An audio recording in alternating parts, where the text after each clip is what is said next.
There we go. We are live. Hello, everyone. Friday night is here. What's it gone and done, Al? I'll tell you, it went round so dashed quick. Did it roll on by any chance? Say again? Did it roll on by? Oh, it just rolled on a whole week. Oh, 7 days. I'm playing back. We're getting an echo. There we go. I can hear it too. So yeah, we're back with our usual show. We had our excellent pub quiz last week, which proved very popular. So we will definitely we'll have another one of those at some point. I think we might have someone who give us a bit more normal questions because I think Jack. I think Jack vastly overestimated our intelligence. Yeah, I'm going to make up some questions for you guys. That sounds good to me, Tim. It'd be like, what's your favourite biscuit? Yeah. Well, yeah, I did brilliant. I'm happy with that. I know what my answer is, and the rest of you are wrong. So yeah, there you go. So we'll have another quiz at a later date. But tonight we've got our usual show with a couple of extras. So we've got Dan looking at all the kits that you've finished and shared on Facebook and the forum. We've got questions for the crew with Al, who this week hasn't been doubled over and still hasn't been told. But he has a double section to read tonight, don't you, Al?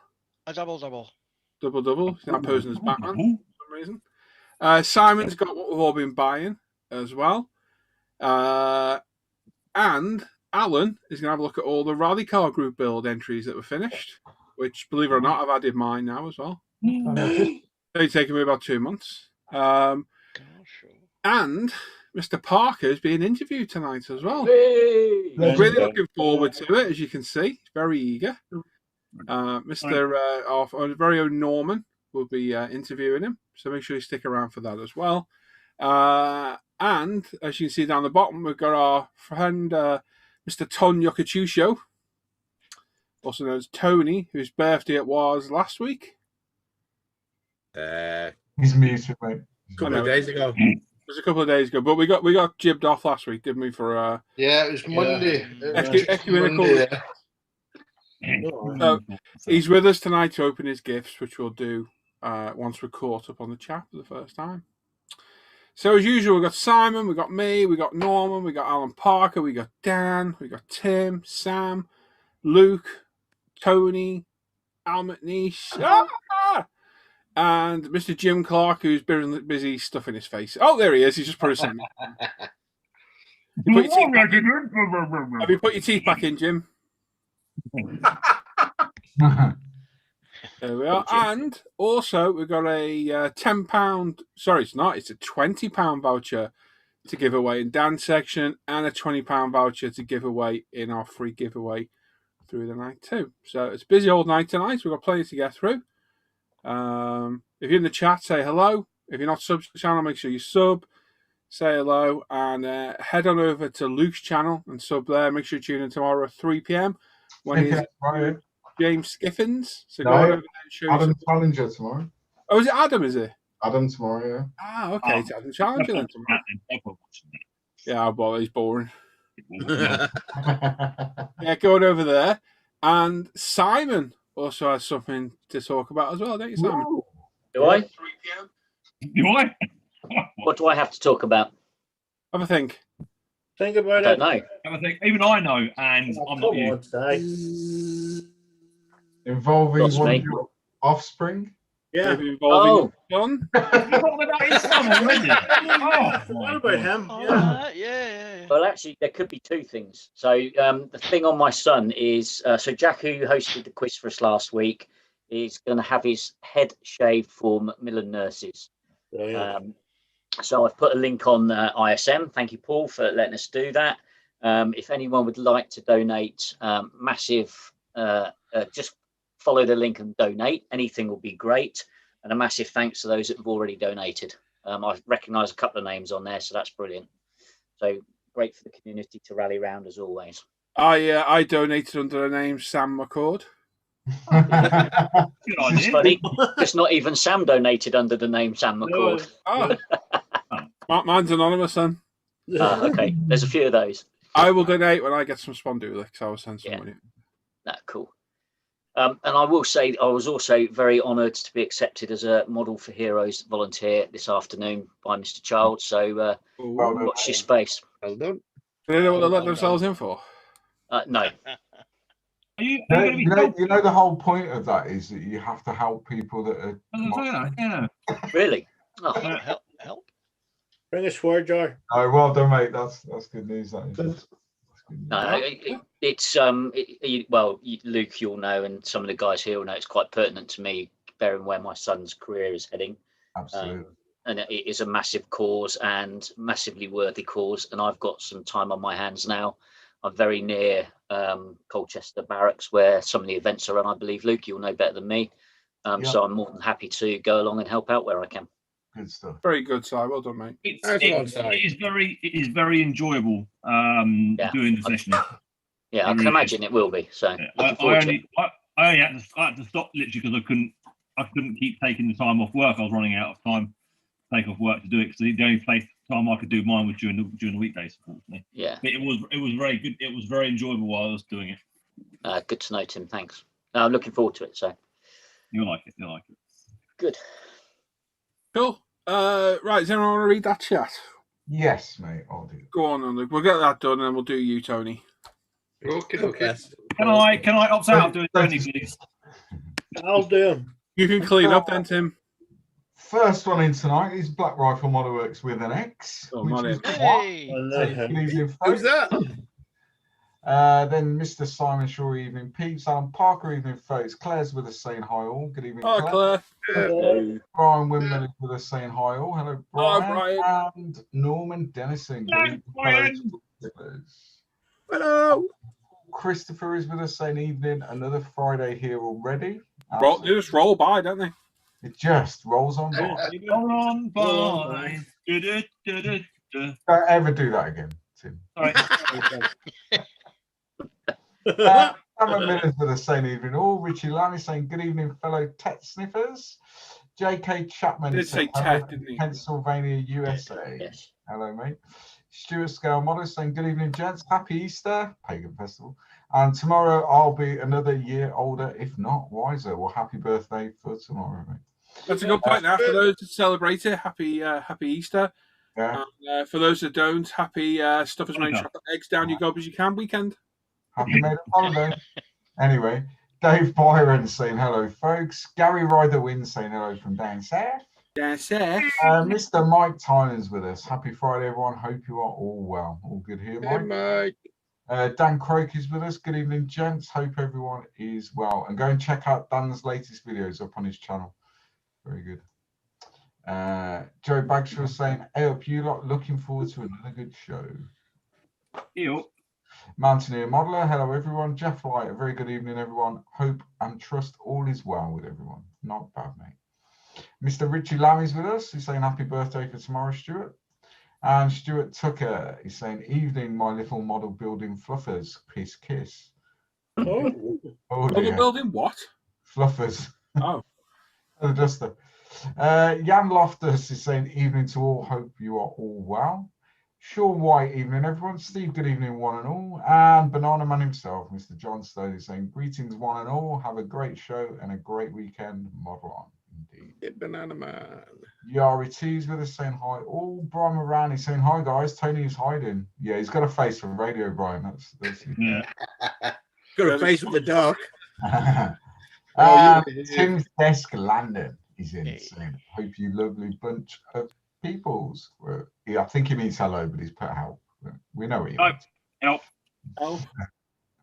Adam Smith is with us saying good evening all. Mark Ward, good evening and happy Easter to one and all. Malcolm Plum, evening everyone. Bob the Fish saying greetings. Hey Mika, good evening all. Harry Marwick, good evening everyone. Simon Brown, good evening you sexy gentleman. He's in the wrong chat. Yep. Anthony I'm here. Taylor, he's saying good evening everyone. Chris Barrio, good afternoon from Texas. Hope everyone is well. Good afternoon. Glenn Woodruff saying evening everyone. Carl Roberts, evening all. Stuart Reed Smith, evening everyone. Patrick McGeever, evening everyone. MPH Photography, evening guys. Hello mate. Richard Thomas saying good evening gentlemen. And Mr. Al McNeish, Al's Modelling and Photography, good evening everyone.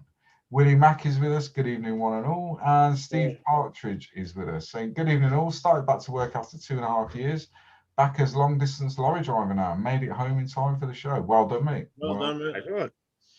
Yeah. Norman D is saying thumbs up, folks. Yeah, we got 74 watching, 35 likes, so hit that thumbs up. Yep. John Howell saying hi and good evening to everyone. Yuval is with us. Good evening. Hello, Yuval. Larry And Murrah. Mr. Jim Clark, our American cousin, is with us saying evening, everyone. Stuart Scale Model saying thanks, Luke, and thanks, guys, for his birthday wishes, I'm guessing. Matt Jackson saying good evening from a sunny Blackpool. Is it ever sunny in Blackpool? It's never been sunny. No, I've never known it to be sunny down there either. Stuart Scalmano saying thank you to Richie. Martin Ropka is saying a very good evening to all. Jiff 69, good evening, everybody. A naked modeler on the loose. Indeed. Yeah, Kevin. On the loose last week. Close. Edmund Steinberg, good evening, all. Taylor Desh, good evening. Building a Tamiya TS020 still. Laugh out loud. Hope you all have a good weekend. And you, buddy. Jamie Rocket is with us saying happy Easter, fellas. Mark H0151 is saying good evening, all. Hello, Mark. Gianluigi is saying good evening, everyone. Tonight I have some German infantry soldiers 172 to paint for a diorama with Hannibal 2. Luke, I bought the Aliens board game trilogy with the Colonial Marines figures. Yes, very nice, mate. Sounds cool. Yeah, it is cool.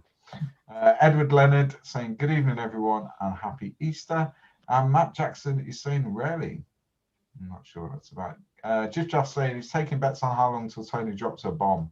Well, it's £20. £20 fine. Now the swear jar's back in effect. Yeah. And for the foreseeable future, I'm right in saying that all proceeds will go to Jack's fundraising effort for Macmillan Nurses. Yep. And that's it. We're ready there. Thank you, Norman. Well done. Well done, mate. And Brian saying it was sunny there today, apparently.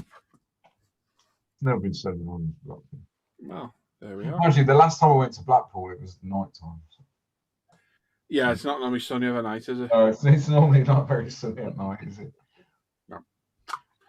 Right then, so I suppose we'll do Tony's thing, haven't we? Gotta do Tony. So Tony was 65 on Monday, was it, Tony? No, it was a mere young 54 on Monday. 4. You're only 2 years old younger than me. Yeah, I'm better looking than you, though. You haven't heard paper, man? Paper, man. Debatable, that one, debatable. Just to shock everybody even more. There we go. Oh, no! So, yeah, Tony's birthday on Monday. He's a part of our birthday club, so he gets to join us and open his gifts live on air. So, the only thing left to do is sing happy birthday, isn't it? No, right, they'll have to. We ready? La, la, la, la, la, la. On 3. 1, 2, 3. Happy birthday to you. Come on. Happy birthday to you. Happy birthday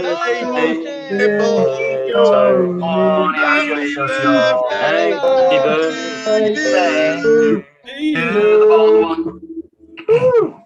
Terrible. Hold on, with it. It sounded like Norm was putting his heart and soul into that. Hold on a minute, mate. Smile for the camera. Ready? Last time I seen a picture like that, there was a number below it. There you go. Right then. Go on, Toe. Whip your gifts out. Oh, hold on. Not those gifts. Yeah. The ones we got. Yeah. I have one. It's sitting here for the past, 3 weeks now, and the curiosity is starting to get to me. And it was also getting to my mum as well. She was wanting, she was wanting to have a little peek in, but I told her no. Thinking you're all right. So, oh man, who wrapped this? Oops, there we go. Got a lot of happy birthdays in the chat. Thank you, people.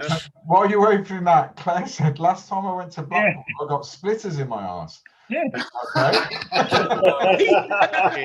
I have quickly searched. You think Claire means splinters? No, I have no idea. I did have a search what splitters were, and it's not something I want to share with you. Yeah. Claire Claire might want to elaborate on that. I think she means splinters. I think so. Okay, I'll turn you up, eh? We've only got Yeah. get through tonight. Yeah, and we have. Woohoo! Nice. Very nice. Yes. I was actually looking at one of those the other day. Oh, There you go. Look at Yeah, what you- thanks very much, lads. Thank you.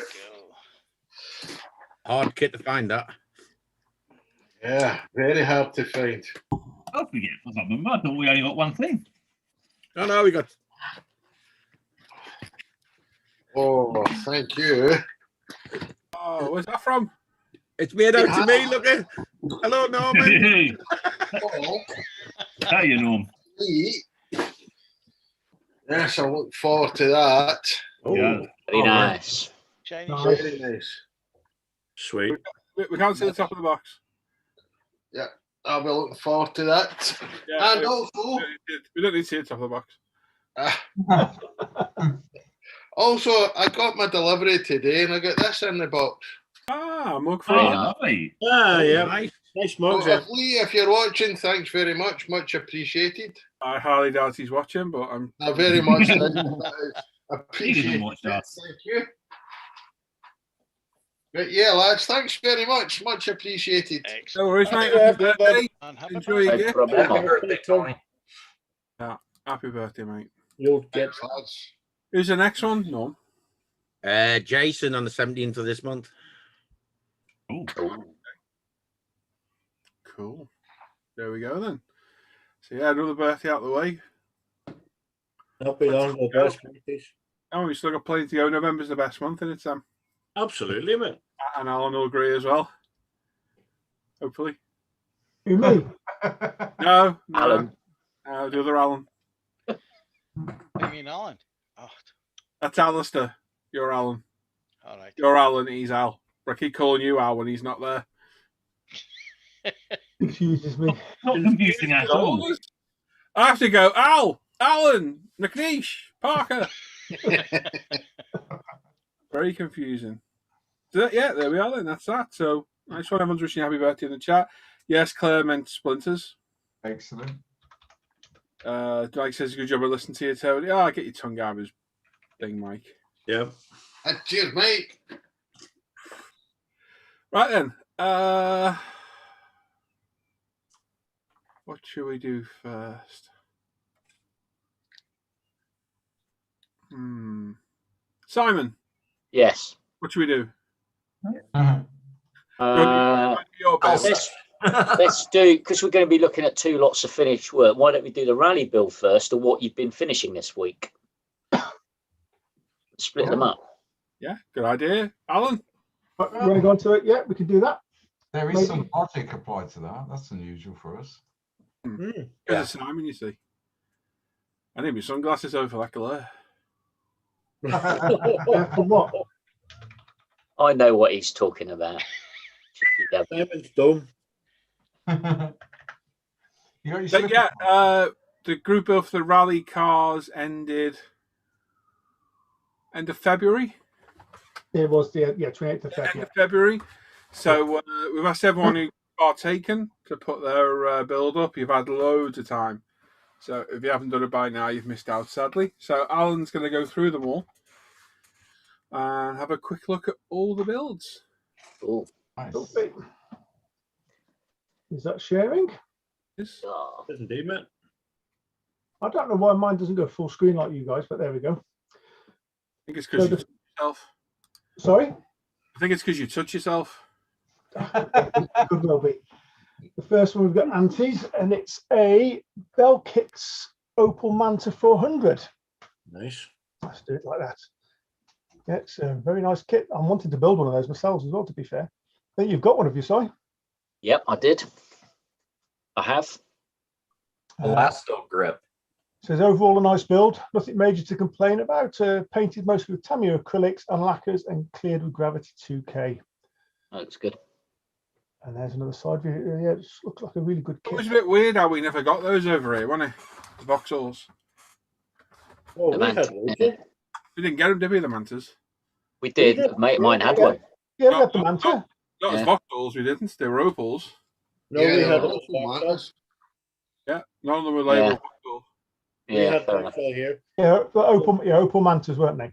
Yeah. So they must have been imported from the continent. Yeah. Well, man, The car, mate had a couple of those, Very cool. and it goes sideways nicely. brilliant, David. And then we've got Mr. Clements, Richard. He's got his Tamiya 124 Subaru Impreza Safari 98. Looking good. Primed it in UMP white, painted with TS50, cleared with Gravity Spain 2K, and he's polished it with the Ultimate Model Polishing System. Cool. And lovely it is. Yeah, looks good. Good job, Rich. Nice, Richard. That's it's because that one's got the airflow, is it, for that The variant of animal bar on the Safari front. one, yeah. Yeah, the Forward race suspension, different wheels. Very yeah. nice. Comes with the mirrored film for inside Okay. as well. Well, that's what the effect is on the side windows, then, is it? Yeah. Yeah. Oh, That's I cool. didn't realise that. It's nice. Well done, Very Rich. cool. We've got Thomas Herbert, Renault Alpine A110, 1600S Rally Monte Carlo winner in a 124 from Heller. That's lovely. Yeah. Primed in Tamiya fine white primer, painted in TS54 light metallic blue and TS13 gloss clear. Everything else is either Revel or Tamiya acrylics, lights done with Molotow chrome and Sharpie pens. He's added some ribbon seat belts, replacement wipers, and printed rear number plates as I ruined the kit once. Very nice, mate. Looks nice. Nice one. Another nice car, isn't it? You know, Yeah. one I had one of those rally and- cars. The paint they used burnt through it. I Nice. love Real one. Nice DCOEs on that as well. Nice interior as well. Well detailed. Yeah, that's good. Nice job. Yeah, brilliant. Well done, Thomas. And next up, we've got Mr. Dan Croak. Dan's built the new 124th Peugeot 306 Maxi. And again, he's primed that in UMP white primer, base coat of Zero Paints Brilliant White, clear coat of Zero Paints Clear Lacquer. The all interior running gear primed with UMP black and painted with various Revel, Aqua and MIG acrylics. Seats have had Model Factory Hero Kevlar decals added. Decal set with microset and Sol, and some UMP strong for the larger blue decals. Really nice kit from Nuno, and if there are more schemes out, I could imagine building this again at some point. Oh, cool. Does look Nice nice. job It's nice there. and low that as well. Good, doesn't it? Must be a Yeah. tarmac version, that one. Good looking car, the 306. Yeah. Yeah, I like it. Done a good job and all. Yeah, Nice job. very good job. Well done, Dan.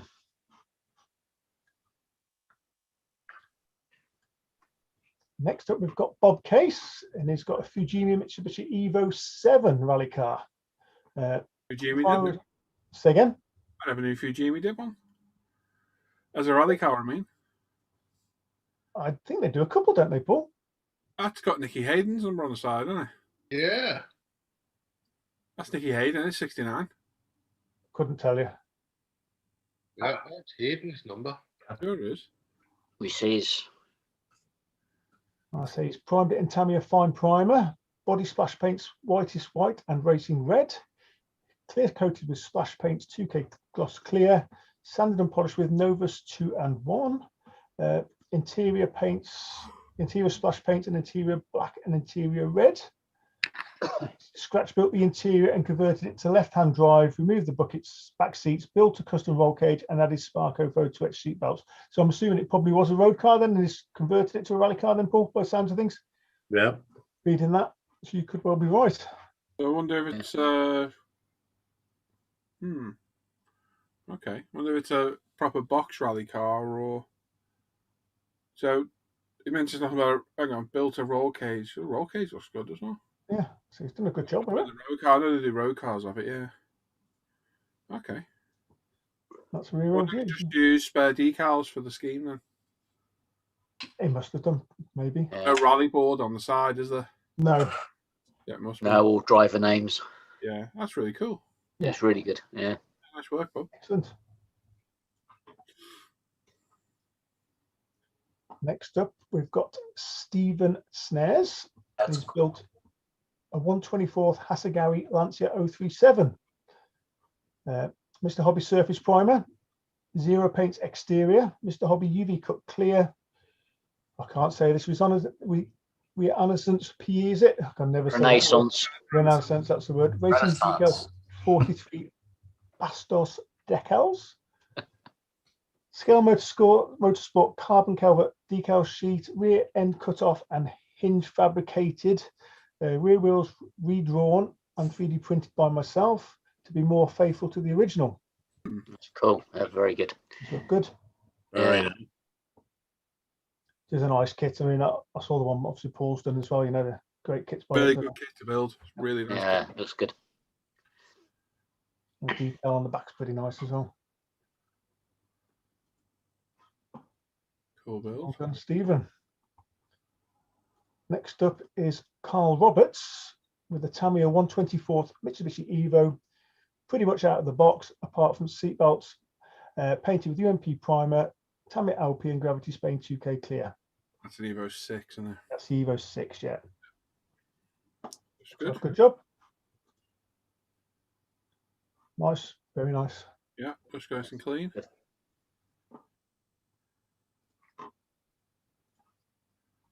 Next up, we've got David Wright. He's got a Tamiya 124th Subaru Impreza 1998 Monte Carlo. It's an out-the-box build, primed with UMP primers, top coat of Zero Paint Subaru Rally Blue, Tamiya LP clear coat, all other paints are Tamiya X and XF. Hope you like it. I certainly enjoyed the build. Some of the decals were a challenge, though. They are. Those spooks on the side are utter pain on These them. ones on the side, yeah? Yeah, you got to Yeah. soak them in decal solution, just leave them, you let them set. Yeah. You force them, they crack. Done a good job. Yeah. So I've actually bought a couple of Subarus myself, as you'll see. But yeah, just nice clean build that as well. Yeah. Yeah. Very nice. Next one up, we've got Lubro Orvakin, is it? Blue will do. Yeah. It's another Tamiya 124 Subaru Impreza WRC 2001. The body is primed in Tamiya white primer. Body painted in MRP 007 Subaru blue metallic. Cleared with Mr. Color GX100 Super Clear 3. Polished with Maguire's products. Interior and suspension painted with Tamiya acrylic and lacquer paints. Decals applied with Tamiya decal solutions, all sprayed through the cheapo Chinese airbrush. Good. You know, that looks good. Looks good. Nice work. All these Tamiya Subarus are great kits. Yeah. I've always liked the front end of this particular. Yeah, I quite like the Bugatti. I prefer the 2005 car myself. I like the 2005. Yeah. But it's done a good job on that. It's very nice. Decals are good. Yeah. Another nice clean build. Well done, Lubo. Yeah. Next up is Dave Allen. It's a little Tamiya 124th Morris Mini Cooper 1275 Rally. Good. Nice. Nice. It's primed in UMP pink, based in Zero Mini Tartan red. Decals applied using UMP decal solutions, clear coated in Pro Range 2K. Used various Tamiya and Zero paints for the rest. Chrome is a mixture of Molotow liquid chrome and bare metal. I'm assuming that's bare metal foil is used. Usual Tamiya quality. Thoroughly enjoyed this build, but wasn't without its issues. Mostly human error, but learned new things along the way. Yeah. Well done. That's come out really nice. That has. Looks really good. Paul's favourite cars. Can't stand minis, but you've done a good job of that. Yeah, that's Yeah. good. I built that kit many years ago. They have like the little rear heated window in the back there as well. Yeah. That's nice. And tartan paint. Why's Yeah. Andreas in the chat going on about you mean the Hawkeye? Trolling, isn't he? Next up is Sean White with the Bellkits 124th Fiesta S2000.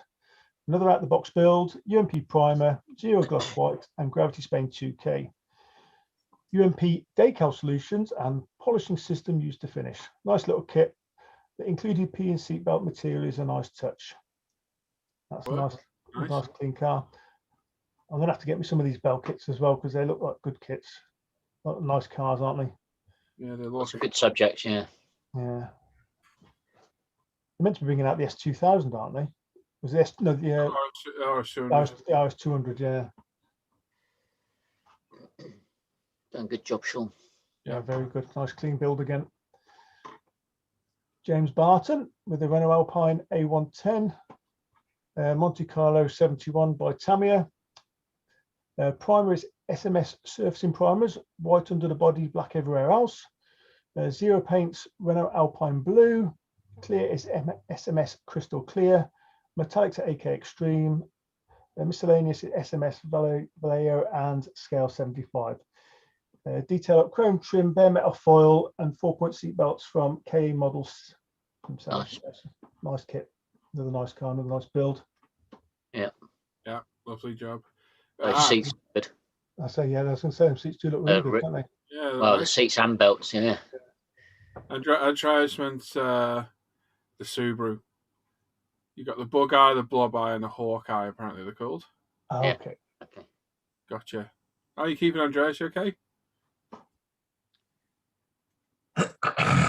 Oh, nice kit, James. Oh, that, yeah. Next up, we've got Ian Douthwaite with his Tamiya Audi Quattro Rally GT4.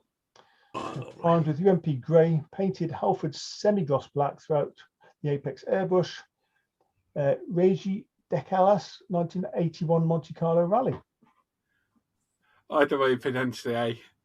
The typo. Decalza. Decalza. Hey, no, Decalza, yeah. Well, I read it as I see it. So very you know, cool build. it's a different scheme, that isn't it? It's one of the old school ones, that isn't it? Looks good. Good. I love those Quattros as well. Yeah. This is one by myself. It's a Mitsubishi Evo 4, I think this one was it? Six. I can't even count myself now. UMP white, yeah. Tamiya TS49, zero gloss white, Gravity Spain 2K, various LP and Mr. Colour paints.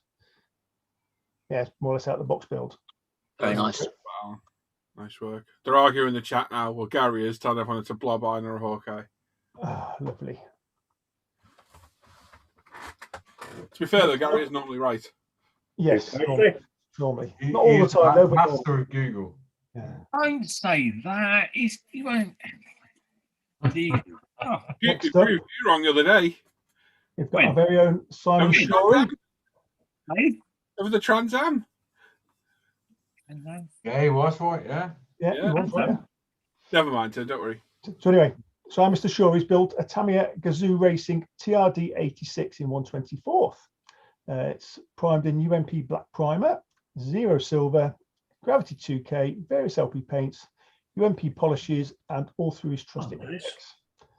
So it's not his best work by a long way. Problems with the 2K, which was user error. Looking really good side. I can't wait to see it finished. You beat me to it. You know what? Watch it. I always thought that car was so bland to be alright. Now he's seen it, he knows it is. Now he's confirmed. Overall, so it came out okay, mate. I know you had some issues, but it looks okay. It looks really good. So, I mean, we discussed this, Paul. I know what I did wrong on that. I had some contaminants in the airbrush, which ruined the 2K and put fish eyes in it. Having said that, I will say, using some micro mesh and some UMP polishes, I managed to get a lot of it out. Good. So it was a hard slog, but It's a good build. I built it a few years back. it's a nice kit. It's a nice kit, yeah. The decals are quite tricky in parts, but otherwise it's lovely.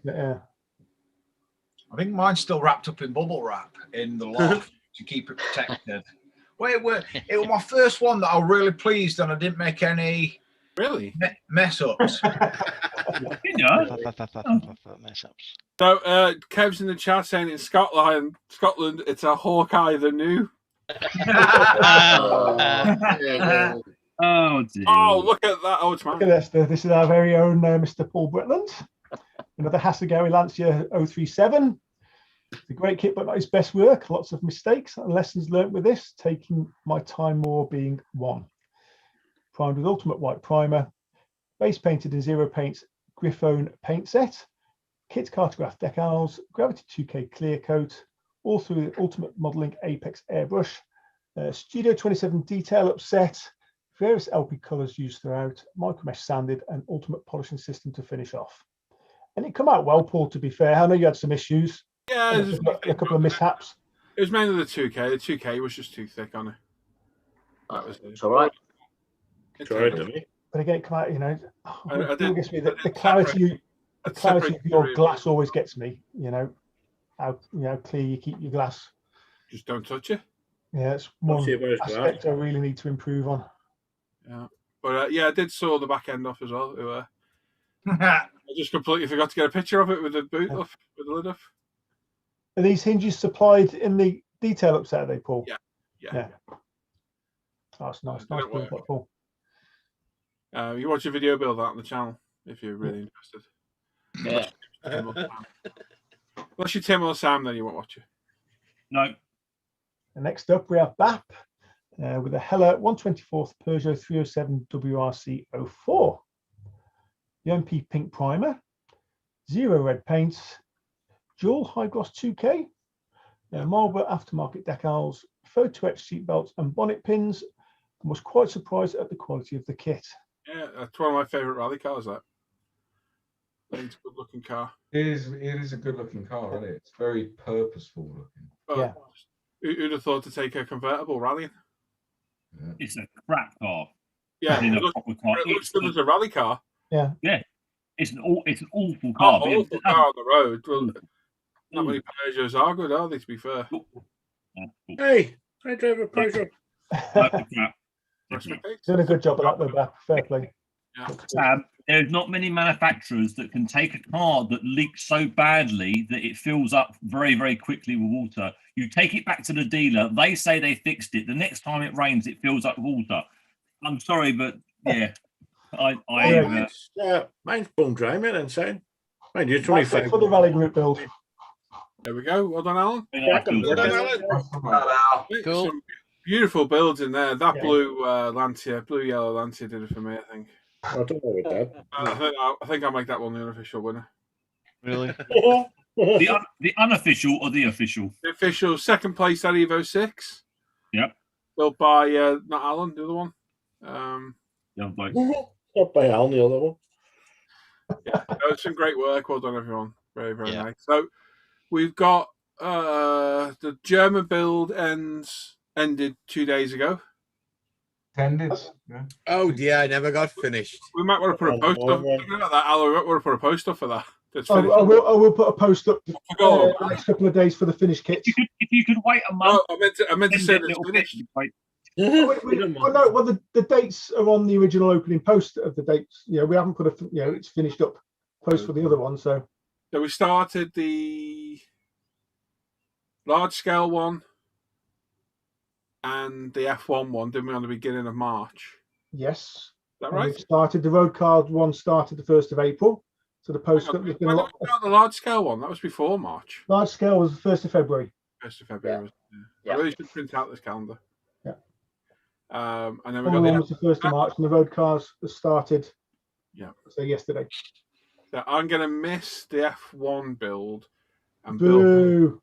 my F1 car and the motorsport build.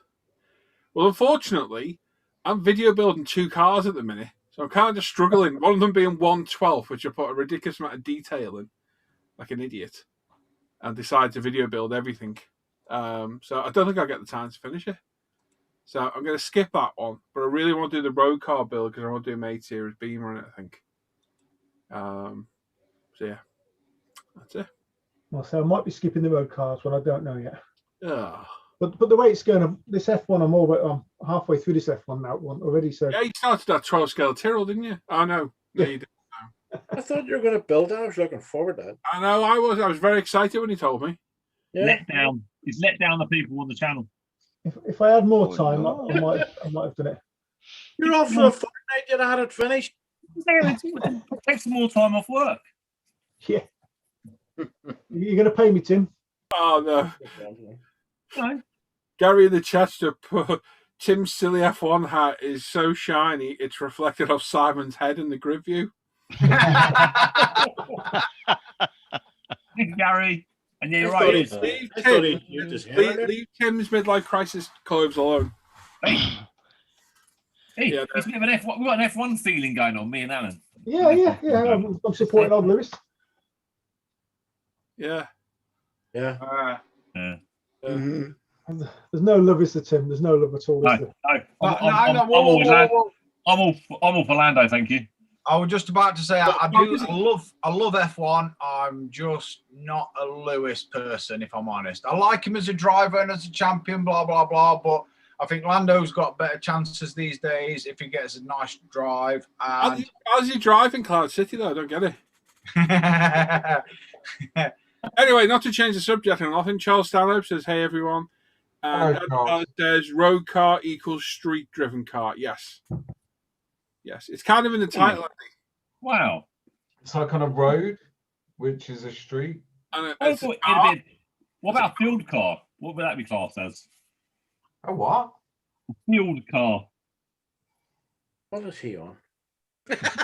What would a field car be classed as? A tractor. Yeah, but you can still drive those on the road. Technically, it could be a 2CV as well, because that's what they were designed for.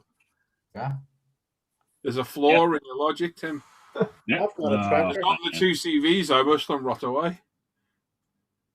They all need flying away. Yeah. Terrible car. Right. Yes, there we go. So we will have the German build next, won't we? We'll do that, leave the poster for a few weeks again? Yes, yeah. So, like we've done this time for about 2 months. Yeah. We'll try and get it probably done in a couple of weeks, isn't it, Paul, if we can? Yeah.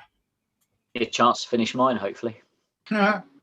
Oops. What are you laughing at? Oh, you'd already finished that one, Simon. Hey? I thought you'd already finished that one.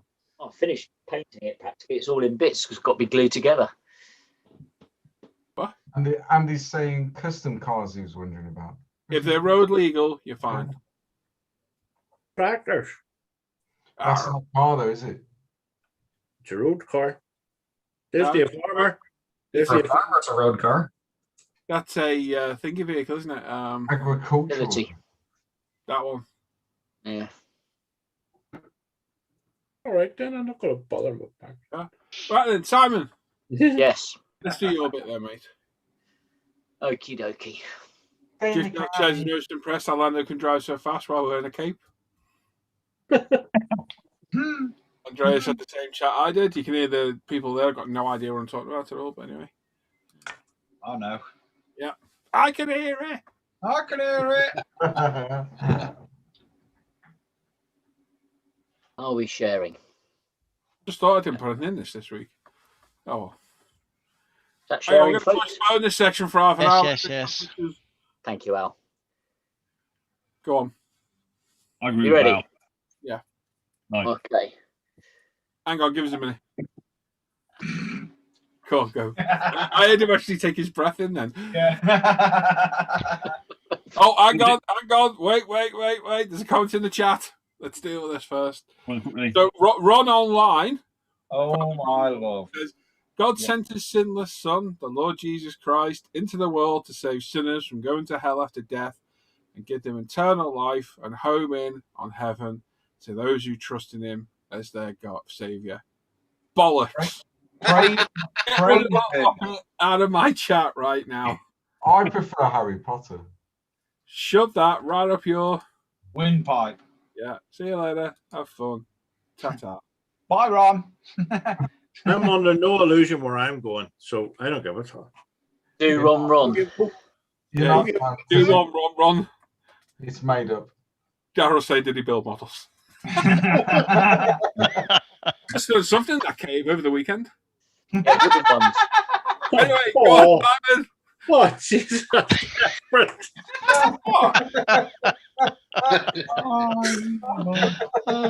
trapped in a cave over Easter. What else are you going to do? Whip out the glue and build your models. There you go. Oh, God. Oh, desperate for. No, I'm not. You're down below with me. We're all going straight to hell. And anyway, he did build models, little wooden ones. Anyway, let's move on. Horses? So many jokes, I'm leaving there. Oh, not the Messiah! He's a very naughty boy! Oh, dear. Oh, Oh, God, no. It's Please. descending into madness again. It has. Oh, Gavin in the chat saying, well, he rested on Sunday, so break out of Rifle models. Remind Nice that, one, Dan. Andreas is saying he came last night. Wow. What I want to know is what's the online troll doing on Good Friday, trolling online? Shouldn't he be in church? But never mind. Let's move on. No, they're closed, don't they? They can't. A valid point, that Luke. A valid point. Son. It must have been a suggested video for him to watch whilst he was Anyway, we all know you're very. Right, are we ready? Yeah. Maybe. Yeah. Okay. Fingers crossed. First up this week, I managed to blag a couple more model kits for the stash. The Porsche GT3R and the SLS AMG GT3, both in 1/24, both for G-Meet. Two lovely kits. How many of them have you got each now? 2 of each now. Good lad. So, but there's already about 4 schemes I found for each of them that I like. I also managed to bag a couple of Fleabay bargains, the Tyrrell P34 six-wheeler and the Renault RE30B Turbo, which has got a nice BT sticker on it for $5.99. Excellent. Did you pay $5.99 for it? No, I didn't. Paid a lot more. I was laughing at Gary's comments in the chat, but I'm not reading it out. Why not? Read it. Oh no, don't. Excuse my Gary. Was that 6-wheel F1 car a real thing? Yeah. Yeah. That's the one that Alan shit out of building 12 scale for the build. Oh, shit. Funny you should say that. Twin steer as well, Luke. Twin steer. Yeah. I didn't know whether it was like a concept car. I mean, F1 is. How much did you say that Renault was? Sorry, $4.99 or something. It was $5.99 on the BT sticker. I was just cutting up the box for the Datsun today, and I found the original price on there was £44 back in 1973. That's got the Rico sticker on it because they were the original importers for Tamiya. Yeah. Just yeah. I've got glues and that up on my thing behind me from Rico. Yeah. But sorry, Luke, your point is right. I mean, all Formula One cars are concept cars. They're like LMP Le Mans prototypes. But that one was it didn't do many races because they banned it in the end. But it was it definitely raced. I think it raced too much. Was it successful? Was it competitive? It wasn't too bad actually. Very competitive. It was like the Lotus with the ground. With the skirts. Yeah. Yeah. Ground effect. Yeah. That was very clever, that one. Next up, we have Mr. Andy Parnell, who got a nice little order from those fantastic guys at umpretail.com. He's got himself some washes and some paints there. Very nice. The best online retailer out there, just saying. Yep. He also got himself a British scimitar model kit as well. Yeah. How do you actually meant to pronounce that one? Scimitar. Scimitar, yeah. You sort of, it's a silent C, yeah? Yeah. It's yeah. Yeah, I always say scimitar, but I know I'm saying it. I usually say everything. I'm definitely saying it wrong. It's a scimitar. Yeah. However, Andy, it's a lovely, lovely kit, but make sure you get aftermarket tracks. The tracks, they don't fit. on the one I built, they don't reach. They don't go around. I'm not by a little bit. It's like a centimetre. Was, yeah, big bit out. Get fools for it, Andy. It's a fantastic little kit to build. Would you get Frools or would you get AFVs club aftermarket tracks? I used AFVs. Okay. Market. Either way, you'll be good to go. But you definitely need aftermarket because they're too short. Okay. Is there any way round that if you wanted to do anything with them? No. Nothing at all. No, the tracks are exposed. Way too short. Right. And I assume, are they rubber tracks on that one? Yeah. Yep. Oh dear. Who makes that kit out of interest? AFG, sorry. Yeah. Great kit. Very part heavy, but super detail. Yeah. Very good. It looks good. Its other counterpart, which its name escapes me. Say again, mate. The other version of that armor fighter vehicle is? Scimitar and. Oh my god, I've had a brain fart. Oh, that's annoying. So What the heck? Oh, just a different gun on it, really, isn't it? yeah, it's a different gun. What the hell's it called? Cutlass. What? Cutlass. Yeah. Oh, no, that's really annoying. I got that joke then, Al. Sorry. It's okay. That's really annoying. Isn't it? Someone in the chat will know. Yeah. What's your other armor fighting vehicle? The Scimitar and the Scorpion. Scorpion. Well done, Norman. Scorpion. There you go, Norman. Hold on, Norm. Oh, brain fart, that was. Just read Richard Lamb's response in the chat. Thank you. Oh, I should remember that. Norm was just looking in a fully boxed up kit. Norman's reading the chat. Yeah. Oh, sneaky. I can't believe I didn't know that. I knew it, I just couldn't remember it. But I then, can't believe it's not butter. Hey, that's My right. Ronald. but then I was a proper soldier, not a donkey walloper. Oh, nice one. Moving on, Andy also got himself a Tamiya Chally 1. So his 2 Flea Bay wins arrived today, plus the Edouard P set for the Chally. He's still waiting for the P and extra sturge for the Scimitar, and it sounds like he needs some tracks for that as well. Then. Yeah, get some aftermarket, man. Next up, we have our very own Mr. Timothy Iverts, who's got himself the Airfix 172nd Sunderland. Such a wonderful box art. It is very nice indeed. And he got a proper bargain, not in an original box, but it's all there. The Tamiya 112 Caterham. Very nice. Yeah. Will you sell it in 6 months? Come see me, Tim. Yeah. So let us know before you're going to sell. There's one little. Oh, yeah. Oh, Yeah. sure. You're muted, Tim. Oh, there's one little. Simon. There's. Yeah, Simon. Yeah, there's one little bit that's broken on the back end, which seems to support the rear wing guards, which isn't too much of a problem to fix. But other than that, How much you pay for that? 170 posted. Bargain. Yeah. Not bad. Yeah. How much? 170. Oh, 170. Yeah. Wow. I was like, I wasn't going to. I thought bidding about 145, and I just sit, and it was sitting at 160, and I was like, sod it. I went 175 and got it at 170. I was like, wicked. All right. Well, nice one. Didn't Next even up. come in the box. No, it came in a McLaren F1 box, which is quite cool. I got it opened up. It's like, how much did you pay for that? I said, it's all right. I didn't buy what the box art is. And she's like, oh, okay. Then I opened it up. I said, I bought this instead. She's like, how much did you pay that for? I said, I got it at least half the price of what it is when you go and try and buy one now. How much was it? Yeah, I thought I'd spend It was 50 quid, Trish. Yeah, 50 quid. Sorry for interrupting there. Oh, I like Dan's stuff. Yeah, no. Dan's done well this week. Dan Edmonds is up next. He's got himself a lovely pair of slippers there from Amazon with fur line on them. So they unzip halfway to make it into like a sort of sandly flip flop. They probably should do. I nearly said something very inappropriate then. Dude, Yeah, Dan. Oh. Something like you, Dan.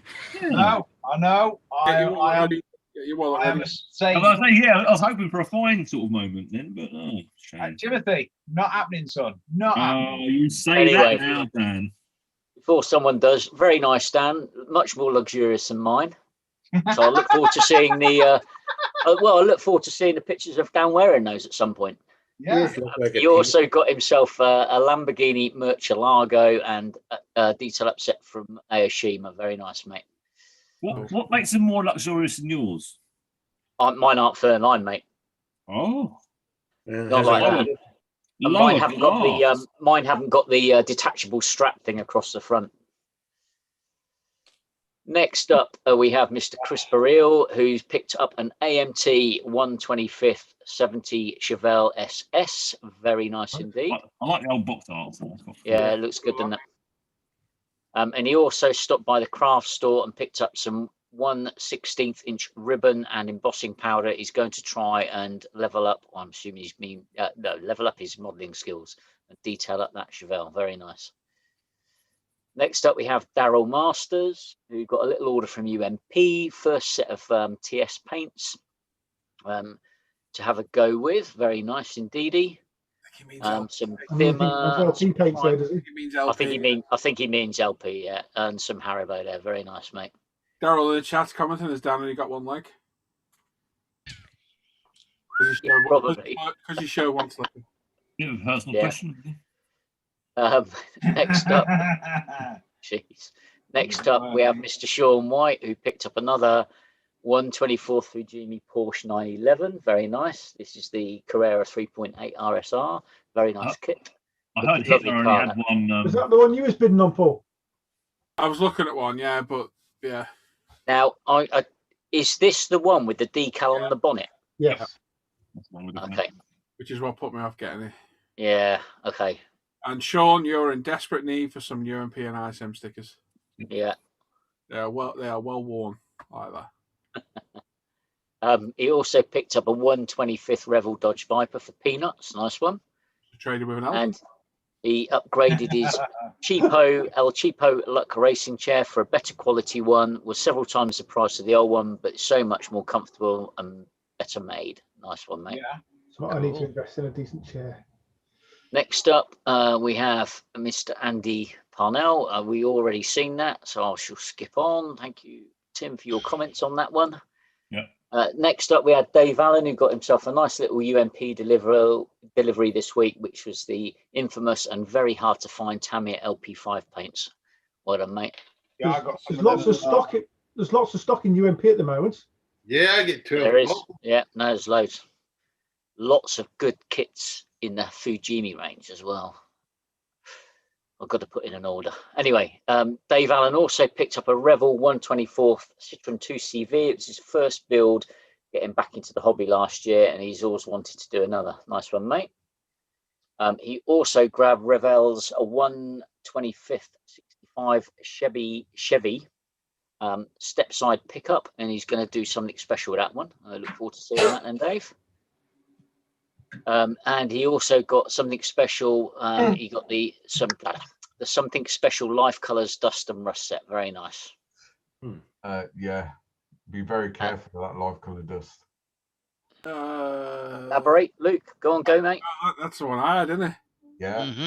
Yeah, be careful of that one. The liquid goes a long way into the bin. Yeah, less is more with that. Yeah. Build it up very slow. I love the rust element in that. The rust set's brilliant. Yeah, the dust I've tried a couple of times, and I was like, list that to one side. The rust one, building it up over. The rust stuff's really good, but or go and watch my video on how I do rust.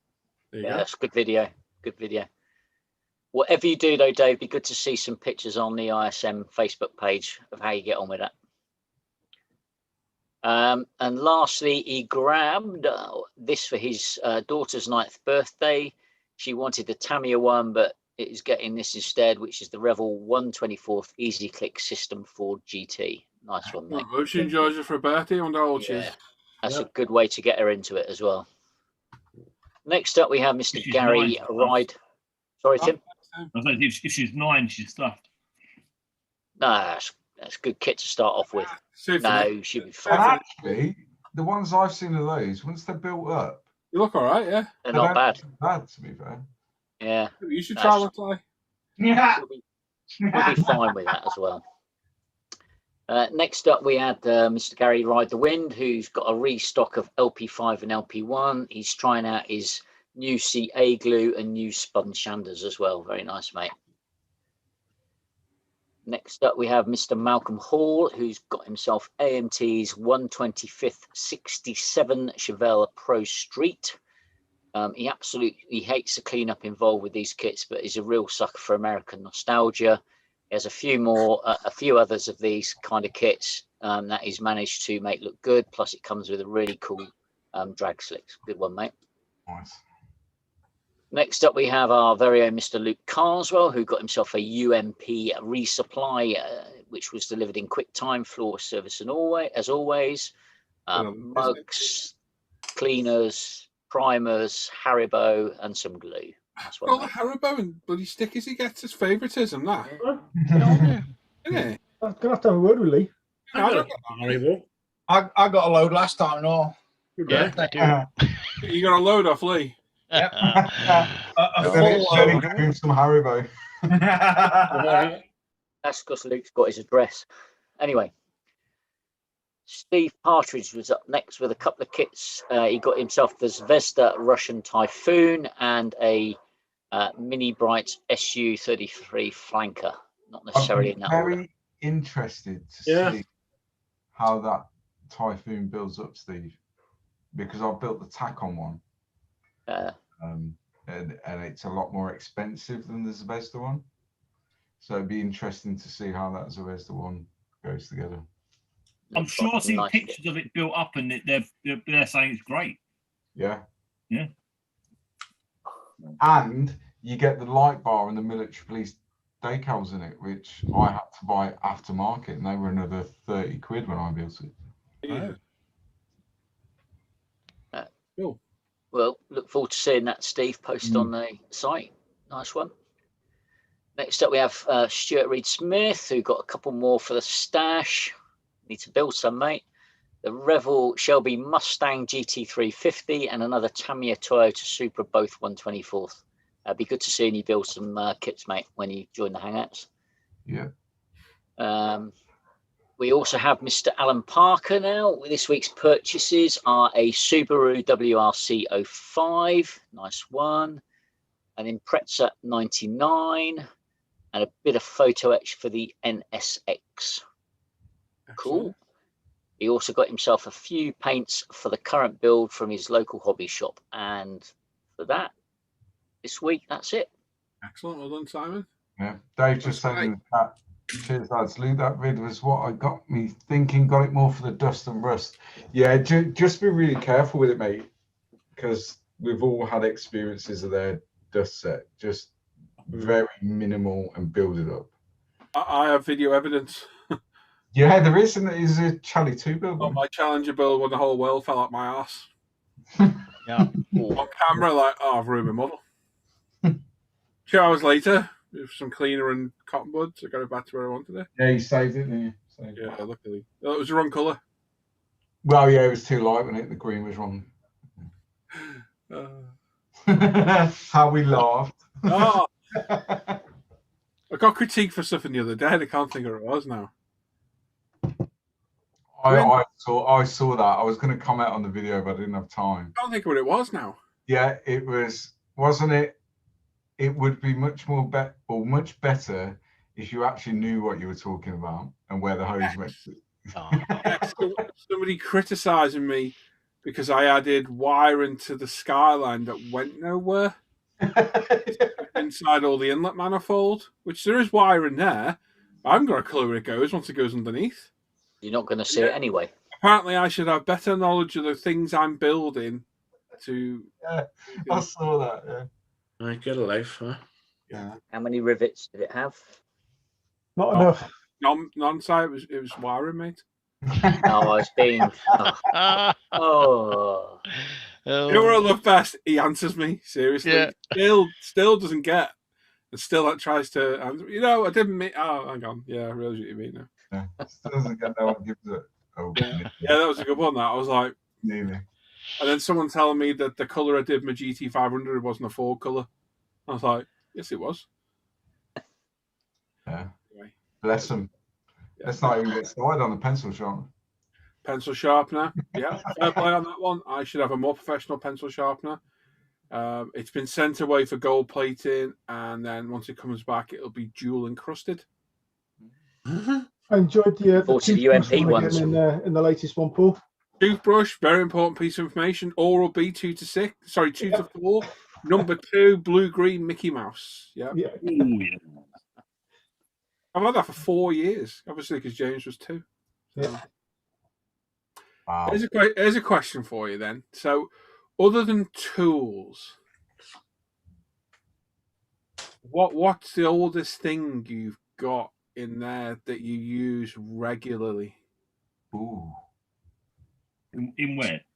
In your modelling cave, just modelling wise, other than tools. This Brattle, hand Brattle. Okay, that'll be a tool, Sam.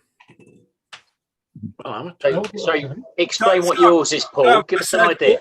Other than tools. Other than tools. Yeah, right. He's got it now.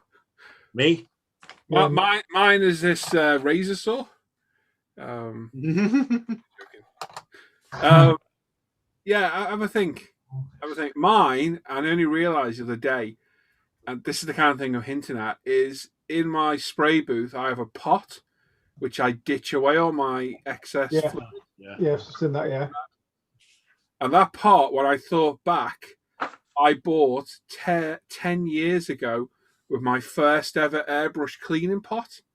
Because if anyone's ever had one of those glass ones with a little hook thing, they came with a little pot, didn't they? Yeah. And I've still got that 10 years later, and it still gets used every single day. And I thought, wow, I've had that for so long. I think mine is that, which is a pen, but it's got like a tank. It's like a Sabo round. Yeah, and I think that is probably 24 years old. And that was bought for me by my sister when I was in the army. That's cool. I prefer Jiff Jaff's answer. So if it's in the cave, I cannot answer his wife. I've got an answer for you. I've got this bit of blue tack. If you're a proper modeler, it'd be white tack. Blue. It's blue tack with a bit of pink in it. Yeah. Okay. And so that's been sat there for at least a couple of weeks. Excellent. Do my drawers now to see what I've got. Yeah, but we don't want to see inside your drawers, thanks. Oh, yeah. I want to know what's in the toolbox is behind him. Jim's got an essential modelling thing that he uses regularly. It's in my modeling cave. Oh, well, if we're going on that, and you use those regularly, do you? Yeah, no. Well, I'll be rolling around on the floor going broom broom for quite a while. Norman's got something. Go on, Norman. Norman will have a sensible answer. This one is aluminium powder, which I got from Doug Feeney. He used to do ED models about 25 years ago. Wow. And I still use it. When I got it from him, it was a full pot. It's that fingerprint powder, basically. Hey? Fingerprint powder. No. This is the aluminium powder that they put in sort of lights and all that in the background. Okay. And I've had it about 25 years. I've had this. Okay. That's a tool. I don't know. It's highly toxic as well, highly inflammable. It's not a tool, technically. That's a sundry. Not a tool, though, is it? Sundry. Aluminium oxide is actually very dangerous for your health. I will have other stuff knocking around there. I know for a fact because I've got loads of stuff in here. So do books count? So mine would be my tray that I started back in the thing with, which is behind me, which just gathers all my recycling. My original wooden tray that I started back modelling on my lap in the sitting room. I don't say you mean a bin, but okay, no, you're not really that. Which isn't really a tool. I'm trying to rack my brains to when I was modelling in 2003 in our living room, and I did have a few tools, but I can't think of anything I kept from back then. I've got this book that was about Paul was about 6 months old when I got this book, so if that counts. No. No.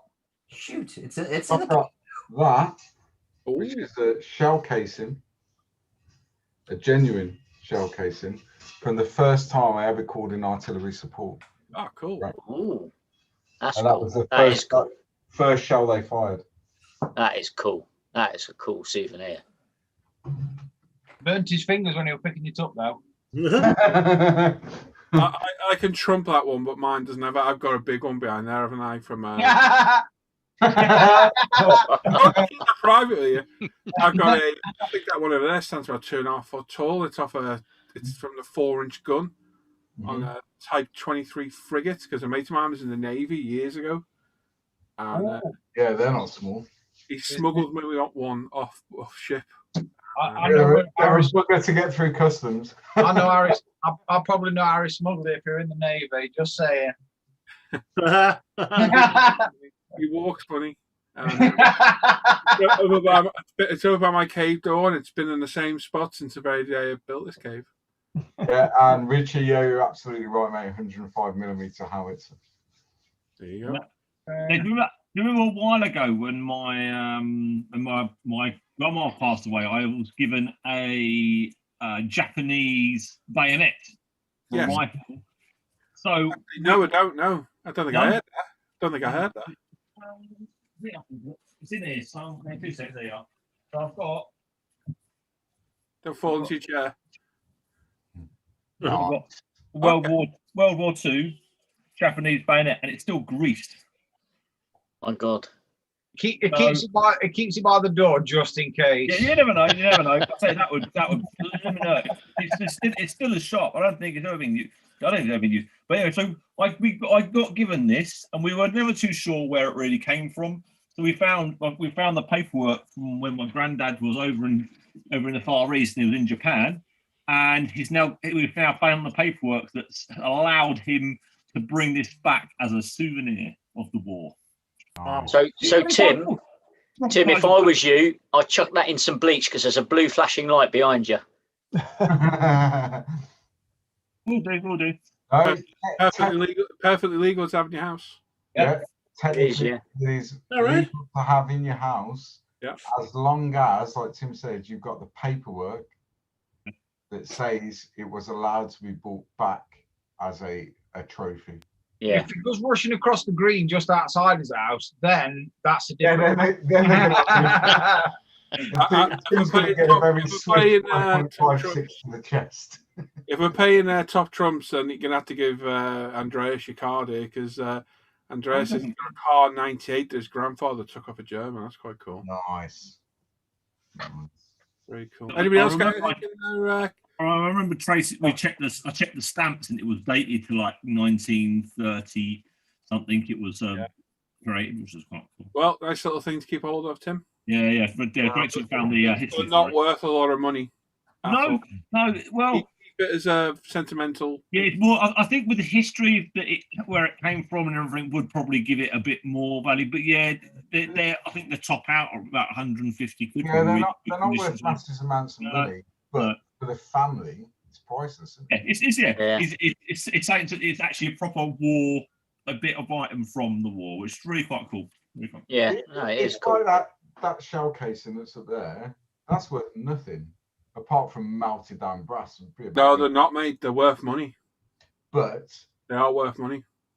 There's so many of them floating around. It diminishes the value. However, when I pass it on to my daughter and hope she passes it on to her kids, and it's family value. Yeah. It's what's the story behind it rather than actually what the items were. Yeah. Anybody else got anything interesting? And just quickly, here's the thing: they're not worth a huge amount. So, is it then worth maybe looking at restoring it and getting it? No, leave it. Leave that as is. Leave it. It's what you restore that. It's worthless. Yeah, leave it as it is. I do have this, which I was given. It's been sat somewhere. It's got a lot of white paint on one side. I have a Mills. I've got a Mills grenade. Nice. That was given to me by my friend Jerry, who was part of the Dale Barracks Chester's bomb disposal crew. Yeah. It's all been deactivated. I've got the certificate there for it. And I tell you what, it's surprising how heavy these things are. Yeah. You need a good arm to throw that thing. Yeah. That is really heavy. But yeah, very, very cool. That's why I used to have a UGL. Because my arm's weak as piss. Yeah. Oh, yeah. I'll tell you now, him and his mate Daz had some fantastic stories about their exploits on the bomb disposal team, including blowing the back doors off a brand new transit van parked suspiciously.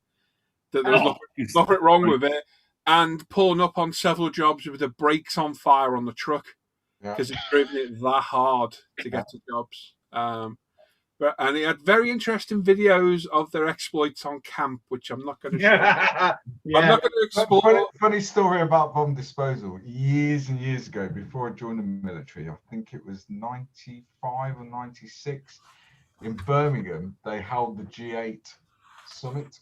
Yeah. Which obviously is a massive security thing. So we were all in the pub in the city centre. My mate had 2 days before passed his CBT and bought himself, or his parents bought it for him, a brand new moped. You know, one of these like scooter modern things. Yeah.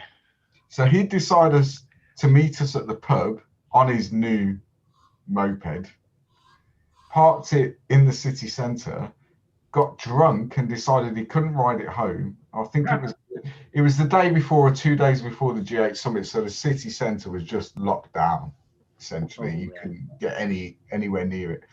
So he decided to have a few drinks, leave his moped there, he'd pick it up in the morning.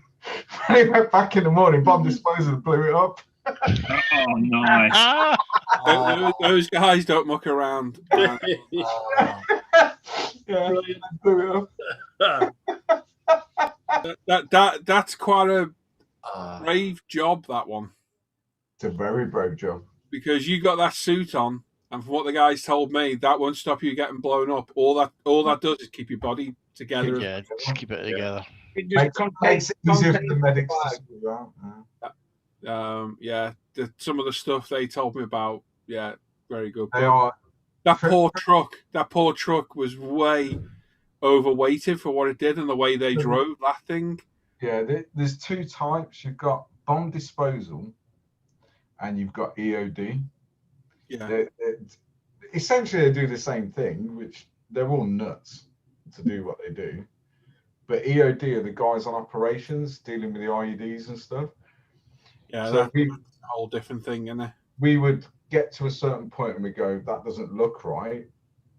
We'd then go into a sentry position and call EOD.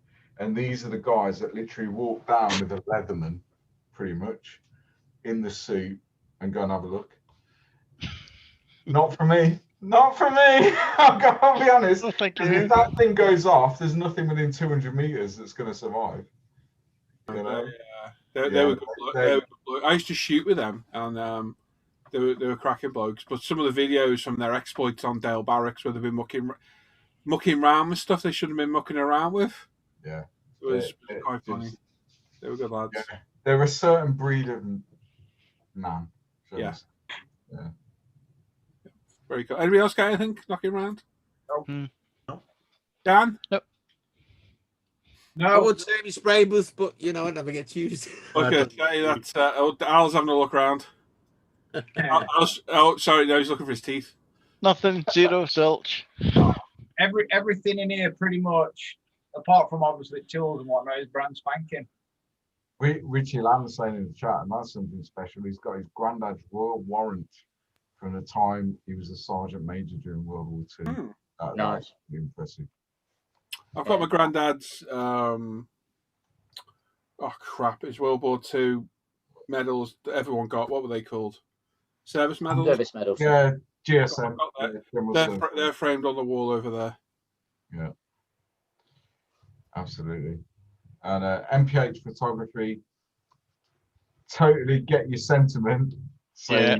However, your life is owed to EOD. Absolutely, mate. And mine on many occasions. However, don't swear in the chat. Yeah. Yes, please.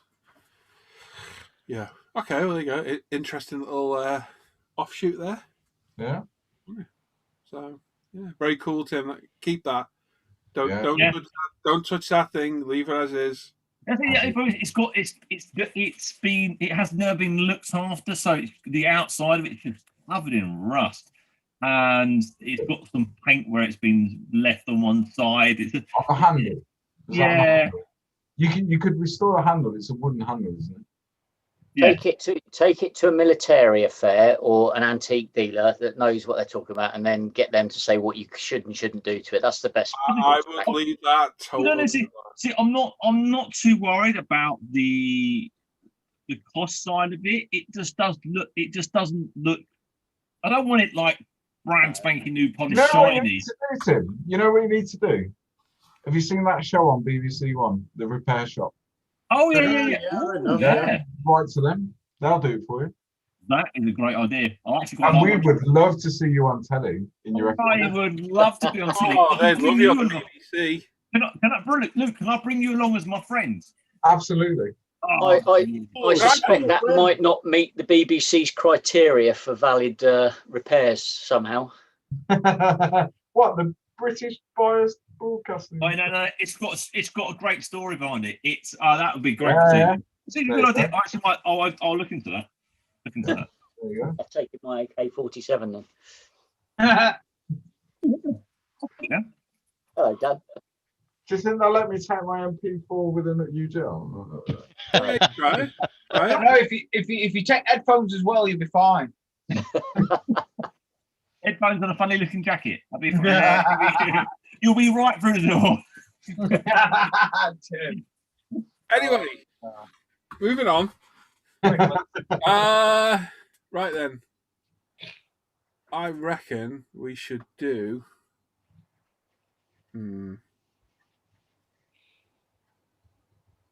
Alan. No one's gonna do you, Alan. Oh, that'll be nice. Well, this is going to be boring. So, no, it's not at all. Everyone's going to be interested. So what we're going to do, we're going to interview Alan now. Alan's never been interviewed. Most of this malarkey have in here. I also want to do this because we're going to get Norman on camera as well. There we go, the pair of them on camera. Look at that. So Norman is going to put Alan through his paces now and ask him some questions. A little bit of an interview. Get to know Alan a bit more. Why do I want to know more is behind that green tarp, is that Backy or 200 packs of fags all stacked up? I want to know what's in the toolboxes. Oh, we're going to get the tools. Yeah, but what tools? The one on the right, so the multi-chest one's got all sockets, spanners, screwdrivers, usual stuff. Yep. And the one in the middle is like all DIY stuff, plumbing stuff. Okay. Oh, is that a monitor behind you or a TV? No, that's my Secret Santa present. It's Secret Santa present, isn't it? Oh, of course it is. Yeah, I can see it. Bigger. Right then, over to Norman. I'll do the perspective. We'll put Alan through his paces. You got any questions? Pop in the chat as we go, and we'll answer them at the very end. No, he doesn't wear a short suit, and no, he hasn't got a wig. I bet he's got some white trainers though. We did ask today. No, They'll be black. They'll be black over there, mate. They'll be black. I do own a pair of black Reebok Classics, I'll be honest. There you go. Oh. And do a second hand because weren't his. Oh. Anyway, Norman. Over to you, Norm. All right, bud. Are you relaxed?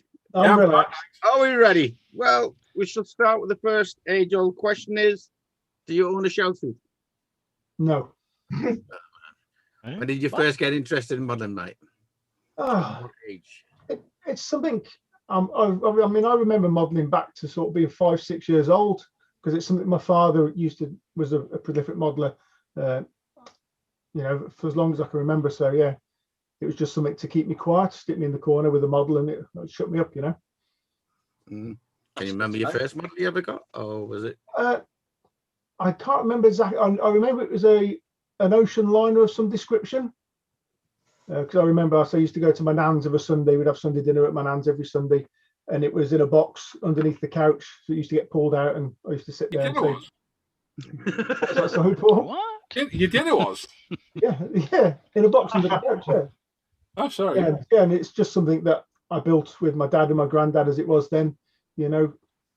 Of a Sunday afternoon. Your granddad was a model as well, was he? Well, yeah, he used to help. Yeah, my granddad was a tool maker, so yeah, he was into all sort of mechanically type things and that. So, did you do the usual glue? Did you use tube glue and fingerprint? Oh yeah, back then it was all. I mean, it's the old Airfix tubes, the metal tubes. Airfix 77. Yeah, I just remember. Yeah, I think they were white tubes. If memory serves me right, I might be wrong. It's a long time ago. And pots of I don't even think they were Airfix or Humble paints then. They were just jars of paint that my dad had, which we used. Not exactly sure what they were. So you've as a youngster, did you have a particular genre you really interested in? Was it aircraft, tanks?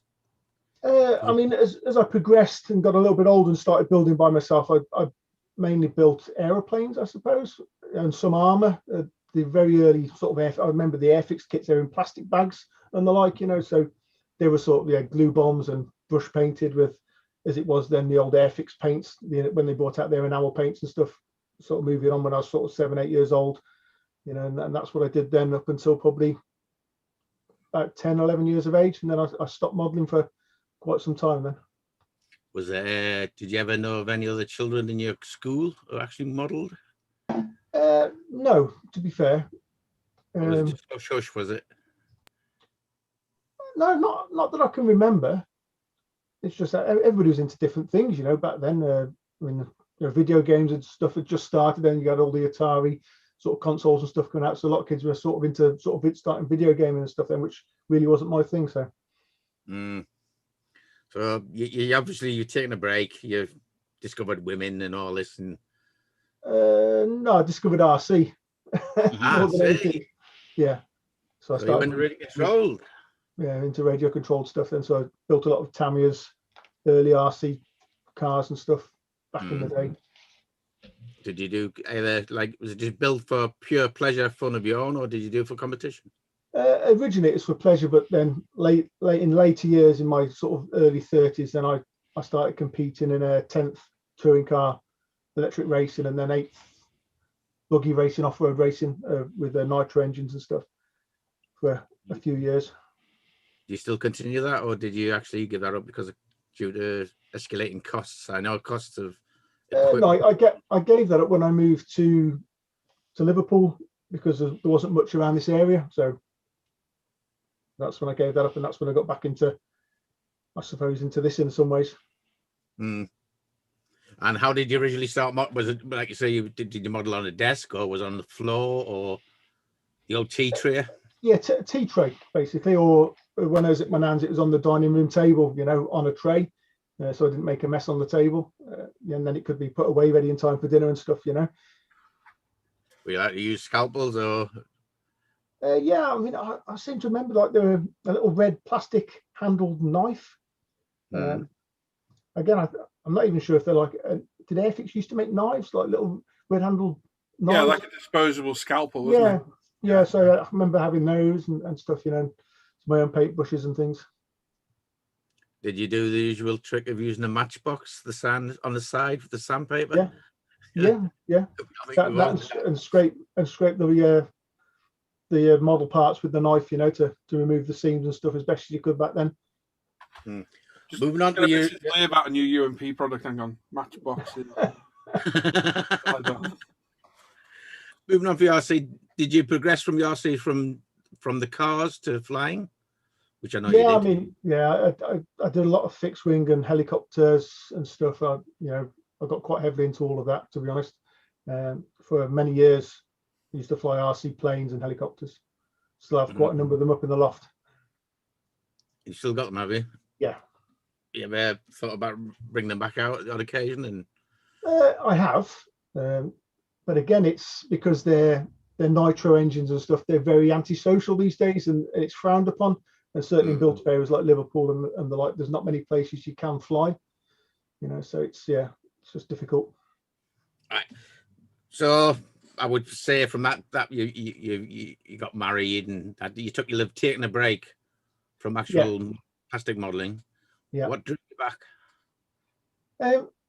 Well, when I was flying the RC stuff, I then got back into building some Tamiya cars, because I mean I was heavily into cars and stuff, and I've always been into cars all the time I've been growing up. So I started building some of the earlier Tamiya 1/24 cars. Again, they were basically brush painted and rattle canned back then. I say I built some of them. I had a small stash, you know, that was probably 5 or 6 kits in a stash, which then when I moved to Liverpool got put away. And then when I eventually got around to building this shed stroke cave, I was having a sort out and come across, and I thought, I must finish one of those. And that's how it all started up again. And before I know it now, it's taken over. Down the pit. Yeah. Have you any did you, as a younger age, attend any model shows, or was it something that you just didn't really? I used to go to a couple with my dad. I say, because my dad was a prolific modeler. My dad used to build a lot of infantry and cavalry soldiers and stuff, and yeah, cavalry on horseback was what my dad used to build. So I went to a few model shows with him that I can remember, but not so many by myself. Such been to some combined sort of RC stroke model shows and stuff which were together over the years, but yeah, that's about it really. Tool wise and everything, yeah, it's stuff's now progressed massively. What do you think would be the influence tool that you now own that you could have used when you were first modeling way back when? Probably two things, to be fair. It's probably the sanders and the airbrush. Yeah, the airbrush changed massively, modeling massively. Yeah, it just changes the finish quality, I think. You know, from brush painting, yeah, you can never get I don't think you can get a perfect finish with brush painting. So an airbrush just gives you a more uniform paint finish. And I say, and the sanders, whoever's you decide to use, just so you can get a better finish on the part you're going to paint first, you know. And was it a struggle with the airbrush when you first got it? Was it trial and error, or was it you just adapted? I messed with airbrushes before getting back into modeling with the RC, and it was a bit hit and miss. You know, I had some Aztec airbrushes, but they weren't the easiest things to use. Is that a 470? Is it? Yeah, I've got a couple of them, to be honest. I've got a single action and one of the double action ones with the interchangeable nibs. Yeah. Yeah, they were okay, you know. But yeah, it's just cleaning was a nightmare. Then paint gets stuck in them, and then they don't work properly after. And yeah, but yeah, moving on to a more conventional airbrush, like I say, the Apex, which I think revolutionised airbrushing for me. Definitely. Were you ever a Model Magazine subscriber? I used to have a few, but again, I'd say mainly more on the RC side of things. You know, there used to be a bit of crossover sometimes, you know, in the RC mags and stuff. Right, moving on. Right, we've got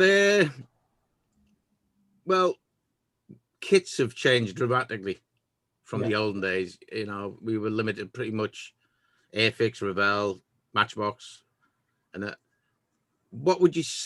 I don't know. What would you see as being the greatest influence? Well, the greatest progression in kits from the old days to now?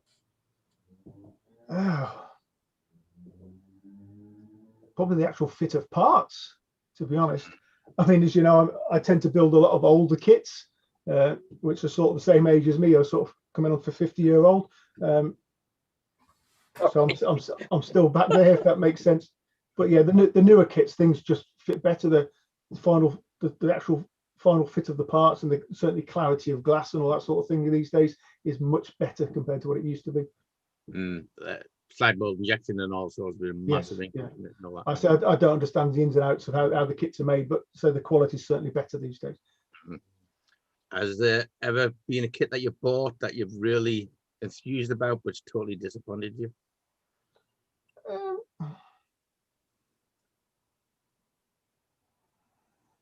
I'll probably say no, to be honest. You take them as they come, don't you? Really, you get some good kits, you get some bad kits. Like the GT40 I built, you know, it's one of those cars that I wanted to build. The kit wasn't the best, but you just persevere and you make as good as you can of the job. You know, I think that's part of the modeling. You know, you hear about you know like Jim with his built that McLaren MP44, the MFH kit. You know, it's a beautiful kit, but there's a lot of work involved in it to make it beautiful. If that makes sense, and I think that's the same with all models in some way or other. Was that be a kit that you would happily try and attempt to build, or would you avoid perhaps it? Not that particular. I wouldn't mind making a couple of their kits, to be fair. I quite like the Alpha 155 they've done. I'm sort of still tempted to splurge some money on one of those one day. So you're not actually put off by a tough kit or the introduction of aftermarket? No, I mean, with the aftermarket, I haven't, in my mind, I haven't done enough of it to be fully au fait with it. Well, I'd say I'm comfortable, you know, with doing every aspect of PE and stuff. So I'd like to say build myself up, do a little bit, try and add a little bit more to each model I do, so I just get better and better at it.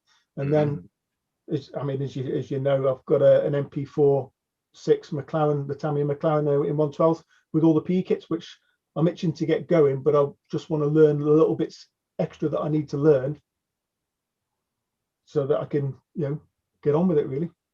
So you feel you're not really at the stage where it's such a kit that you would take on as a task and learn from the kit actually itself, rather than. I'm more put off by the cost of the kit.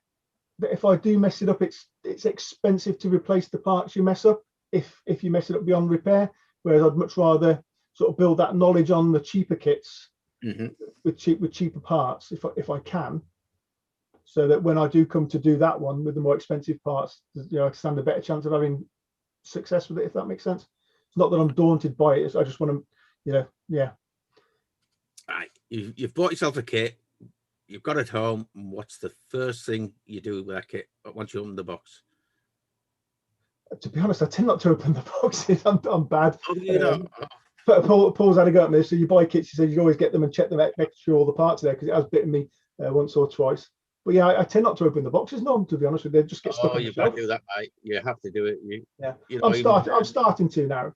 You complete weirdo, eh? What a weirdo. It's the best part of getting a roof through the box. Take a few of the parts off, leave them loose in the box, maybe drop them here and there, run them over, put them back in. It's fun. Exactly. It's best just left alone until you actually start on the kit. Everything's there then, in theory. It's nice to see, because if it's a new kit you haven't seen, it's nice to see what the parts look like, see if it's got good detail, really. Yeah. That's us normal modelers. Yeah, I'm far from normal. Like you say, the best advice is always open the box and check right through it, because they have the sprue trees on the instructions. Yeah. Take them all off as you go through to make sure they're there. It's something I do need to start doing, to be fair. As you've said before, the thing is there, like I say, a kit you're fearful of building, right? I wouldn't say I'm fearful of building anything, to be honest. I'll have a go at anything, Norm, to be honest. Oh, I know. I've seen your builds. We've all done it. We've all done it. We've all got the stage. We've built the kit, gone so far, and some drastics happened to it. Paint might have gone wrong. You might have got glue marks in the wrong places and all that. Are you the sort of person to say, hell with it, like rebox it, do it another day, or would you do you tackle? You go for it and see what you can do. Yeah, well, you just continue, don't you? I don't sort of putting them back in the box. If you start it, you might as well finish it. No matter how it comes out at the end of the day. You just got to learn from those. If you do make a mistake, you got to learn from those mistakes, rectify it as best as you can. I think I still do that on every kit I build. I don't think, I'd say I've built a kit that I'm 100% happy with. They've always got something wrong with them. No, but I don't think any modeler is. I don't know. It's that age-old question, is it? What's the best kit you've ever built? I've not built it yet. No. Not built it yet. Yeah. Yeah. What is the best kit you've ever built? Sorry, Norm, I stole your thunder there, dude. Yes, Luke. I wouldn't say I've got. I enjoy nearly every kit I've built. I've enjoyed. There's a few I've enjoyed more than others. I enjoyed the Datsun I've just finished. Because it's just I like that era car. I particularly like that car as a car itself in real life. The GT40 I built, I enjoyed that kit because it had some challenges that I had to get over to finish the kit. Probably the Mercedes AMG GT3, the one with all the decals all over it, the Good Smile racing one. I thoroughly enjoyed that because of the decals on it. And the involvement with that. It's different aspects of the hobby, I suppose. You're predominantly a car modeler. Yeah. I think you've done bikes as well, haven't you? Yeah, I've done bikes. Yeah. What made you choose cars? Is it just that it's that you like in real life, or is it? Yeah, I mean, I'm a petrol head at heart, Norm. That's the thing, But then, I would never say never to any other types of modelling. Whether it be armour. I've said to Al a few times I wouldn't mind building a plane at some point because I do like aeroplanes.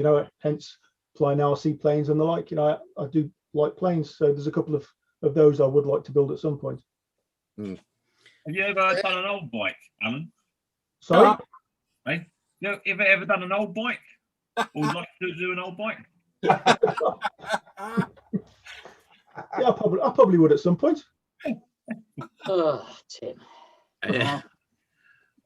What part of the whole process of getting the kit and doing it do you actually enjoy the most? That's from gluing together to thingy. And which part do you dislike the most of the whole process? I hate cleanup. Chopping parts off the sprues, cleaning parts off the sprues. I just wish. Most fun part. Oh, honestly. Fun parts, decaling and painting. Mm. I'm not keen on final assembly either, but again, that's probably down to myself, because I think I tend to start rushing to when I get towards the end to get to the end.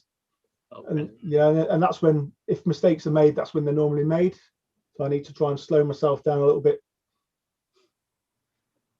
Given an unlimited amount of money, at what scale and what item would you like to see built that you could go out and buy? Oof. I'd like to see more 12 scale cars. Mm-hmm. Probably the likes of, you know, some of the touring cars. I mean, I know MFH has done the 155, but more of the British touring car, old cars I'd like to see. Some more of the newer F1 cars in 112th, other than by MFH, you know, for Tamiya to do some of the new 112th ones. And that would be nice to see. Right, we'll move on now. Competition-wise, you entered the live show competition. Was it last year? I think I've entered a few times, yeah. Yeah, you've entered a few and you won it. What was your feeling? How did it make you feel about winning? I was going to say, I like the fact that people have picked my work, you know, and people appreciate what's gone into the work. You know, I don't think I'm not a modeler out there to model to win competitions. That's just not me. You know, I model for myself, but I do appreciate that when other people like what you've done. You know, it makes you feel good. You know, that people appreciate what you've done. It's confidence booster and all that. Yeah, definitely. Things have changed in modeling massively. We've got introduction of new range of paints, tools, you name it, and all that. Would you say probably the biggest change that the modeling community has ever experienced is now the internet? Definitely, 100%. 100%. Yeah, it's probably changed people because when we used to model, we were all solo. You know, you all modeled on your own. Now it's opened up. Yeah, I mean, for me, I mean, you know, I found, it's probably a question you could ask me at ISM. You know, when I built this, and it was a Ferrari 310B was the kit what I'd previously started. I thought I'll get that out and start finishing that, and I was starting to do some of the decals, and the decals were falling to bits. And I thought, oh god, it's not good. Let's see if I can find some replacement ones or see if there's anything I could do. And that's when I was searching on just Googling that, and I actually come across, I think it's one of Paul's videos, which then I clicked on that, and then I found the link to ISM webpage, and that's where I got into all this. And yeah, without the internet, I don't think I'd be back here doing what I'm doing now, to be honest. So I would have just put it all back in the box and got on with something else. You would have done a norm, would you? Put it there, done a norm, yeah. Like you say, I mean, paints, we've had a new range of paints like acrylics we never used to have, stuff like that. Yeah. Has it been sort of an easy, because now you've got a bit of experience adapting to these new techniques and everything that's coming along now? You got varnishes, you use varnishes and stuff on your cars and all that. I never do. Yeah. So, yeah.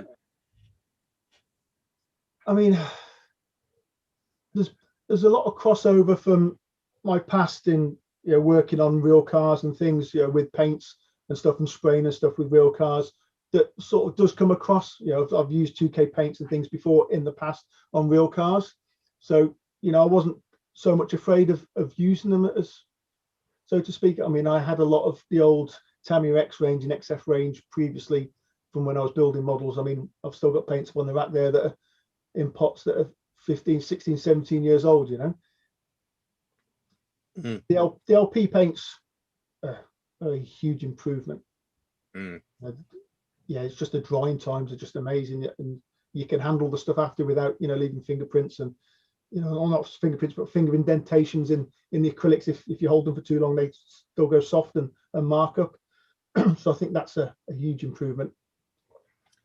When you model, do you model on yourself or do you follow another person and try and emulate what they do? I'd say I model for myself or model on myself.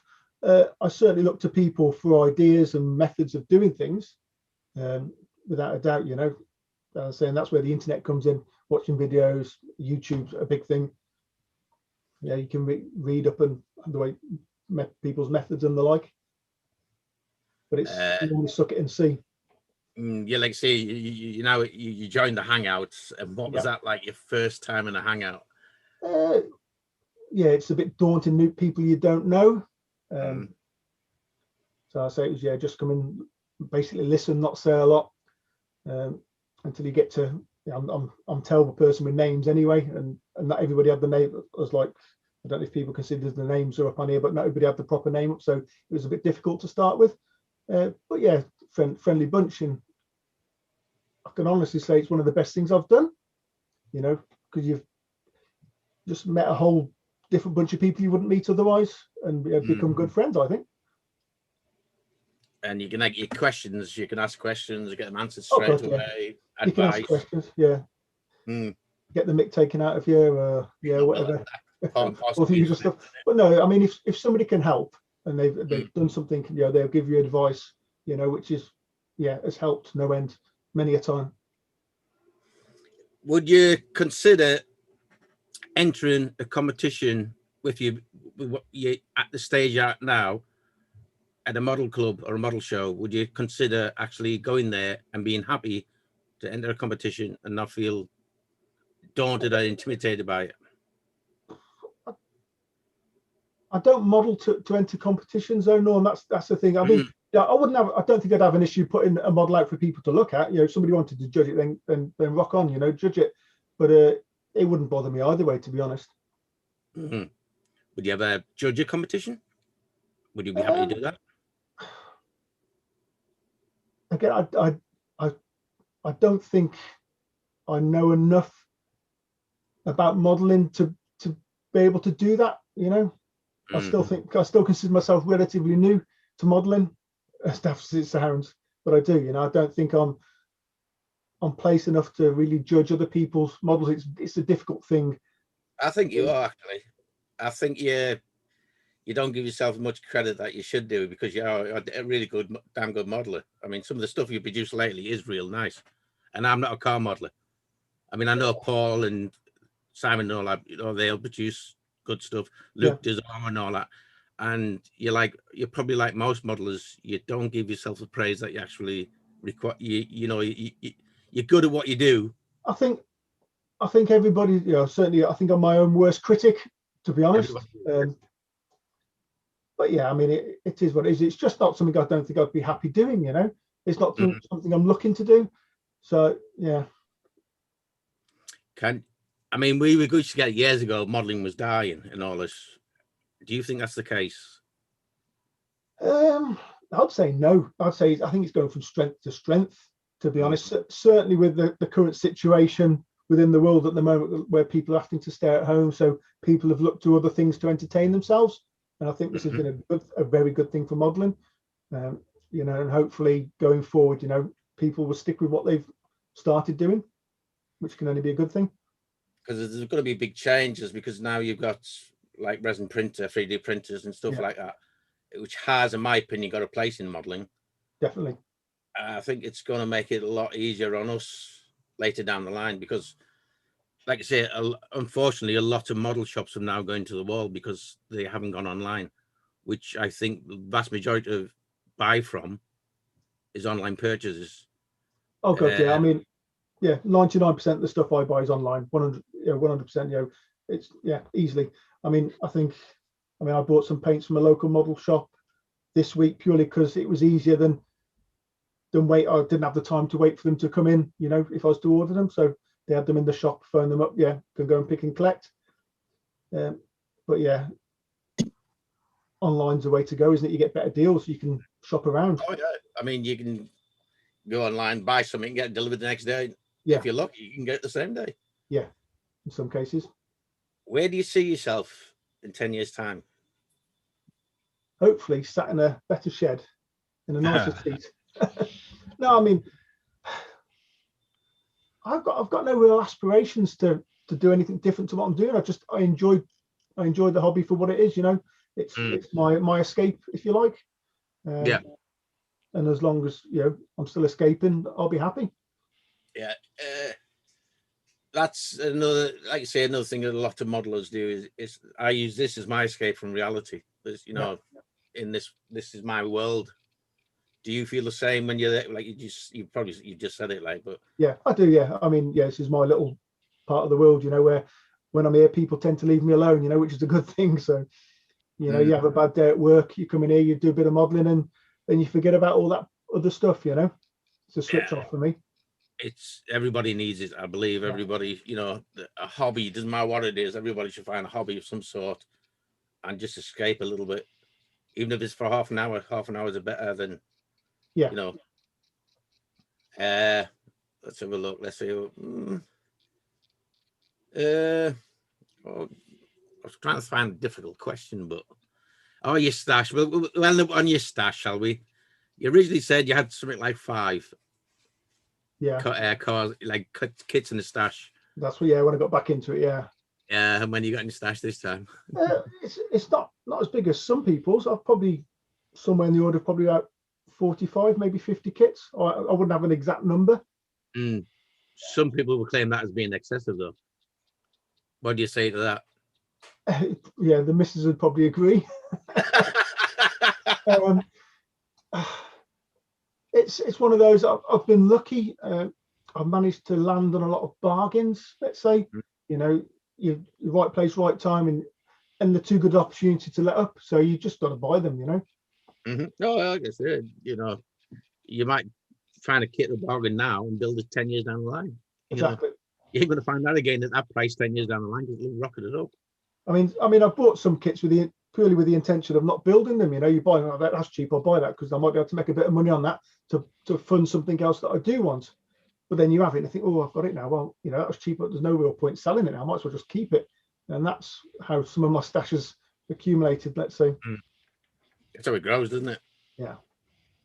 Well, would anybody like to ask some questions? Yeah, I would. There you go. So, you've been back in the hobby for a few years now. Yeah. From the outside world, we're a big community within ourselves, but from the outside world, we're a very small niche, aren't we? Is certainly in the Western world, different in Japan and the Far East. Everyone builds models of some shape or form, but we're not in the Western world. What do you get from it? What do you get from the hobby, and why do you invest all that money, all that time to do what you do? I enjoy it, Luke. Basically, I do enjoy sitting building models.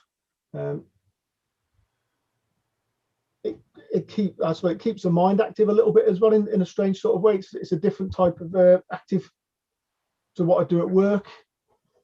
Yeah, which is good for me as well. I switch off from the real world a little bit and into my own little modeling world, or into the Hangouts world, if we like. We have a laugh and a joke, which, you know, is something I really enjoy. You know, the banter we have. That's about it really for me. Yeah. And going on from that, is it like a secondary question? You're a married man. You've got a family. Yeah. How do you balance the real world and the commitments you have with time in your cave? That's a tricky one. That it's difficult because let's be honest, in the Hangouts and the guys that regularly join the Hangouts, we spend a lot of time sat at our bench. Yeah, an awful lot. Yeah, we do spend a lot of time, and talking more about your finished models than mine, that produces the end result. Yes. And you end up producing, because you are a phenomenal modeler, without a shadow of a doubt. And you end up producing really good results, but that comes at a cost of time. Yeah. So it's finding that balance, isn't it? And I'd be interested to know how you balance that. Yeah, it's probably balanced more in favour of modelling than family life, but it's I mean, the kids are older now, so they've got their own things they enjoy doing. They don't want me hanging around, or doing. They're not looking at doing things so much with me at the moment, or with the parents. They want to be chatting to the mates and stuff, so they don't really mind. And the only other thing I'll be doing is sat in the house watching TV. So I might as well be in here doing something productive, or what I think is productive, and keeping the mind active and things, rather than sat just staring at a square thing on the wall, Yeah. And if at any point your missus said, okay, let's see what it's all about then. Let's see why you spend hours upon hours in your cave gluing bits of plastic together. Show me. Would you? Yeah, I would. Yeah, 100%. Wouldn't have an issue with that. Good. I mean, a lot of the people in Hangouts know my missus, know Shaz. She's been enough when we did when Luke did the quiz. Yeah. But from a modelling point of view, she said, right, what's this all about? And I'm talking from personal experience, because I mean, I wouldn't say, oh no, you don't want to do that. I don't want you in here with me doing that. I wouldn't mind that at all, to be honest. But I had that thing when my partner said, right, what's this all about then? Because when we first got together and she first came around for the first time, I've got this whole room with paint on the wall and display case. It could have been, what's this all about? It could have been a Dan room instead. Yeah. Oh yeah, that is true. It wasn't a dungeon. Yeah. I mean, but I was trying to explain it, and then she's actually ended up building a couple of models, but I was a little bit reticent, to be honest. I was sat on a bench, and now we've got another bench there with her chair, and I'm like, am I happy about this or not? Because this is my escape. Do you know what I mean? This is where I get away from everything. And then she sat next to me, chewing my ear off while she's building the ship. Yeah, to be honest, I don't think it's something Shaz would do anyway, to be honest with you. She's like, oh, isn't it time you went to your cave now, sort of thing. She likes I get told that as well. Yeah, I get told, are you going to go into the front room and leave me alone? Oh, yeah. I'm hoping that my daughter will, because my daughter's, she's a very artistic person, so I'm hoping that she'll come and start building a couple of models. I said from the Models to Heroes auctions we had, I managed to get the owl for her, which she's had, and she does want to build. So I'm hoping that she'll get involved with that a little bit. Maybe not so much in the Hangouts, because that might be a little bit too much. But really, well, there's the next question then, and then I'll shut up. Please do. Is modelling art? Is modelling art? I'd say yes. Yeah, I'd say it. I think it is. Yeah. When I got back into the hobby, and I said to the missus, after built a couple of kits, I'm going to have to get somewhere to display the models in the house. Like, what do you mean display the models in the house? I said, well, I've got to put them somewhere. So I keep them in your cave with you. I said, well, no, because they get covered in dust and stuff. I'd like to display them in the house. And she's a bit hesitant about it to start off with. And eventually I managed to get a cabinet, got one in the corner, started filling it with the kits, and she's actually, in actual fact, that actually looks good, with it lit up and stuff. And she likes cars and stuff, things anyway, so it's actually turned out better than she thought. Let's say. So I've got a question. More important question is, how much trouble did you get in today spending the whole day in your cave and letting your missus paint your decking? Here's the thing, Si. It's not that I didn't offer to paint the decking. It's a thought. She said that she wanted to do it. I did it last year, and she said, as long as I clean it all off, and she wanted to actually paint it herself. How much trouble did the dog get in for running on it? Yeah. He got into far more Yeah. trouble than me sitting in here, put it that way. Cool. But in other words, she thought she could do a better job, or she knew she could do a better job than you. Well, that's quite. Well, yeah, I mean, I waited until she went for a run, then I went out with the brush and I just went around all the edges and stuff where she'd missed. But Oh, that's brave. That's brave. Shots Yeah, fired. brilliant job, love. Give me the paintbrush, thank you. It's only brave if he tells her. Yeah. There's a couple of Neater questions. than I thought I did it. Ryder Wynn says, question for Alan, did you run out of blue? If you have, he's got plenty if you need some. Run out of what, sorry? Blue. Run out of blue. Right. He also says, Oh, Gary, was that Gary, was it? Yeah. Yeah, no. Yeah, Gary wanted me to do the Datsun in blue, you see. I think it looked good in brown, though, Gary. He also asks a question, is there anything you would not build?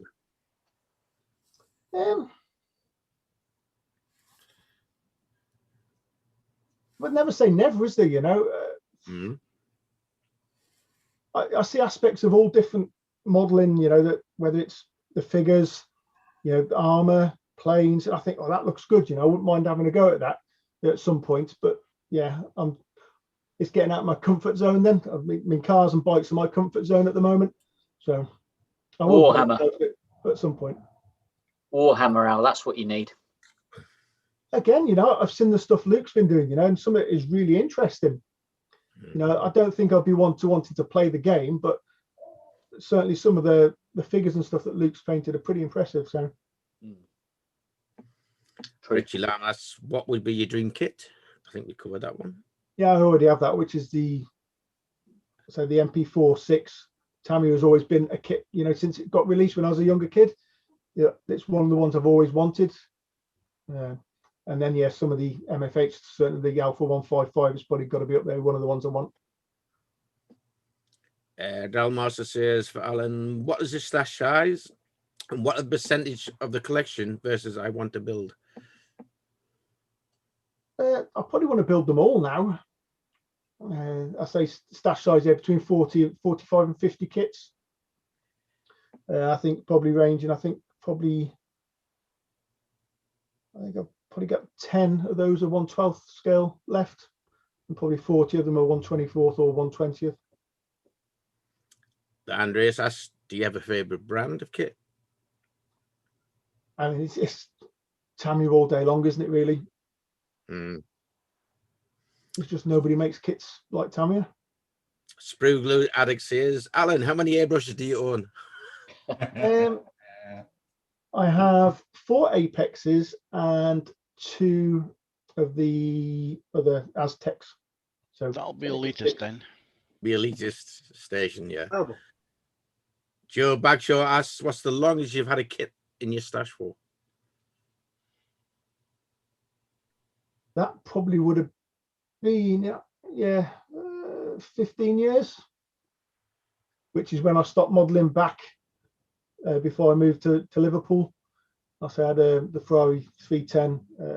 I think it's a Williams FW13, and a couple of other kits I had, but past tense, I've built those now. So here's a good question.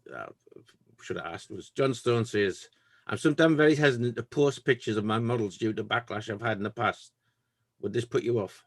No. No, good lad. No, I mean, you know, if people don't like the kit, then don't have to look at it. It's simple, isn't it? You know, it's and if they don't like how you built it and painted it.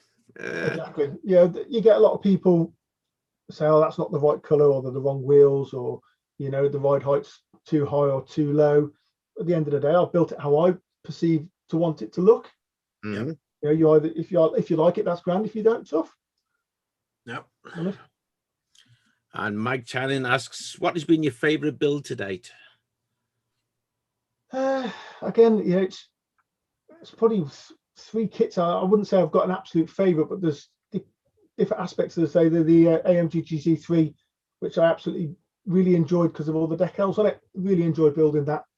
The GT40 because of the issues I had trying to get the thing to actually go together. And this Datsun because I put a little bit more detail into it, which I have enjoyed. You know, but then it's hard to know where to stop then. When you start adding detail, you can add a little bit more here, a little bit more there, and it just keeps on going on and on. And you can understand why some people are building kits for years when they keep on adding all the extra little bits. You're going to go further each time. Yeah. It's to find your limit in it. Yeah. And has anybody else got any questions for Alan? No, I think you pretty much covered them all for me. Yep. There's no more in chat, so thank you very much, Alan. Nice interview, No mate. worries. Would you kiss Well done, Al. Barry avoid? I think it's always the prominent sort of question you Oh, ask. pink or brown? Yeah, pink or brown. Don't mind a bit of either, to be honest. So Two dirty fingers, nice. Oh, Tim. Moving on. What? Oh, I mean, two fingers in the ice cream. Two fingers in the ice creams. Oh. Neapolitan, isn't it? Neapolitan. There we go. Excellent. Norman, well done, Alan. Welcome. I like it. Well done, chaps. Nice one. We got any chat to catch up on? A few bits. Festus joined us. Colin. Hey, Colin. We've got 84 likes, 133 watching. So hit that like. good go. And then pretty much everyone that's already been covered asking questions and yeah. John Stone, what's he like? He's saying I'm sometimes very hesitant to post my pictures due to the backlash I've had in the past. Hey, you've got nothing to worry about. Simon, Yes. say it without swearing. I didn't swear. Didn't say you did. I said say it without swearing. What, the fact we've already done that one? Yes, never mind. Darryl in the chat saying at Black Rifle Model Works, so how do you feel about your interview idea being blatantly stolen? To be fair, go back to the live shows, what? He's winding you up. 2-3 years ago, probably. I've stolen the idea from ISM. Yeah, well, who was the last person we interviewed on here? That wasn't that long ago. Simon, Me. wasn't it? Simon. Me. Yeah. Oh, yeah, we did you on here, didn't we? Yeah, I forgot. Yeah. How long ago was that? Well, it's since about August last year, because that's only since I've been doing live shows. So 6 months, 7 months. It was about 3-4 months ago, I think, wasn't it? Something like that. Must have been boring because I can't remember. Oh, ouch. Ooh. You stop yourself. Yeah, we did a lot a while back. Everyone in here has been done near enough, I think. Hang on, let me have a... Apart from Luke. Oh, yeah. Oh, no, everyone's been done, mate. What did I say earlier, Luke? You gotta do it. Yes, Luke. Luke, what did I say earlier? Yes, I know. You need to do it, mate. You need to do it. What did you say earlier? You up for being the next one, Luke? I don't really think I've got anything to say. I Hang reckon. on a minute. I Luke, reckon you've nothing got to say. Gee. I reckon you've got... We'll have a chat off her. Yeah, Think of it- everyone kind of knows me anyway, don't they? Think That's of it not the like point. the interview. Think of it like the interview when you're going to be doing the TV when you're doing they're going to be filming you in your car while you're driving around. Think of it something like that. Again, Tim, that's never going to happen. Open and frank. That's what we want, Luke. Well, without swearing. We don't want Frank, we just want Luke. Well, yeah, sorry. No one wants Frank. Yeah, if people want to ask me some questions, that's fine. I'm sure we could. Do it on your channel, Luke. Actually, I'm not asking Luke a question, actually. No, we'll do it on the live show, mate. I wouldn't steal any. It's all about you, Luke. All right? It's all about you. Exactly. Right then. How many we got? 143 watching. Let's do a 95 likes. Come on, people. Let's do our giveaway. Right. I got 3 thumbs down there, Paul. What? Got 3 thumbs down there. Must have been my interview. Gary on his iPhone, Well, his Gary. iPad, and his PC. No, Paisley. Right, should we do a giveaway? I think we'll do that. Yep. Get your timer ready, Norm. So we're going to do our weekly giveaway, £20 UP gift voucher. All you got to do to win is keep an eye out for the chat for Mr. Alan Parker putting start your numbers now. Not yet, though. When you see that, when you're prompted, post in pick a number, single number from 1 to 1,000. Only pick one. Don't pick more than one because you will get disqualified. And after 5 minutes, we'll do a random number generator, and the winner will be picked completely at random, which is kind of in the name of the random number generator. All right. And will Clay manage to get the last one in? Oh, Of course. Now, who would like to get a random number generator up on screen for me to save me having to? Because I've got all my screen dragged onto my iPad into Paint to drag it back. That would be Norm then. Norm's doing the timer. I can do it. Okay. Thank you. Right then, Alan and Norman, when you're ready.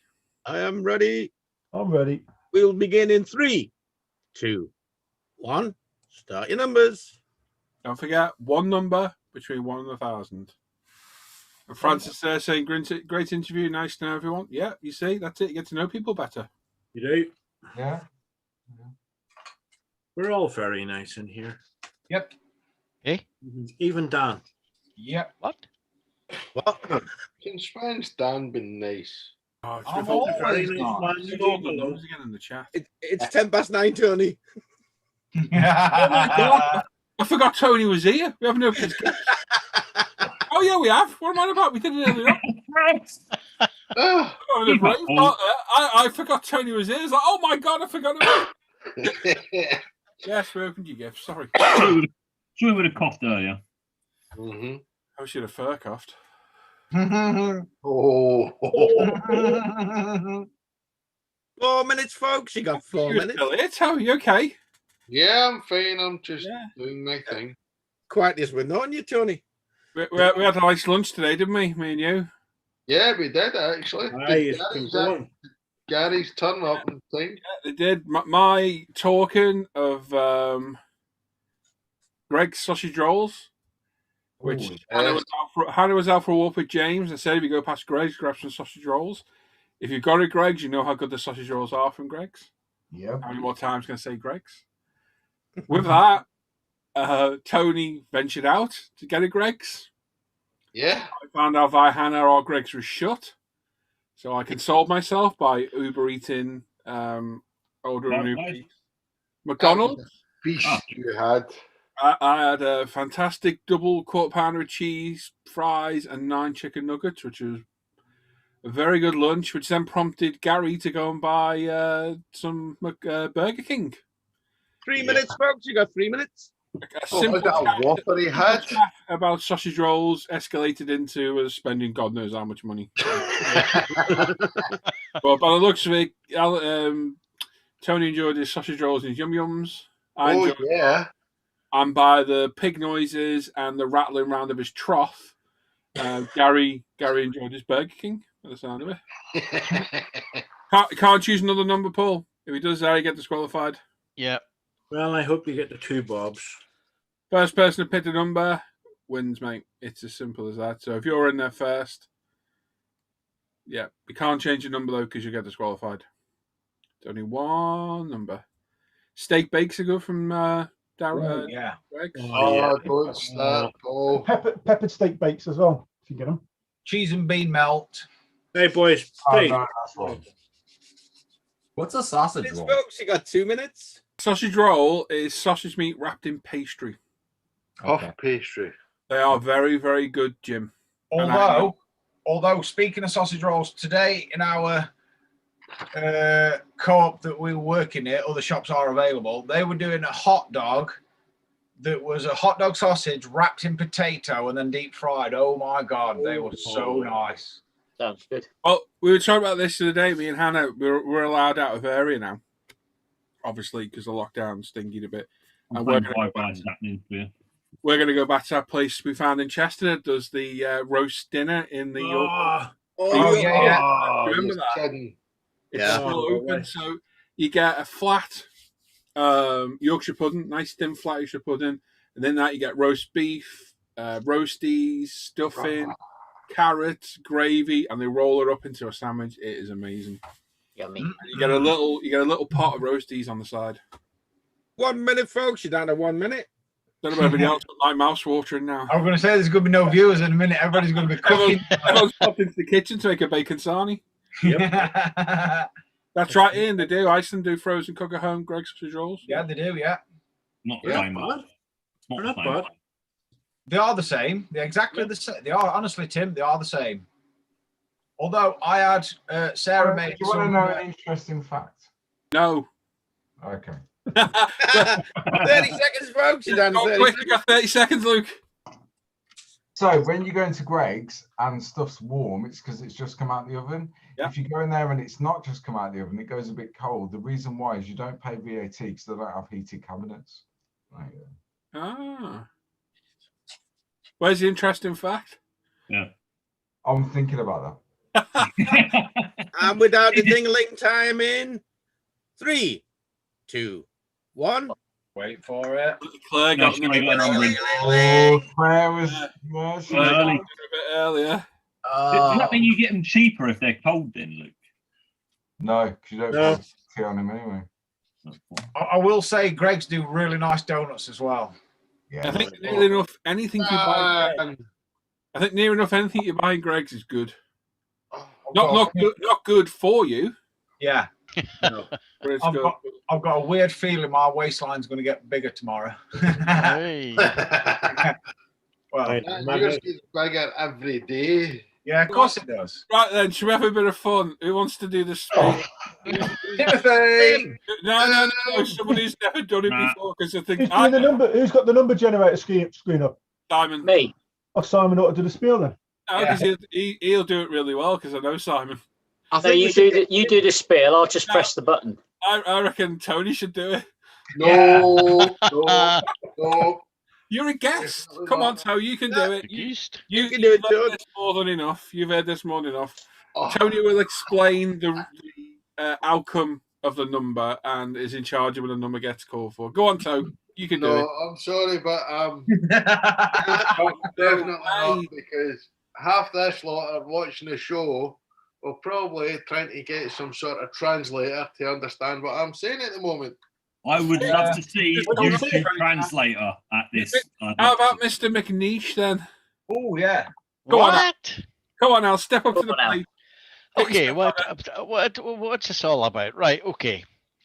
Random number generator. A number will be chosen from the random number generator generated and as a result of the number. And it's one between 1 and 1,000. And you've all picked one number only, except several of you. So at the end, we'll just say go. What do you? the holy water with that? I think he's got it bang on. It's just Yeah, slightly That's got it abbreviated. spot on. I just Jim, All the the words were there. You forgot about the numbers. The numbers, Al. oh, the number of the numbers. Yeah. Oh, 1,000. Oh, I said between 1 and 1,000. You've all picked one. So I want to know about the jumbers. Anyway, the jumbers. Oh, the Chandam Rumber Renerator thing. More insulin. He needs more insulin. Wow. Anyway, Yeah. we're going to draw a number at random now. As always, if two people have picked the same number, the first person to pick it automatically wins. And if you think you know it's one, please don't shout out in chat because we have had our name shouted out before. And it's a bit annoying and confusing. These guys will check it and double check the number to pick the winning jumbo random number generator number. I said that. It's not difficult to say this. It's just when you put on the spot, you can't remember it, can you? No, not at all. Just think of all the general shit I have to remember to say every week we're live and not screw it up. So, yeah. Yeah. So, the winning number for the £20 UMP gift voucher is... Go. 916. Oh, Oh, it's the old Ducati. Nearly the old Porsche as well. Yeah. that's brilliant. Yeah, I'll give all the information, but any of the information anyone needed. Well, I didn't quantify that. He did gave he? you information you might not need right now, but you might need later. Andy's in the chat asking, is the Jammerator ready? I thought you did exceptionally well, Al. Hey. Gary said he can't understand anyone up north. Yeah, there you go. I didn't understand much of that, to be honest. You know those big beverage cup holders you've got at Al? Uh-huh. How many times have been emptied tonight? It's not empty yet. Oh. He keeps topping it up before it does. Yeah. He's never like that. Oh, I think that beats your one, Tim, that one. Yeah. These shows kind of make sense. Well. I've got no idea what Al said. There you go. You get it very well, though. Totally understandable. Yeah. Oh, that was great. So then, there we go.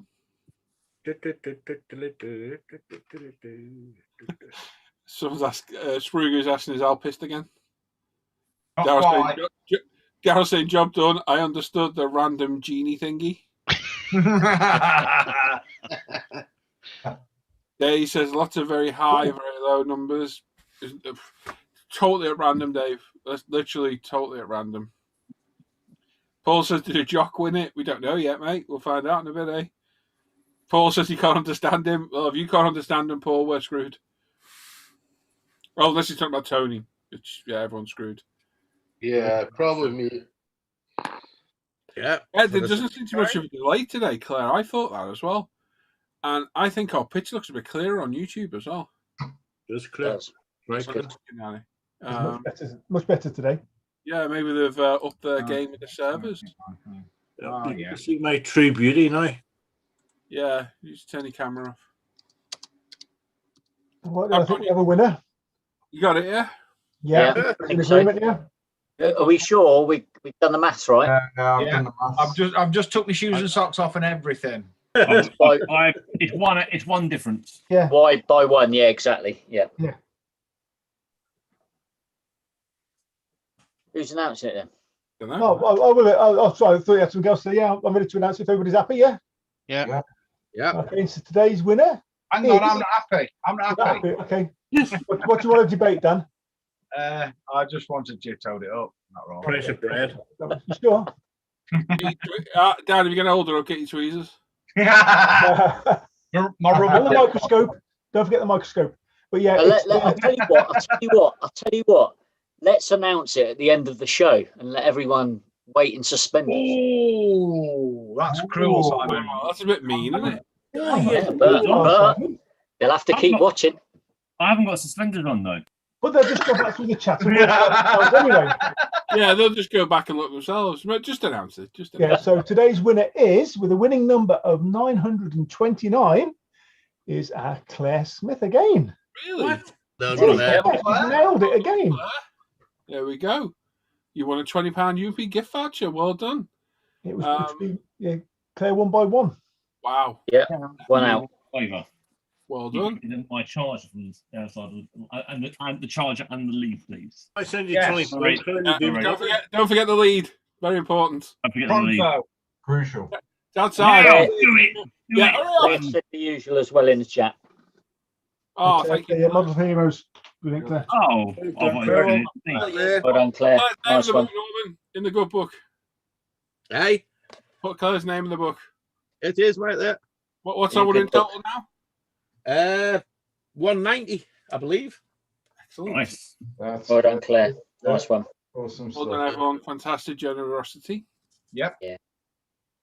Don't forget, Simon, speaking of generosity. My son Jack is raising money for Macmillan Nurses. The link is on ISM. Please donate generously. Everything is much appreciated. And thank you to all of the community that have already generously donated. I'll do that when I'm going to. Why not pop the link in our chat? Let's get Jack what he thinks he wants. Yeah, I will do. Thank you, Paul. No worries, mate. Anytime. Yeah, I'll do that when we go in. When I go indoors, Si. No, appreciate it. Look, I really do appreciate it, guys, because he's not part of the community immediately, but Any difference, mate? you We'll know, do it. Well, a bunch of kids at school to do something like that for charity. If it's a worthy cause, I'm Exactly. sure we're all for a worthy cause. Yeah, and I it's did just it nice last thing. year. 2 years ago, I did it, Si. It was the best thing I've ever done. Yeah. For me, it's not about that. It's about actually, it's nice for the kids to do it for a change and to encourage them. Yeah. Even if you donate a couple of quid. We've Brilliant. got 141 watching. If everyone donates the price of a coffee, that's going to be over 300 quid. That'd be fantastic if people do. Really appreciate that. What was his total? What was his estimated total? Well, they initially set out to raise 300 quid. So there's three of them doing it, £100 each. They've now upped it to 500, and I think it's over 600 now. Okay. So at what level do they start shaving their eyebrows off? Because I think Norm did that. And I think this is what we need to do. We need to start raising the game for them and saying, "Come on now."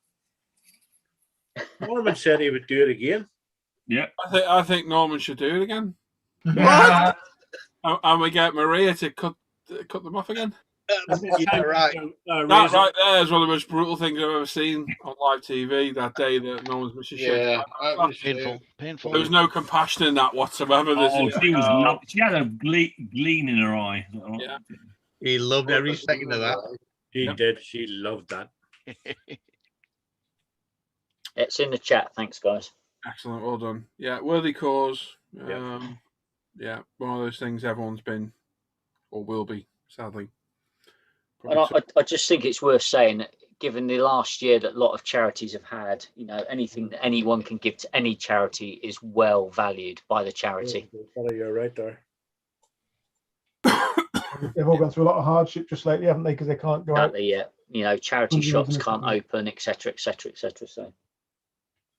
Yeah, fair play to the kid. Indeed, yes. Right.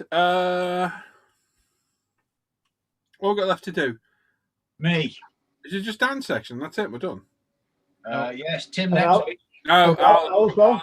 Questions for the crew. We're going to do as well. Questions, yeah, as well. I forgot about that because it's a rollover from last week. Yeah, although he wasn't told.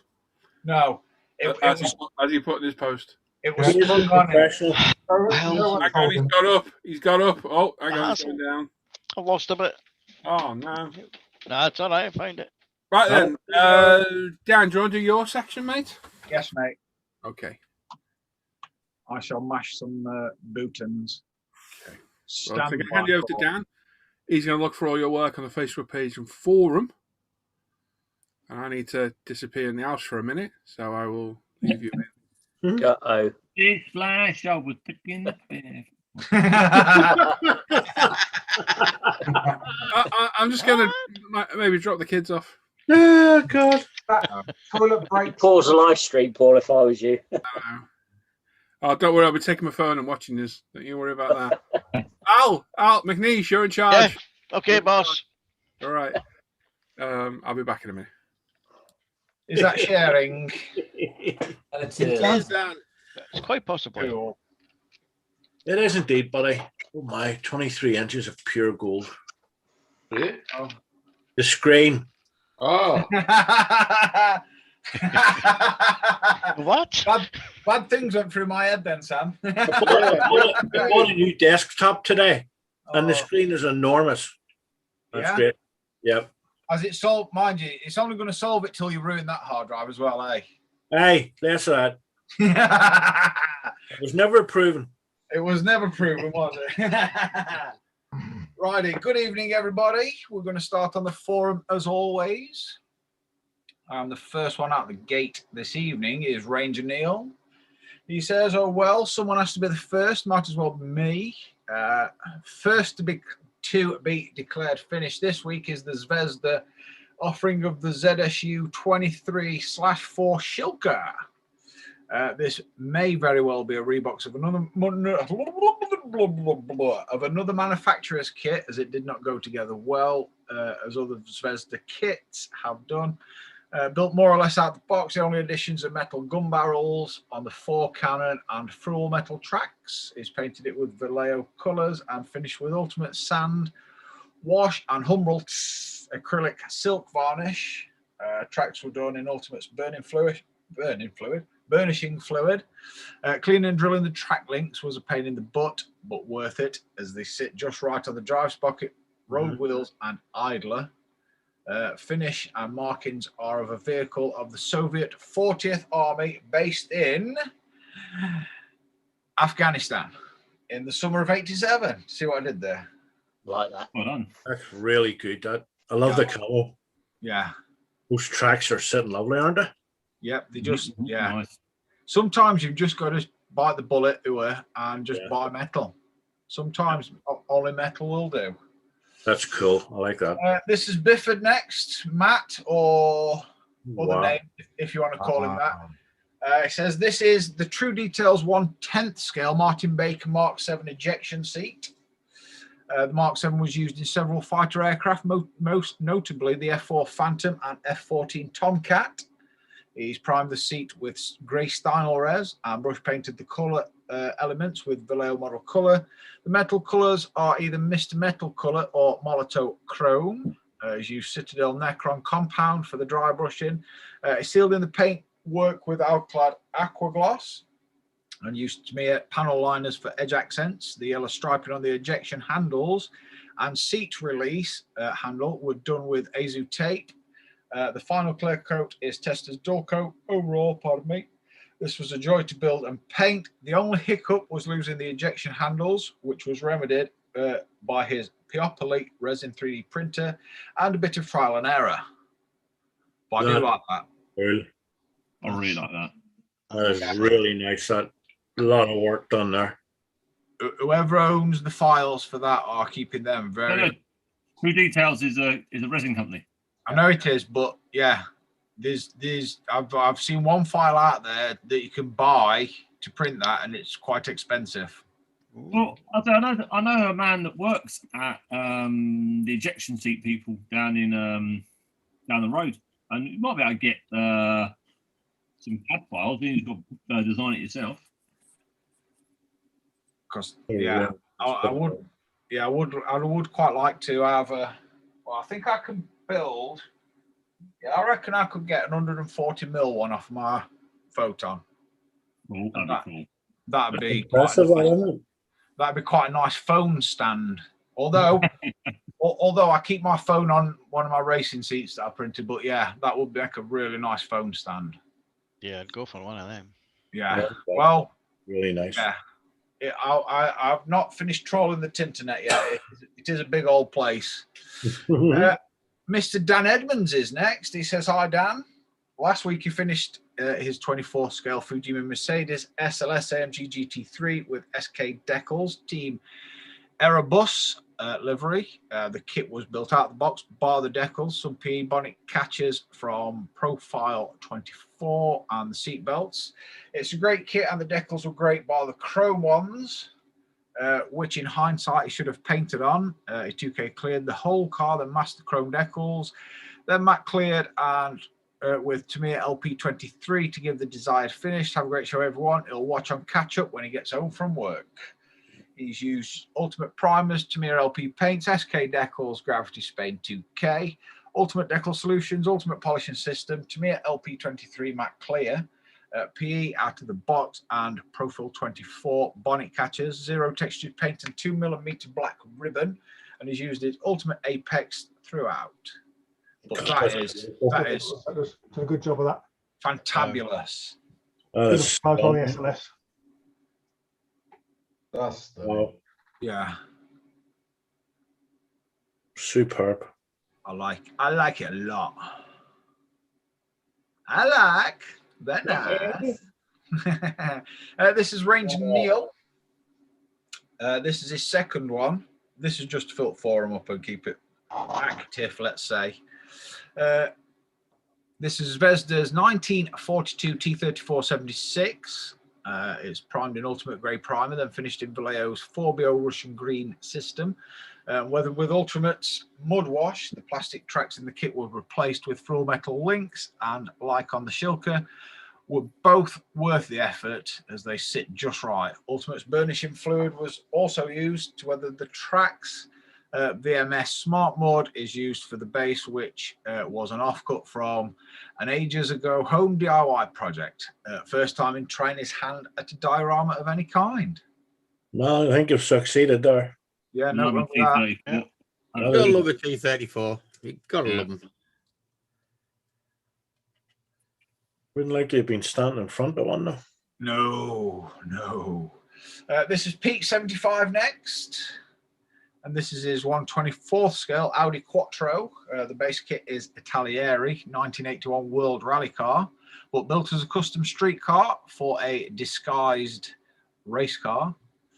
Group build. His exterior mods are Ronald. Sorry. Grow up, bad boy. Ronald alloys by Reggie. Alteration. You're a bad boy, Dan. I am a very bad boy. Bad boy. Alterations to the front lights and surrounding bodywork to improve the accuracy of the front end is added steel exhaust tips, photo etch grill badge and door locks, plus scratch built CB antenna. And the colour is Tamiya light gun metal. And I've got to say, I quite like that a lot. I like that. Yeah. Yeah, that's nice. That'll scare the pants off you if you were in it in real life, I suspect. Oh, yeah. You'd be holding. First corner, there's brown stuff everywhere. F27 Pax next. He says, good evening, agreeable modelers. He's getting there, isn't he? He's definitely getting there. This evening, two Zvezda 1144th Airbus A320s, both made at the same time. They both are VHVMB flying for Tiger Airways in 2009 and Tiger Air in 2016. The main colour is Tamiya Pure White and his own concoction of Airbus Grey with decals by Underworld and Rick Walkup. Does some beautiful work, doesn't it? Yeah. Every time. Yeah. It makes you want to build an airline, and then 3 minutes after you think, no, I can't do that. I couldn't do it. No, that'd scare me. Yep. Sea lines, that bust my head. What he's done, I like what he's done though. I do like that. Really cool. This is Hey Mika. He says, hello Dan. Hello. He's finished this model. It's a BMAX 24 scale Toyota Celica GT4 ST165 1989 Australian rally winner.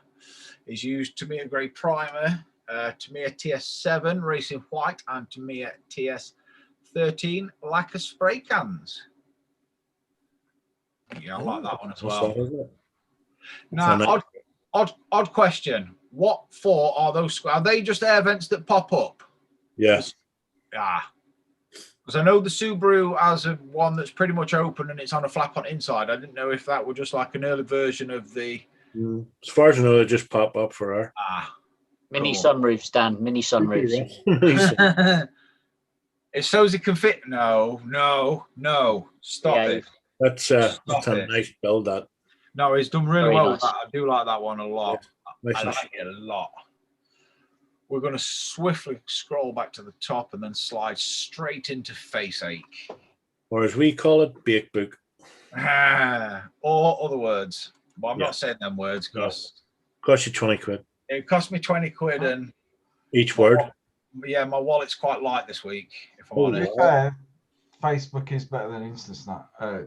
It was so close without. No, please finish that sentence, please. Don't look. That is pretty cool. That is cool. That was so good. The first one out the gate this evening on Face Ache is Mr. Robert Adams. And this is Revell 32nd scale Batman Forever Batwing. Is used various shades of grey, used to pull off the black look without using black. Really helps make the detail stand out. Wing inserts were done using various shades of blue to simulate the glowing effect. Thanks for looking and stay safe, Paul, Dan and crew. That's cool. Really nice. I like that a lot. I do like that one. That look good on the wall, one of those. I can see Paul doing that. I tell you, Paul's lucky he's sitting on the toilet right now watching this. I'm going to say he's puckered right up especially if there's a if there's a delay. If there's a delay on YouTube. It's halfway through, and it just went. That's an image. It wasn't your comment, Dan. It was Tim's comment. It was the funny bit. Yeah. Poor Paul sitting there cringing now. Oh yeah, I'll guarantee you he's made some funny noises. Oh, I need to get back out quick. Move along. I can hear it already being said from far away. Yeah. Mr. Charles Stellini is next. And he's finished the Hobby Boss 48th scale British Avenger Mark 1. A quick swig of pop. The kit went together lovely. He did manage to crack the front part of the canopy, but he'll put it down to battle damage. Paints used are Tamiya UMP Dark Dirt Wash, applied and finished with a Vallejo Satin Clear. Very nice. Very nice too. That is a plane I've been looking at from Hobby Boss, actually. I've been wondering what it was being like to build up. It's quite a fugly type of plane, that one. Yeah. It just, do you know what it looks like? It looks like it used to be longer, but it crashed. Yeah. You know, and it's made it shorter. Yeah. You know, like, do you know what I mean? When something it's long and then it crashes, and all of a sudden it's just shoved cockpit right up, and it's just short and stubby. Yeah, it's a kit I've half looked at and thought, yeah, it's a bit different, and it's quite an unusual type of shape. And I thought, it just looks, to me, it just looks like a flying greenhouse, is what it looks like to me. I bet it was a Well, very, they were all like that during the war, weren't they? I mean, it's a very, very pitch sensitive plane to fly with having such a short tail on it. Yeah. Oh, you sneeze while you've got hold of that stick, and you're going to end up doing a loop-de-loop and a barrel roll. And I'll be honest, that engine at the front, I wouldn't think they've got too much to worry about it trying to turn. That thing's putting it forward, whatever happens. yeah. oh yeah, it's a bit definitely. That's a big, I like that's the a weapons. big radio on it. Well, I do like what he's done there. He's done really well with Nice, that. really good. Really Really nice good. camel pattern as well. I like Well, it. in British colours, it's the tarpon. Always isn't looks it? good in British cars, doesn't it, Al? Yeah. Has that got rockets on it as well, Al? Yeah. Yeah. Yes. Oh, I I've don't got know. that one in 32nd scale. Shooty bang bangs under each wing, I think. What did you say? Shooty bang bangs. I said something. Sorry. That's You your thought you mind, said Samuel. bang bang, didn't you? Move along. Move along. This is that's Mr. Dan long. Croak next. Good one as well. It says, good evening, gentlemen, Dan. This week, it's the BMAX 24 scale Audi Quattro S1 E2. The body was primed with UMP white, base coat of zero paint, brilliant white, followed by Pro Range 2K. He sanded it back with micro mesh and polished with Novus polishing compounds. The kit served up some challenges, some from the kit and some from the builder. The body and spoiler had some surprising sink marks that needed filling, and he almost ruined the paint by laying down zero paints too thickly, and his 2K wasn't smooth enough. Nearly everything was more or less rescued, but this is far from perfect, but sits in the good enough category. That's good, Dan. Beautiful. Nice. No, nothing wrong with that, Dan. Absolutely nothing That wrong. is. Look at the Cracking front. subject as well. Yeah. Nice and sharp. I like that. A couple of Audis in the stash, I think. Yeah. But no, don't do them anymore. Discontinued them. Have they bought it? I thought Nunu had just bought out the. We'll have the right. That one, yeah, that one. Oh wow. This is Mr. John Stone. He says, by the kind permission of the Dan, this week, 2 pictures. One, the completed Trumpeter 35th scale German 21 centimeter Morser. Is primed at using UMP grey and painted using Tamiya XF59. Oils by Ammo of MiG. And the gun is then paired with the Tamiya 35th FAMO, which was completed for this purpose. Hope you like them. Thanks for looking, and many thanks, Dan. And I will just quickly browse across this particular picture of Mr. Stones just to show you an example of his work. Wow. Yeah, pick that one. Wow. Why is he getting backlash for when he's producing stuff like that? Cracking, isn't it? Yeah. People are just jealous, Dan, you know, and Well, yeah, that is superb. that is Yeah, let's stop awesome. criticising them, shouldn't I? But everything that he's done there, I like. I like everything in the back of the Famo. I like just the details. He's got his weathering spot on. The rust on the tracks on the Famo is it's just amazing. Yeah, well, real nice build. He's a very, very, very talented modeler and very good at eating bananas.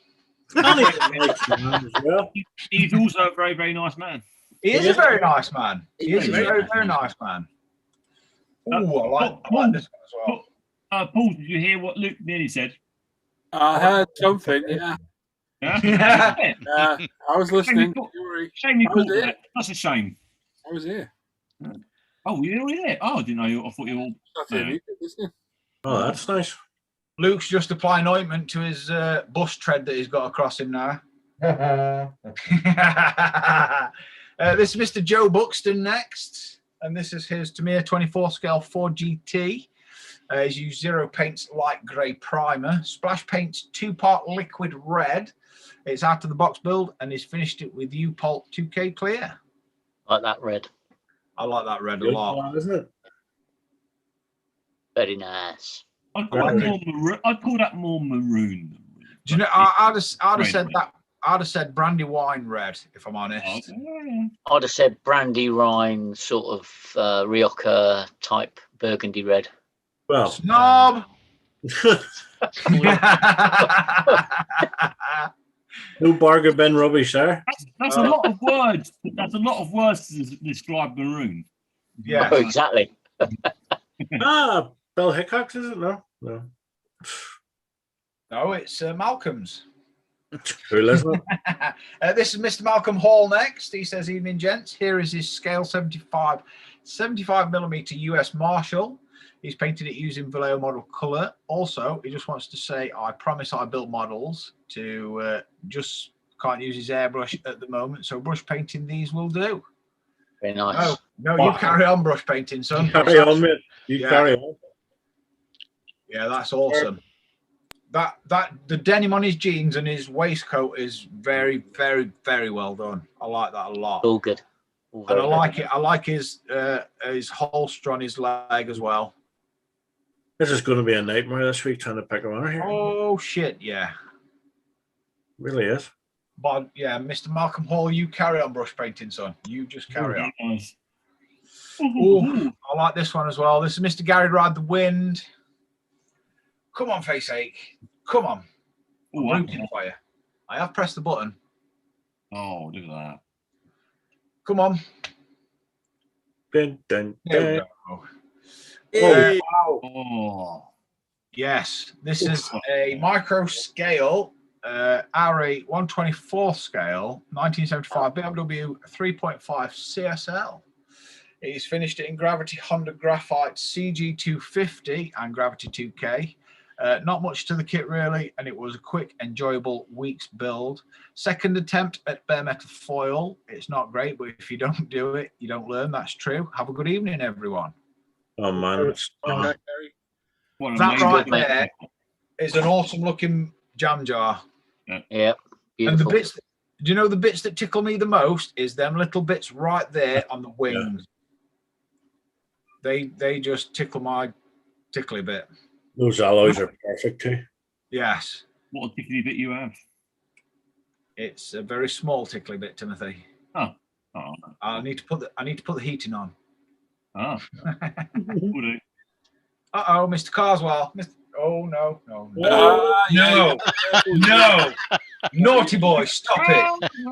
Yeah.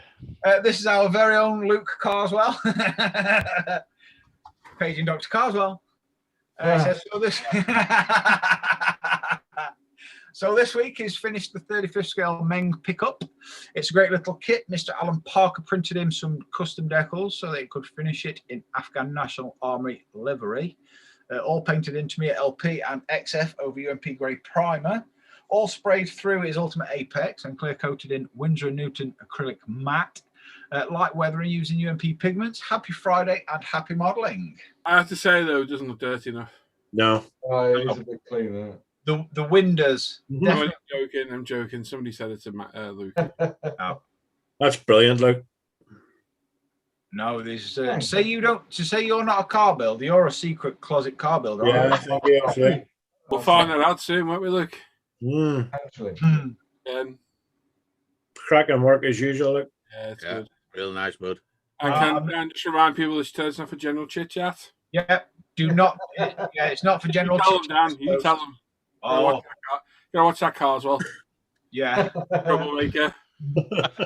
Go down for the Dan's tangent. answering questions he's asked. Yeah. This is Mr. Carl Roberts next.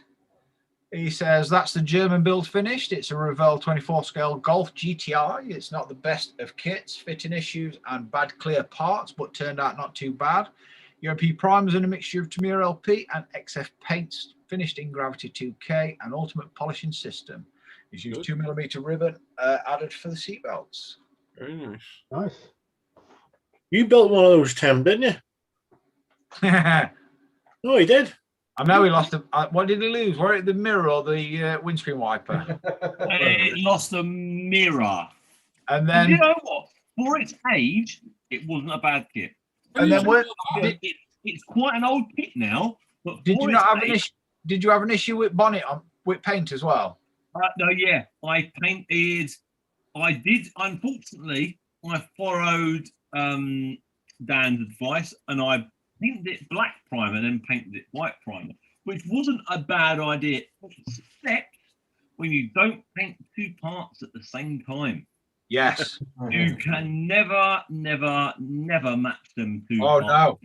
No, everything has to be done at once. Yeah, Otherwise, and I thought, just a bit more white. Oh no, now it's too much. Now the car looks it made the car look grey. I was like, oh. But other than that, I'll give it to it for an old kit. Really good little build that. I don't remember you building that. Yeah, I did. I can. Tell you what, Kyle, keep it going. That's a lovely build. That's really good. Yeah, I like that. I'll tell you what, if you want to build a better kit, the newer Revel Mark 1 Golf, man, that is a good kit. Yeah. There's so much detail on that. And you can do left or right hand drive it out of the box as well. Yeah? Yeah, really good kit, that little Mark 1. Good. And honestly, you guys would like to do that. It's a good little build, that would be. Well, I would actually call it a little build because there's quite a bit in the box, but it's a little kit. I feel a little spendy coming on at UMP. I think this weekend. I feel it. I haven't bought a kit this week, so I feel a bit neglected. Let's say on the old pocket. I have. Come on, Face 8, catch up. It's going bloody slow today. This is Mr. Joe Bagshaw, and this is his 24 scale Aoshima Lamborghini Countach 5000 QV. Nice. Apparently, it was a massive ball ache to finish off, but glad to have it finished off the bench. It's not his best build, but it looks nice in the cabinet. Major fitment issues with the doors, as he was expecting, but he tried his best. Nothing wrong with that. I like the contrast that he's got going on with the bright red interior because that's pretty much how they came. Yeah. I do like that a lot, though. Yep, nice one. That's one of them posters that you had on your bedroom wall as a kid. Well. Yep. Next to Farrah Fawcett. Oh. I bought Derek on mine. That's how old you are, but. This is Mr. Sean Bradder next. That's cool. This week I have been mostly finishing this. I've just had I had a fast show moment then, sorry. Jesse's fashion tips. Yeah. This is a Revell 24 scale model of a Model T. Tamiya acrylics, UMP Apex, UMP washers. Considered a matte black, rusted out look, but the kit comes with bright white tyres. Not a bad kit, lots of delicate parts. Keep safe and model on. Very nice shot. I've got to say, that blue finish he's got going on right there and across the bonnet, I like that. I like everything he's got going on there. Yep. Yeah, it's good, isn't it? Rims and wheels are perfect. I like the pinstriping. Came with decals or whether he's done that by hand. I'm glad somebody jumped in there after Sam said rims, because that we're just going to get. Probably decals that, Alan. Yeah, must be. Yeah, must be. If Sean's painted that, then he's getting a lot of pinstriping work for custom painters. Mm-hmm. This is Mr. Ian Douthwaite next. Excellent. This is a 1/48 scale Komatsu bulldozer. He built it as part of last weekend's 48-hour group build. It's not his usual scale or subject in a silly time scale. Is using paint techniques only ever watched on YouTube. He's painted it in UMP primer with home mix yellow, finished with various UMP weathering washers. Really good. Nothing wrong with that. Brilliant. 48 hours to do that. I know. It'll take I me need 48 days. I want to say I probably need 48 weeks. Speed on. Superb. I'm just building like a snail at the minute. It's ridiculous. Come on, face sake. I've pressed the button. Oh, there we go. This is Mr. Thomas Hebert next. And that is the correct pronunciation, I will just say, because he's got a thing over his E and it's not Herbert because there's no R and it's Hebert. Well done, Dan. Yep. Just to be politically correct. What a shame there's no Roman numerals in there for you to really test you. I don't care about them bits.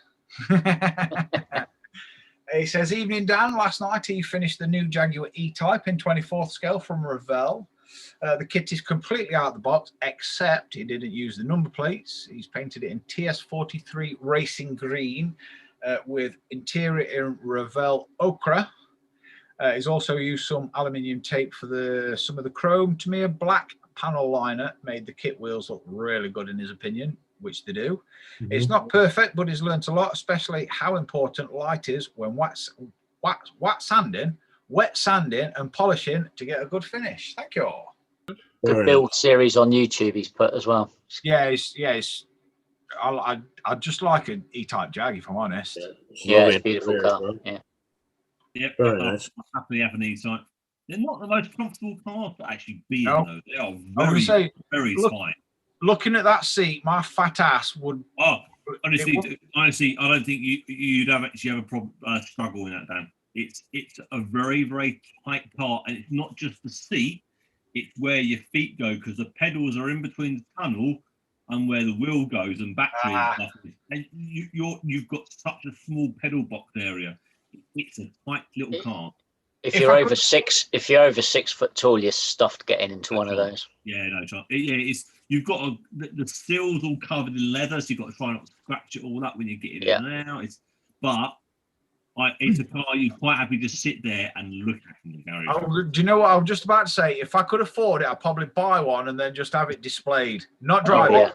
Just buy one of the new Resto Mod ones because you'll fit straight in that. A bit like your Jaguar, Dan, just sat there and looked at looking pretty, mate. Yeah. Oh, look at this, my boy. Well, Wow. That's what you want to think for drive. I'll still wipe it out in Jag. No. This is Mr. Dave McRae next. He's finished this 24th scale Airshima Liberty Walk Hakusuka Skyline. He's used some TS spray cans he had left over from a previous build, brilliant blue, gloss black and silver leaf, and some spare leftover decals to try and create a Kaido race-inspired build. Yeah. Yeah, I like that a lot. It's got a sort of mean-looking face, which is really cool. Yeah. They deliberately mount the headlights wonky and yeah, it's brilliant. I love it. I like the oil cooler on the outside as well, weirdly. Yeah. So they were, Yeah. Well, you've got to cool the oil somehow. It's 10. Now, let's bring in mind. Who's watched the most recent Winter Soldier? No, but everyone keeps telling me it's really good. I'm not caught. And for nerdy Japanese car era fans, there's some bazookas in there as well, which is quite cool. That on means the nothing bike. to me. I'm waiting for what? Try to pronounce it. Bazookas. What? That's so close to another word. Yeah. Alan or Simon's got to know what I'm talking about, please. Bazooka style. Okay, I know what you mean, Tim. Thank you. I've got a freaking clue. No. You know the cars with the crazy big long exhaust? Oh, them freaking horrible things. Oh, those horrible things. That's Utu's, right? But there's also the bikes that go along with them as well, and there's a load of them in there. And I was like, So, quick question: why are you asking me? I'm asking you. I was asking these Alan and Simon more than. I'm sure you said it's a Japanese car styling trend, basically. Yeah, I know, yeah. It's not car styling. It's a lifestyle. Yeah. Yeah. Yeah. I still love you, Tim. Love you, Sam. This is Mr. Patrick Kennedy next. He's just finished a long-awaited build he's been wanting to make happen. Pardon me. It's the Tamiya 48 scale Messerschmitt ME262A1A. As seen on the 9. What did we do wrong? As seen on the. You go, Dan. Let him take over. Sorry. As seen on the 1974 Blue Oyster Cult Secret Treaties album. Oh, waiting for that. What? It's in the Blue Oyster Bar. It's Blue Oyster Cult. We know. But... Oh, cult. Sorry, I read that wrong. Oh, dear. Let the silliness begin. He made his own decals and carved a skull into a pilot figurehead. The camo pattern is one of 5 the kit offers, with slight improvising along the way. He's used Tamiya AS3, 4 and 5, as well as X and XF colours, flat clear, and some chalks. Prints of Turbojet, Junkers Jumo 004. Very nice. Was that Police Academy Blue Oyster Bar? Yeah. Blue Oyster Bar over here, but I wouldn't be going to do it. I don't know where to take that one, Sam. If I'm honest. It's not down. It's rough. Down the back alley, Dan. Down the back alley. How long do you put my feet up for this description? Oh dear. Go ahead, Dan. This is Mr. Peter Oh, Chapman, God. aka an author. Skip it, Dan. Skip it. That's a lot. Oh wow. It says this is welcome to the end for the AMT 25th scale Ford F100.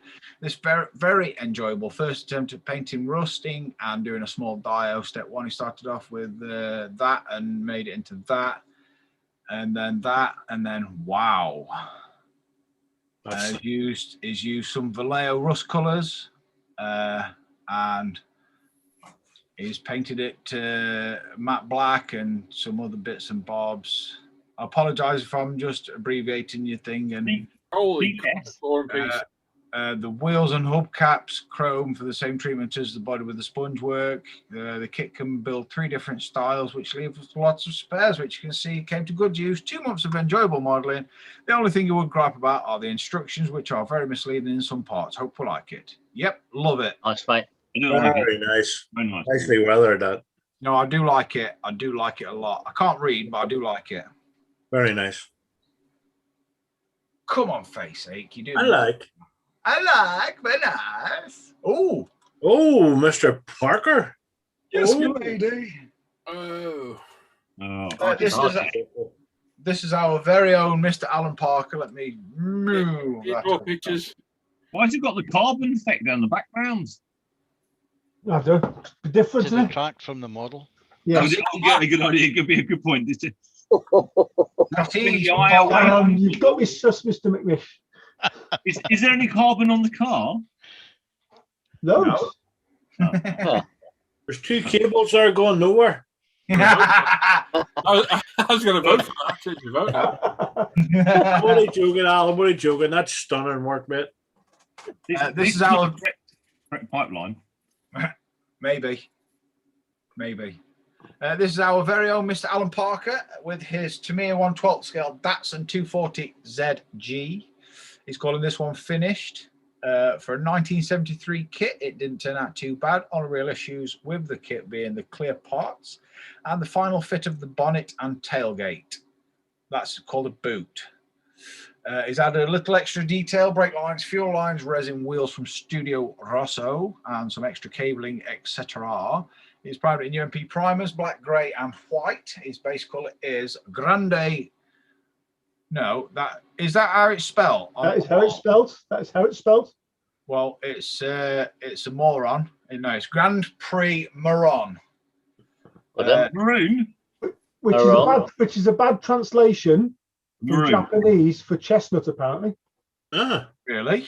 Apparently so. Maroon. Wow. It's a beautiful build. Datsun 116 supplied by Paint Nuts. Such a good name, that, isn't it? Mhm. Clear coated in Gravity 2K, various Tamiya LP, Mystical, and AK Extreme paints used throughout. All sprayed through his UMP Apex Air brushes. He's polished it with UMP polishing system. Thanks for looking, as always. Nice one, mate. Now, I don't know if it's just the way you built it, but I would not have thought that kit was from the 70s. No. How you've It's a 1973 kit. amazing. And that's a color I remember seeing them in.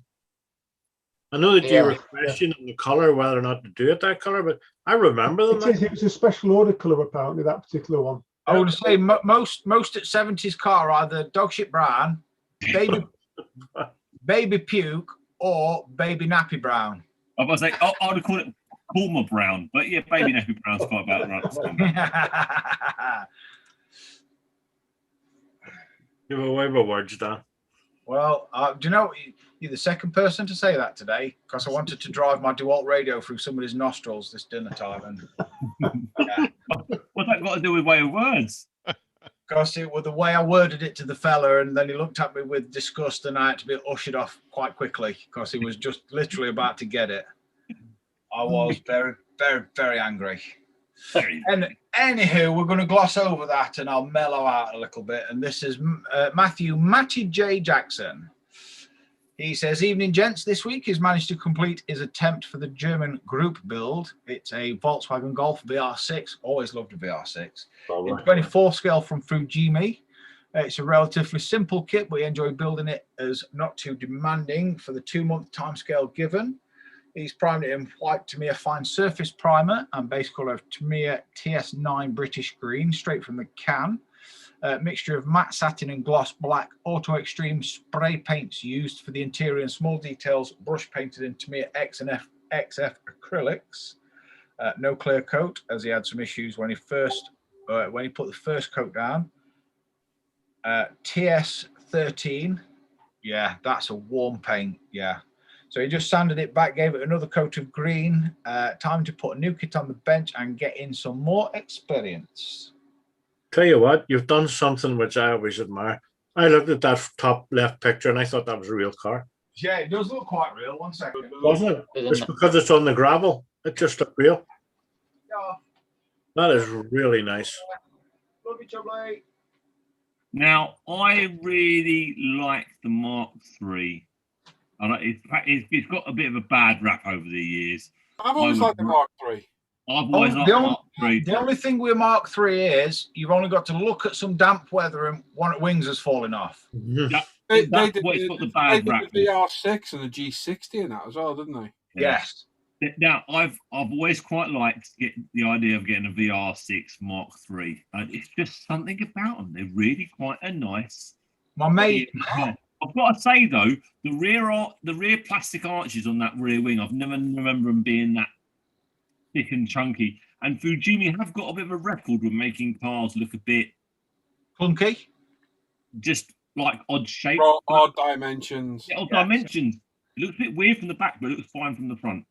I had a mate that bought a Mark III Golf in red.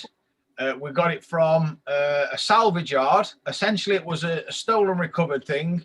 Somebody had cut the wires in the column. We reconnected it, chucked a petrol can full of fuel, and it kicked right up. And I think he paid, what did he pay? 200 quid for it. And he run it for 3 years. And in that 3 year, I think he had 7 wings on one side. And yeah, the back quarter, when he got rid of it, was, yeah, you only had to look at it in the wrong way. And yeah, you needed a bit more newspaper and some body filler.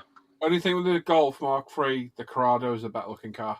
Oh, yeah. The Corrado. Oh my God. Always thought they were pretty. Lovely build that though. They did that. Corrados came in that nice purple colour. Yes. with a massive sunroof and all.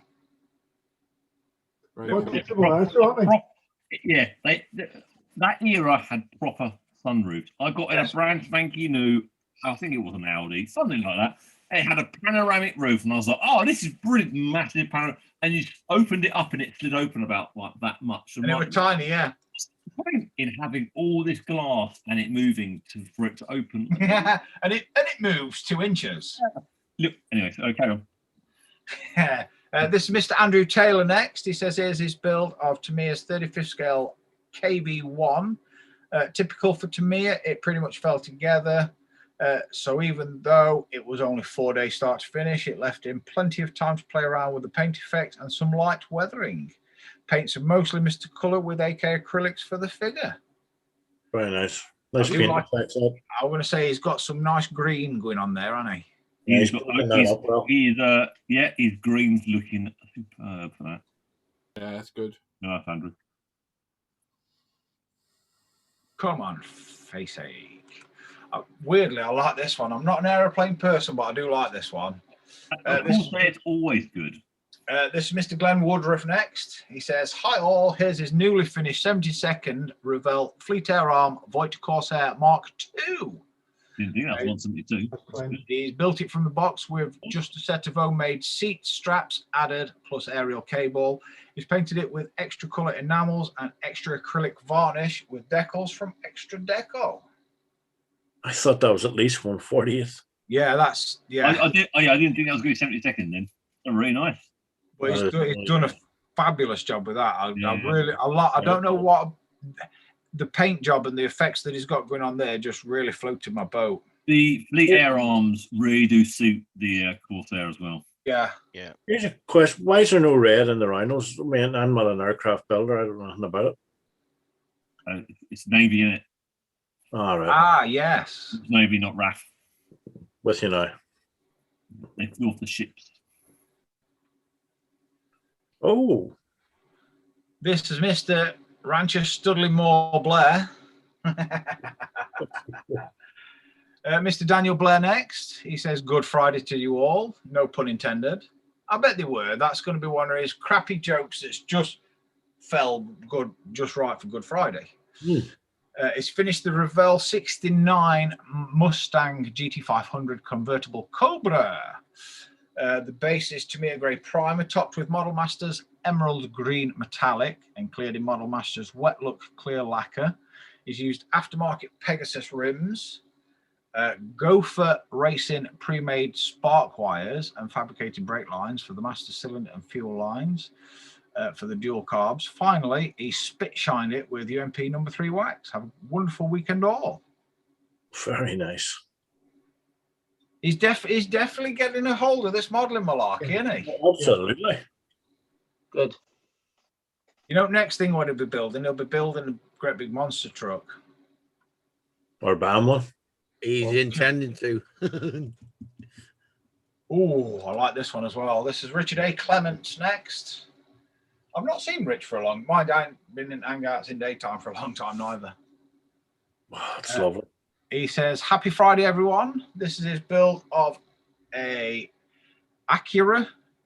Is that how you pronounce Acura NSX? It's basically Honda. Yeah. In 24 scale by Tamiya. The colour is Honda Valencia Red by Gravity Spain. The wheels are LP20. The rest of the car is painted with various Tamiya TS X and XF paint. The roof and skirts were carbon fibre with Tamiya carbon pattern extra decal extra fine twill weave. Thank you, wifey. Ow. That's a Thank good you, Sarah. Christmas person. Oh, don't start her off. Go away. Oh, very nice, Rich. No, I like the colour he's got going on there. I foresee Rich doing a couple more colours, cars that colour. Nice build. This is Mr. Chris Stover. Not technically a proper model, but technically he's had to build it, so it's a model. But he's finished this to me a 1/10 scale Blackfoot RC truck. This is the 2016 re-release. It's a nice little kit. Also building a Tamiya 1/14th scale Grand Hauler RC semi-truck. Nice. Nice. Very nice. I mean, technically, it's not a model kit, but because it's from Tamiya, you have to build it. So technically, it is a kit. It is a model kit. I think it is. Yeah, I think it's a model kit. Yeah. And I really like this one. Come on, face ache. Oh, I'm getting ready to smash my Mac up in a minute. Mr. Ian Douthwaite, he says, another finally off the bench this week, the Ford Focus Monte. 2001. It's built as a favor to his rally team medic. It was a present from his late wife and has never dared to build it. He's primed it in UMP grey primer, painted with Ford Diamond White. He's had to use aftermarket decals as the kit ones were shot. He's mounted it on a photo frame dio base with homemade martini stripe and nameplate decals, and he's added a retro kit Be-Do minion as he's a huge fan. That is superb. No, he's yeah, he definitely likes his rally stuff. But having said that, he's chef for M Sport Rally Team, so he should. Yeah, superb work. Definitely. And the final one of the evening is Mr. Dogger himself. Come on, face ache. Why have you done that to me again? Go away and press the final picture, dickhead. Oh, brilliant. Fair. Mr. Charles Stanhope is the next and final one of the evening. Thank Christ. He's completed his Edward 48 scale MiG-23 Bednar limited edition set. He's used UMP black primer. He's used cockpit AK Russian cockpit turquoise and Vallejo Soviet / Russian colors MiG-23 flogger. He's actually very pleased with the results, but unfortunately, the pictures just do not work. He needs to invest in a close-up lens for his Canon ISO camera. That's beautiful. I don't know. I bet that long zoom lens, when he takes it outwards, is all right. How the hell do we choose this week? Oh my God, I don't know. Oh my Christ, I have no idea. I have about 15. It's gonna be scary, is what it's gonna be. I can't think of one. They're all rubbish. I'm joking. Just half. Ian. I am. I'm only mucking around. It's quite a lot this week, isn't it? Yes. I think these fortnightly ones, I think they're going to work out well. Yes. Yeah, and having just finished build is a good idea. We need to edit that header of yours and put 20 quid on it. Ah, yes. Definitely. Definitely Wapner. Yeah, that'd be a good idea, wouldn't it? Yes. So we're going to, you get your chance to vote now for your favourite build. Try and remember the builder's name if you can on the subject, and you get the time it takes for Dan to recap quickly through the builds. Fingers crossed. We see Alan Parker post in the chat. Start your voting now. If he's okay doing that. Yeah, there was. You get to vote, and the winner will win a £20 jumping voucher. Yeehaw! When you're ready. I is ready. I'm going to go for it. We have Ranger Neil with his Vesda ZSU 23/4 Shilker. I like that a lot. That one's quite a good one. I like that one. We have Bifford or Matt or any other words, that come close to his name with his True Details 1/10 scale Martin Baker Mark 7. We have Mr. Dan Edmonds with his 24 scale Fujimi Mercedes SLS AMG GT3. Ranger Neil with his Vesda T3476. I'm guessing in 35th scale. We have Pete 75 with his 24 scale Audi Quattro. Mainly Italieri, but not quite. I do like that one as well. F27 Pax with his two Zvezda 1144th Airbus A320s. Hey, Mika with his B-Max 24 scale Toyota Celica GT4. back to face ache. We have Mr. Robert Adams with his Revell 32nd scale Batman Batwing. We have Mr. Charles Stellini with his Hobby Boss 48th scale British Avenger Mark 1. We have Mr. Dan Croak with his B-Max 24th scale Audi Quattro. We have Mr. John Stone with his Trumpeter 21 centimeter Morsa and a Famo, both in 35th.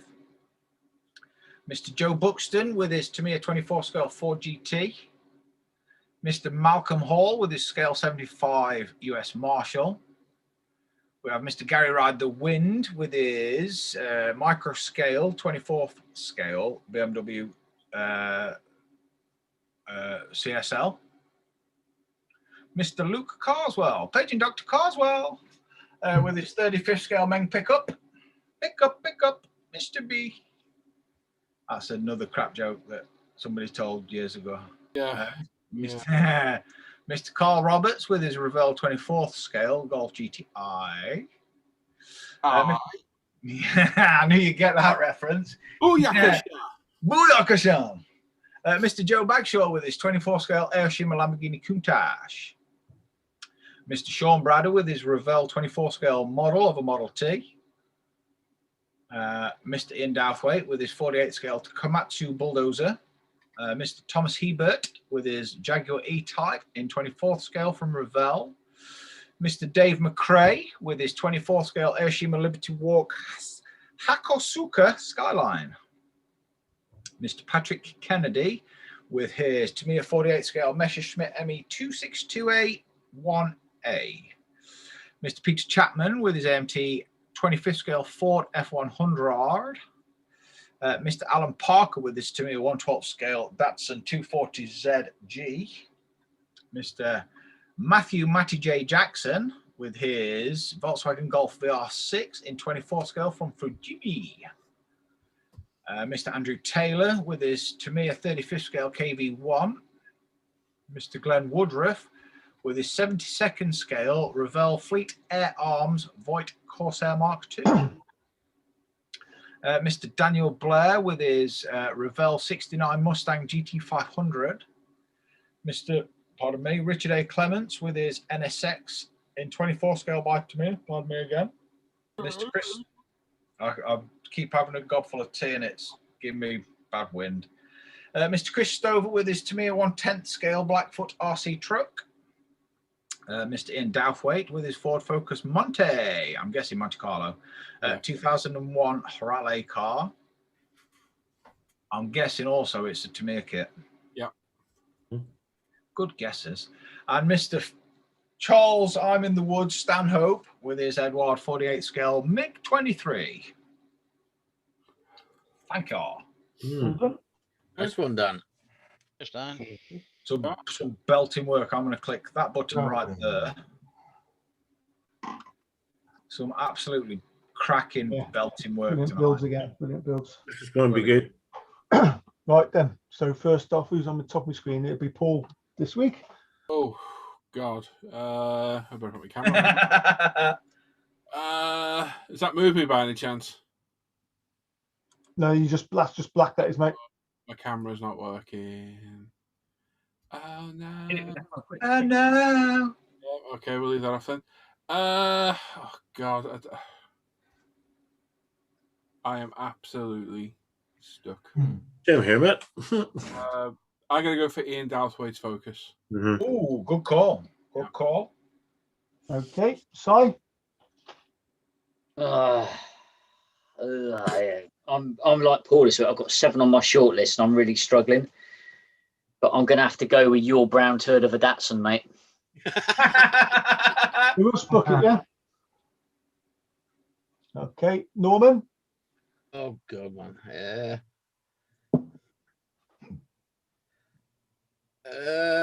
Your Datsun, bud.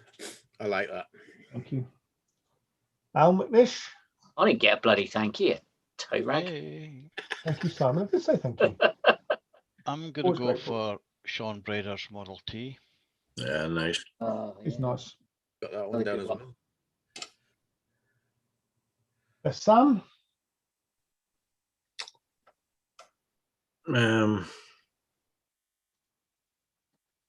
It's gotta be in Dythwaite's focus for me. Okay. Luke?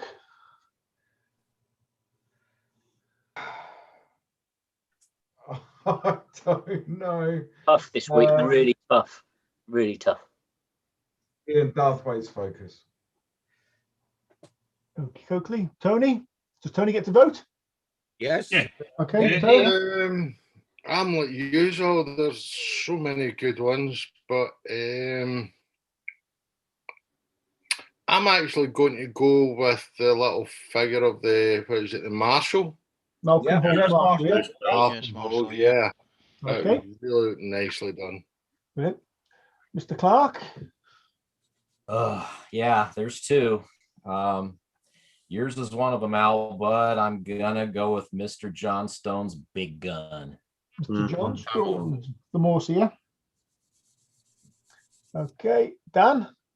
I'm going to go proper left field and say Mr. Glenn Woodruff with the 72nd Revell Fleet Air Arms Corsair. I've got that one as well. Well, I got a few to be fair, but that one just really stood out for me. And it sounds that was my vote as well. Well, it was for the Corsair. I like the plane. That's bloody brilliant. Might just give me a bit of chance here. There was some belting builds. Keep them coming, folks. Hey. Go on, then I'll let you vote then. Fine. I'm wondering now. It's Paul's fault because he's got his camera to work. All the cameras are moved around and I missed you. Sorry, do apologise. Go on then. Go on, you have the power now. You have the power now. You have the power now to change all the voting. Come on, Tim. Well, I've got yours. There's the Avenger. Corsair was quite good, but I prefer the Avenger. There's the figure and then there's the seat. So I've got 4 as well. And not his hands. I'm going to go for the figure. Oh, I'm muting him too slow. Gareth. The Marshall, Tim, yeah? Yes, the Marshall. Yes, the Marshall. That was a split second too slow. Did it make any difference to the voting? No. Oh. Right then, so this week in third place is Glenn Woodruff with his Corsair. Nice. Very nice. In second place is John Stone with his Morsa. Nice. And unfortunately, I've won this one with the 240Z. Hey. So, Well done, Alan. So stick my money straight for Models for Heroes, please, Paul. Nice one, Alan. Well done, mate. Very well done. I reckon that was fair. Congratulations, Al. Six, definitely. He's doing the numbers. We've got to stop this. I mean, dodginess. Swindle. He's a very nice man. Well done, Alan. Well deserved. Well done, mate. It's a stunning. Thank you. Thank you, everybody who voted. Much appreciated. Here we are. Right. So Could I have knocked yours off first place? No. Oh. Well, what's wrong with it then? Oh, was it between second and third, was it? Oh, yeah. Okay. Right then, we've still got questions for the crew with Mr. McNeish. And we all. Yeah. Do you want to go for it? No. Yeah, go on. All right. Last part of our show. Okay. Right, well, the first question this week is from Chris Barrell, who asks, what's the best way to take paint off if you don't like how it came out? Now, we've had this question quite a lot recently.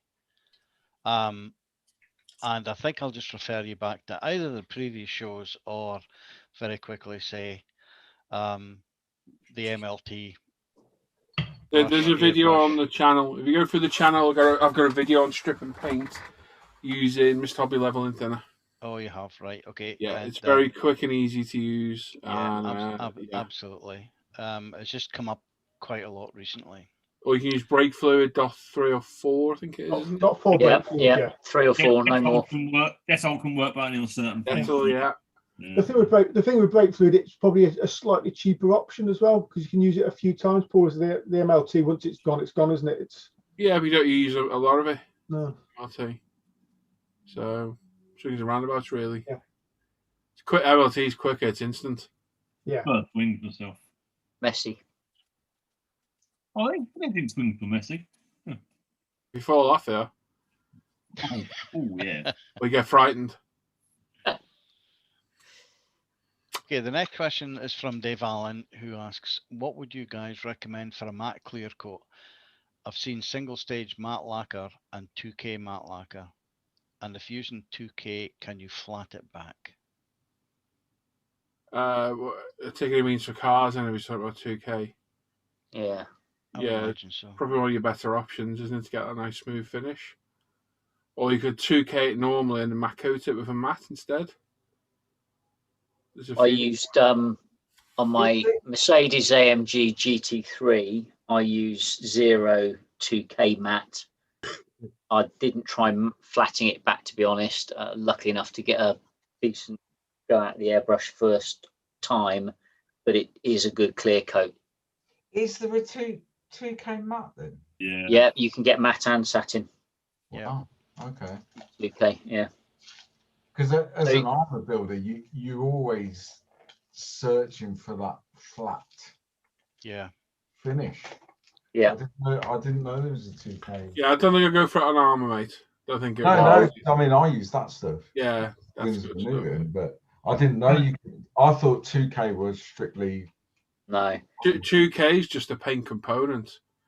So Okay. it's just a 2-part paint. So paint and an activator. And a flat. That's what the 2K is, 2-part. But you can get primer, base coat, gloss, matte, semi-gloss. Okay. I think there's a sealant as well. Yeah, there are. When you go in between colours, I think it is. Can't remember now. So, Luke, when you interviewed me a couple of weeks ago, I put the 2 AMG GT3s up. The grey one of those has got a matte 2K on it. Okay.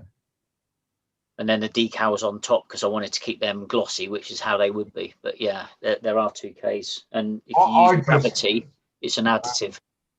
I just thought you forgot to clear coat it, mate. I looked at it, I thought you had. Ooh, ouch. Do you know what I love about you lot? Nothing. Nothing. We're here to please. No, I'm not. I'm here to take the piss.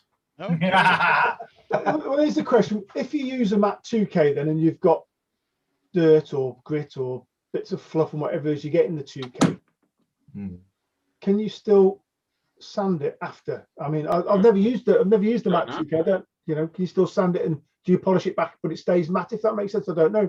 Good question. I will have to try it, Al. I didn't try it on the Mercedes because I didn't need to, but I will do some spoons over the weekend.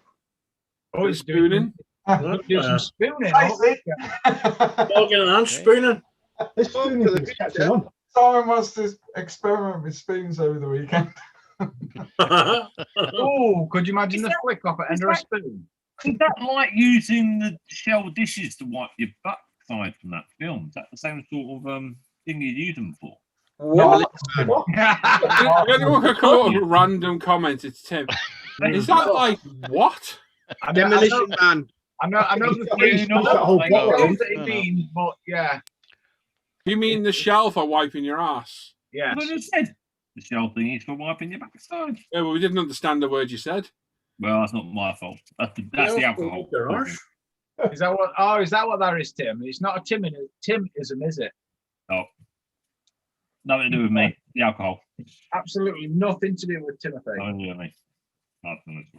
There you Ooh, go. don't Right. do that. Ooh. The next question. Move him on, Al. The next question is, I think, an apples and pears one from Scott Hastings. Who Look, got any says, Noblin ones? He bought some 12th scale RC shock absorbers, thinking they would fit his tiny 12th scale motorcycle model. No chance. Yeah, no. Look at the picture. The look at scale. Shouldn't these things be in the same scale proportions, or is he mad? They were described as a 1/12 scale for a Sandcrawler RC car. shocks I on don't know how big they are for sand crawler. Yeah, you know how big they're going to be. They're going to be huge. They are going to be huge. Yeah, the 12 scale doesn't refer to the part; it refers to the overall size of the car. It's the body. It's the body work that's 12 scale. Yeah. Everything underneath it is whatever they want it to be. Yeah. Plus, it's like every car and bike has different size shock absorbers on, so what fits one car won't necessarily fit another one, irrespective of all life-size vehicles. So, especially if it's a sand crawler, you think if you took a sand crawler shock assembly and then tried fitting on a car, you can imagine they're going to be like standing this high. They are enormous to take the jumps and the dunes and everything. They wouldn't fit on a car. They're definitely not going to fit on a bike. Just off topic, anyone here put the Euro Millions on today? Oh, yeah. Someone in the UK's won it. Oh, really? Mate, get those fucking numbers. Oh, me. There we go. We're good for one every week. Well done, Luke. Simon, send him that. Just give me the address. As long as it's not time at work, I don't care who I've not checked my ticket, and I did have 50 quid worth again. Yeah. Well, it's 122 million. So, Dan, if you win, remember me, won't you, mate? Yeah, Dan, pass it down, Dan. Pass down line, yeah. I'll take $1 million quite happily, mate. Yeah, no bother, mate. I'll tell you what, if I won 122 million, every single person in here would get $1 million. Oh, that's nice. God. Just $1 million. That is nice, but Simon, like it. Simon, send Luke that link. It's in the chat, Luke. It's in the chat, mate. Thank you, Simon. Thank you. Okay. £20 fine, wasn't it? Yeah.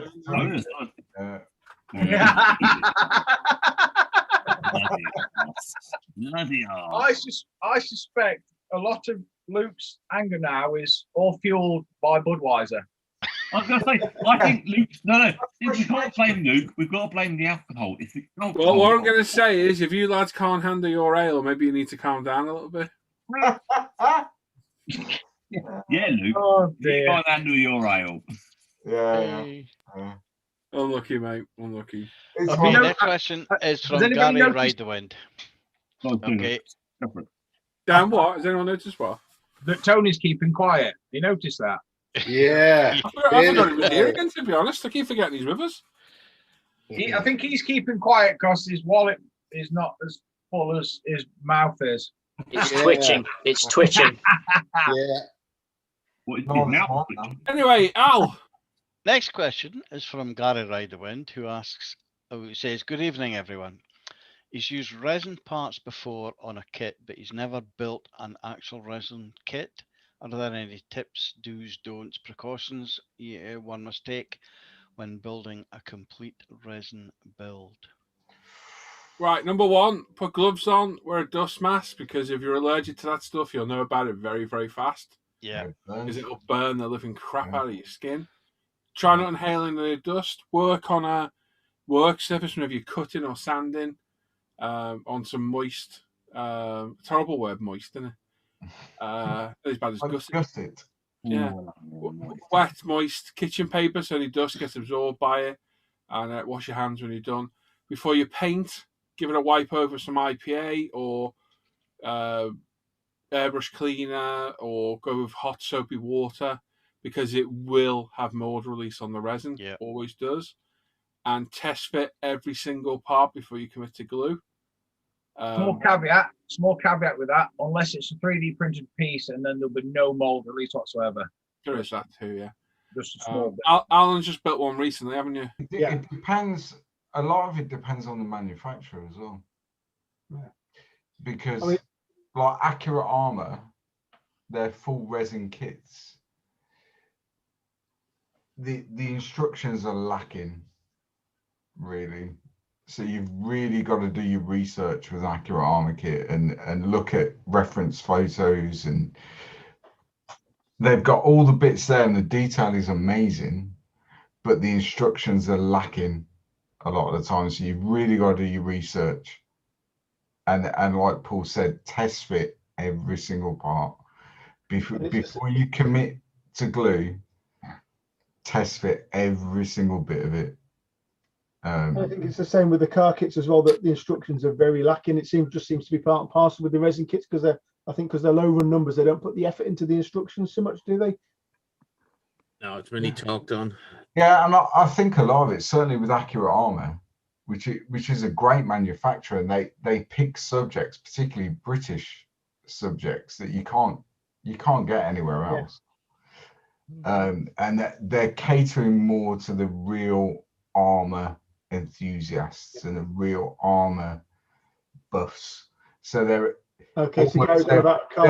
instructions are expecting you to do your research almost. So Gary is saying he's going to go with the Eleanor, the trans kit, isn't it? Yeah. Be careful saying that word, because as soon as you say Eleanor, Disney's lawyers twitch. Yeah, they don't like using that word. Surprised they don't use that name on the kit, do they? USCP. Uses slower setting glue, super glue. Yeah, certainly if you're chopping things off the car and stuff as well. Don't use 4-minute epoxy. Yeah. Why not? It's because it dries very, very fast. Yeah, measure 10 times, cut once. I bought epoxy resin for my wheels, Tim, on the Skyline, which you won't know if you don't watch the videos. And I bought 4-minute. And I wish I bought slightly longer setting stuff, because that stuff goes really frigging hot. I've always got Araldite 5-minute, and I've always find that. How long does that take? 4 minutes 59 seconds. I've measured it. It doesn't do what it says on the tube. No. I used a small tape measure and I measured it out as 4 minutes 59. Yeah, but I'll be honest, that 4-minute epoxy was challenging stuff, wasn't it, Paul? on 60 quid set of wheels, yes. Yeah. Yeah. Boys, I need to go because my eyes are starting to close. All right, Sam. See you later, mate. See you later, buddy. Bye. I think the thing is, there's very niche subjects in resin. There's a lot of manufacturers out there that you will never see in styrene, and they produce the kits in resin. But you've just got to go into it with your eyes open. You're not building a Tamiya styrene kit. It's going to take a lot of work, a lot of test and adjust, but the end result will be something almost unique, because it's such niche subjects, whether that be armor, cars, whatever it is. I think the other thing with resin as well, it's much softer than styrene to work with. It's a lot softer than you think. If you watch my latest Skyline video, I show me working on a little bit. Not you. I show me working on a little bit. For some reason, Tim, our chat's obsessed with you taking your cap off. And they say, Daryl said your head looks like it's the same way around with your haircut. No. His hair's grey and his ginger beard. No, his beard's ginger and his hair's grey. Yeah. Yes. So yeah, just take your time. But be careful of dust, because if you're allergic to that, you will know very, very. It doesn't react with everybody. No, I can feel it. It did with me. You can feel it burn. Yeah, you can feel like that tingling on your fingertips. Fingers. But I worked with resin before for like stowage and the odd bits and bobs. There's different resins but when I started to build that Accurate Armour kit, and I thought, no, I'll be fine, I don't need gloves, and sanding away, and all of a sudden you get this reddening and tingling on. Now, Accurate Armour is the old style of white poured resin, isn't it? The yellow one's the worst, isn't it? I'm told. Yeah, and that's what Accurate Armour stuff is. It's not that PUR modern resin. It's that slightly older style. Just take your time. Any advice, ask on the Facebook page, Gary. You'll be fine. Yep. I think a well-known YouTube car modeler just made one of those recently as well. What? It was a while back, but I know who you mean. Yeah, Tom over at Scale Modeling Channel. Not sure. Yeah. You've just done it. Yeah, it's a while back. The Eleanor one, the Eleanor kit was a while back. Someone else has just done it then, because I've seen a build recently. Yeah, I was going to say it popped across my Facebook YouTube the other day. Yeah, Eleanor was a while back on his, but I know if there's another one, there might be here. Somebody else must have built one recently then. Yeah. Oh, I'm asking it on Facebook. Ignore me. Being stupid. Okay. Right, the next question is from Daryl Masters, who says, Al, but I'm going to open it up to all the aircraft builders. Will you be buying the Su-33 flanker from Minibase? And if so, will you be building it? Well, my answer would be not at the moment, because I've got the kinetic one, which I will build first. But I may purchase it in the future and build it to compare. Any other guys going for it? It looks very cool. It's just it's just very expensive, but it does look very cool. How much is it? 100 quid. 100 quid for a 148. Why? It's just from what it looks like, it reminds me a lot of AMK's MiG-31, and AMK's MiG-31 was not £100. Yeah, why is it so expensive? Is there resin in there? Or is it just plastic? No, put the cricket down, Dan. It's 600 parts, and it's supposed to be the latest technology in molding. Yeah. But it's live molding. It's live mold technology, which has been around for quite a while. Johnny, was that recently? Yes. Yeah. So when I have seen pictures and reviews online, it reminded me a lot of the Great Wall Hobby Kit, but there's a lot more to it since it has the folding mechanism. So they give you the options for folding so you've got all the hinge work within the main wing. And the one of the huge selling points on this kit supposedly is the 2-stage flaps, because they come down, they fold again. I looked at my kinetic kit and it looks like you can do that, but there might be more positive joins to get the right angles on this kit. So yes, you have both options, and I'm definitely going to get one just because I will fold my kinetic kit up. I thought about even playing with the idea of taking parts from the Minibase kit to add on to my folded wing kinetic kit to see if I can, cross breed them, for the lack of a better word. And then definitely do the Minibase one to feature the folded or the dropped flap option. Yeah. So there's a ton of parts. I mean, the landing gear is crazy. There's a lot of parts in the box. It does look very impressive. I just don't know if it matches £100 price tag. It is expensive, isn't it? Yeah, that's a high price. This is the problem. I think a lot of brands have had that situation where they're looking at it going, we could build an amazing kit and charge like £100 for a kit. Are we going to get people buying it? And I think it's a case of, I don't think they will. I don't think they're going to be bought up. If it was maybe 60, 70 quid, yeah, I think people will start going, yeah, I can afford that. £100 for plastic kit.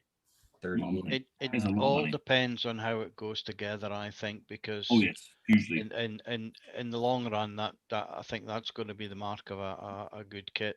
Is the Tamiya engineering is superb these days. So yeah, you're quite right. If it drops together just as well as the Tamiya, and you can build it without having to use filler or make parts fit, then yeah, you're quite right. Then people might start looking at it going, okay, I can build it straight out of the box and not have to worry. Okay. But I haven't seen a couple of reviews now on it. There are an awful lot of very, very small parts. Very intricate. And that's kind of what's putting me off, because of these things not working in that. And just so I don't let the side down, from the TARDIS, there you go. Yeah. That's not an Su-33. That's the big 30. What are you talking about? That's no good, Norman. Yeah, got one of them. Yeah, them. apparently the kit is that well detailed, it'll not need aftermarket, but unless I see a couple of build reviews. Yeah. The instructions alone, it's like 2 pages just to do the seat. Yeah. 1 page just to show you the folds on how to fold the PE part on top of the seat that with the belts and the parachute pack and everything. So it's a crazy big book too. I mean, that sounds amazing. It's just, I mean, AFE Club, when you do their armor, it's brilliantly molded and wonderful detail. But you do look at it going, you could have done this in one part without me having to stick 5 parts together. Yeah. You could have done, and it would have been the same detail. Half the detail you don't see because it's behind everything. You don't see all of it. But that's the same with like mini art. Yeah. God, yeah. You know, you buy a mini art T55 for 45, 50 quid. You're not paying £100 for it though. You are gonna get a massive box of plastic. Yeah, you're also not going to use an awful lot. No. Mini arts you do. You do pretty much use a ring. You know, that is that value for money? Is that your enjoyment of the building of it, or do you want a Tamiya kit that you can put together in 4 hours of the same tank? I'd like a nice and then get your enjoyment out of the painting and weathering, or each to their own, isn't it? That's the thing. Everyone's got their own. I do like that in between. I'd love an in between of Tamiya detail, Tamiya quality of build, and mini art detail. I'd love an in between of where you can have both together. That'd be great. But to be fair, like Paul said, it's each their own. Some people get a massive satisfaction out of the hobby from the building, and it might take them a month to put that tank together if it's a mini art kit. Yeah. Oh yeah. And actually, probably they just then want to just paint it Russian green and stick the decals on and job done. Because their satisfaction has come from the building process. Whereas other people don't want to spend a month building it, where they're using 18 parts where Tamiya are using 2. And then they get their pleasure out of the hobby, out of painting it, weathering it, and all stick it on a dio or whatever. You know, each their own. There's a point Simon Brown just pointed out. Apparently the new Tamiya F4 will be 100 quid. Mm-hmm. Yeah. Okay, so but to that point, I think that's more the suggested retail price. When it actually comes out, I'd bet money it's going to be under that. I've already pre-ordered 2 of those F4s from across the Yeah, but you're talking to UK, Jim. It'll be over 100 here. With what your VAT and all that? Just because we get fleeced. We get fleeced, basically. It will be expensive. Well, that's right, because if you order it from over abroad, then you got to pay your customs and all that kind of stuff. Okay, so Zukimura. Talking of getting fleeced, Simon, can you just confirm that I have paid my fine? Zukimura's F4 Phantoms were 65, 70 quid, weren't they? Yeah. And they were maybe very, very good. Would people be willing to pay the extra £30 for the Tamiya kit? It's up to you again, isn't it? Only you can decide whether it's worth it or validates. That's the thing. I bought that the same as you did, Tim. I bought that mini art Croatian tank. I will say this. I'm not necessarily looking forward to the build of it because it's going to be a nightmare. It's a Norman. But what I am really looking forward to is some really interesting camouflage markings and all that. So I'm going to put up with a build to enjoy the painting of it and the. I would have rather spent the money paying a little bit more and getting a quicker build from the Tacom. I'll be honest. Yeah. Just quickly, because Johnny's asked me this question 3 times, starting to keep missing it. Paul, do you know if anyone makes a 1970 Porsche 911 with a duckbill spoiler in 24th? No.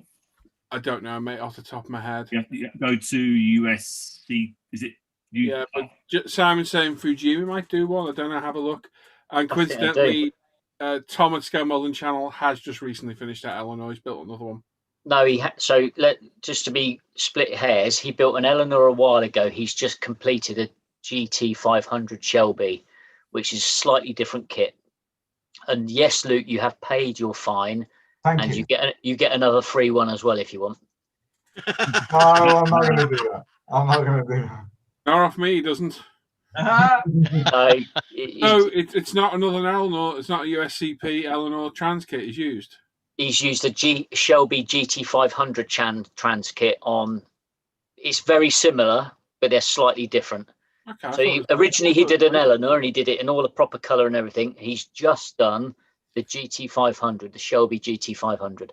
It's not an identical car. Oh no.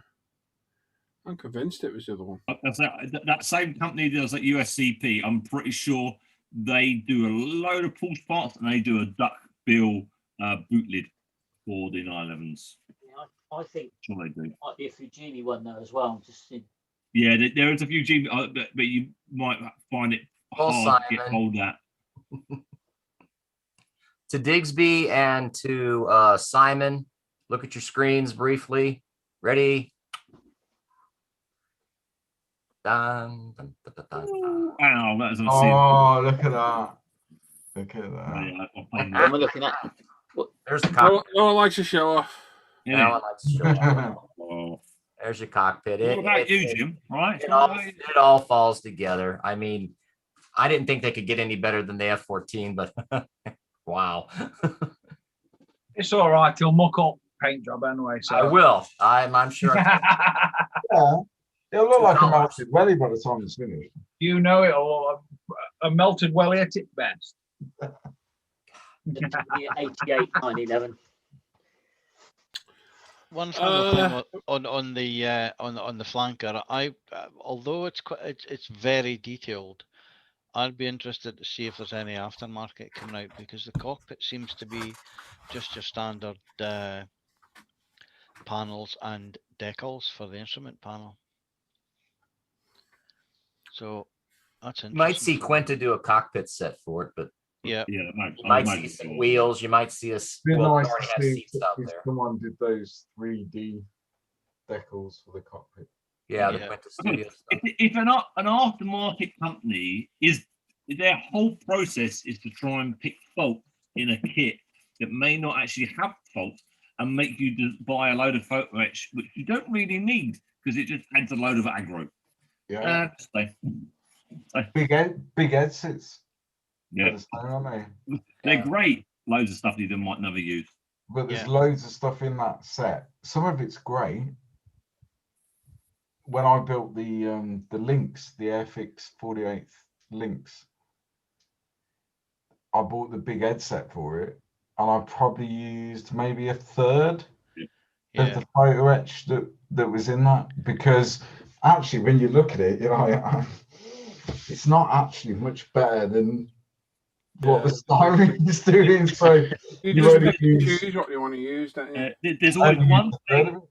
There's always one thing I've seen on aircraft kits, and it's always landing flaps. And I love the look of them when they're done in photo etch. I've tried doing a couple now. They are hard work. They are indeed. And they really go right.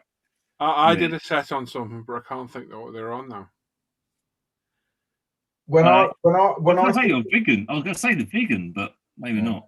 When I think of photo etch and how it should be done, and I'm not blowing smoke up his ass, but it must be 5-6 years ago, Paul, when you did that. Was it a time? Try 8 years ago. There you go. That I'm trying to hang on to my youth, but has he run off? Has he? Yeah, it's gone, mate. It's gone. You're looking at the harder. It was a Tiger, wasn't it? And it was King Tiger Airport. Put every single bit of photo etch on that, Mm. and that didn't need painting. No, I should have left it. Really should have. That left was stunning in photo etch. There were pictures of it somewhere. I wonder if they're still on the forum. I don't remember that. That's going back a lot of years, isn't it? If it's photo bucket, they'll have been done. Probably. But yeah, that was the, It that will that be was a on my. massive photo etch. It'll be on my Facebook page, my Paul ISM page somewhere, right down the bottom. Yeah, and it just looked. It did look very cool, didn't it? Just in the photo etch, no paint, no anything, as it was. Yeah. Should have kept it. Any more questions, Al? Yeah. Donald's got another one. He's going to be using Tamiya LP and lacquer thinner with retarder for the first time. What tips would the crew give to somebody who's a virgin with lacquer paints? Don't drink them. Slightly low pressure, 15 to 18 psi. Thin it a little bit more than you think. It's Tracy's there. Got a wave now. Oh, Tracy's gonna scurry out on the floor again. Hands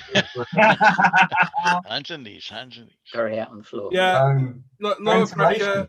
pressure, thin it more than you think. Nice thin coat. It dries really quick. Don't hose it on though, because it can react a little bit strange. Yeah. Yeah. I mean, I think I switched. Well, I say I've switched. I've not switched, but the majority of stuff I try and spray now is LP or lacquer paints. They're so much more forgiving, I think, than acrylic. They're a much better paint. Just make sure you got a good spray booth. So ventilation's the main thing. Ventilation, and you know, extract it out. But I think they're a lot more forgiving than acrylics. A lot more. A lot hardier as well, aren't they? Yeah, and they dry so much quicker. So much quicker. Unbelievable. I quite like the MRP paints, but sometimes I can find them a bit thin. But even on you go. Simon's boys in the room. Can we quickly ask him how much he needs to spend to get his eyebrow shaped? Jack, Tim's asking a question. Jack. Yeah. We were wondering, as we're doing quite well with raising some money, at what level of money will you shave your eyebrows as well as your hair? What are we on? About 800, I think. Oh, we're going to do that. We're going to do that. 850. $2 grand. Oh, that's a good grand. That is a good target. That is a really good target. What? No, that question. No, hang on. No, the question I was going to ask. Consideration as well. That's a consideration. It's not a guarantee. I was going to ask a question, but I just remembered he's 17, so being inappropriate, so I'm going to show. No, it won't be inappropriate. Go on, he won't mind. Yeah. Yeah, but your wife's All right. random. I was going to mention. Is it Nair? Oh. And I changed my mind. It's my skull head, if that's what you're talking about. I don't think so. Yeah, why not? Anyway, we can't bet too much because don't forget Jack's got some important things. He's got Just one eyebrow then. Yeah, just one. That's a little noise when he's doing royal. Or if not, one, Tracy. Tracy might volunteer. No. If he doesn't, what he ought to do is just shave half of them. Half of each one. The little stripe, the little stripe from one of them. That's well cool. All the kids love that. Yeah, back in 1990. 20 years ago. Hey, he could do the undercut to match it. You see. Oh my happy Monday days are just flowing back today. Hey, I had massive long curtains with the undercut, and it worked well for getting a slap up back at head. Yeah.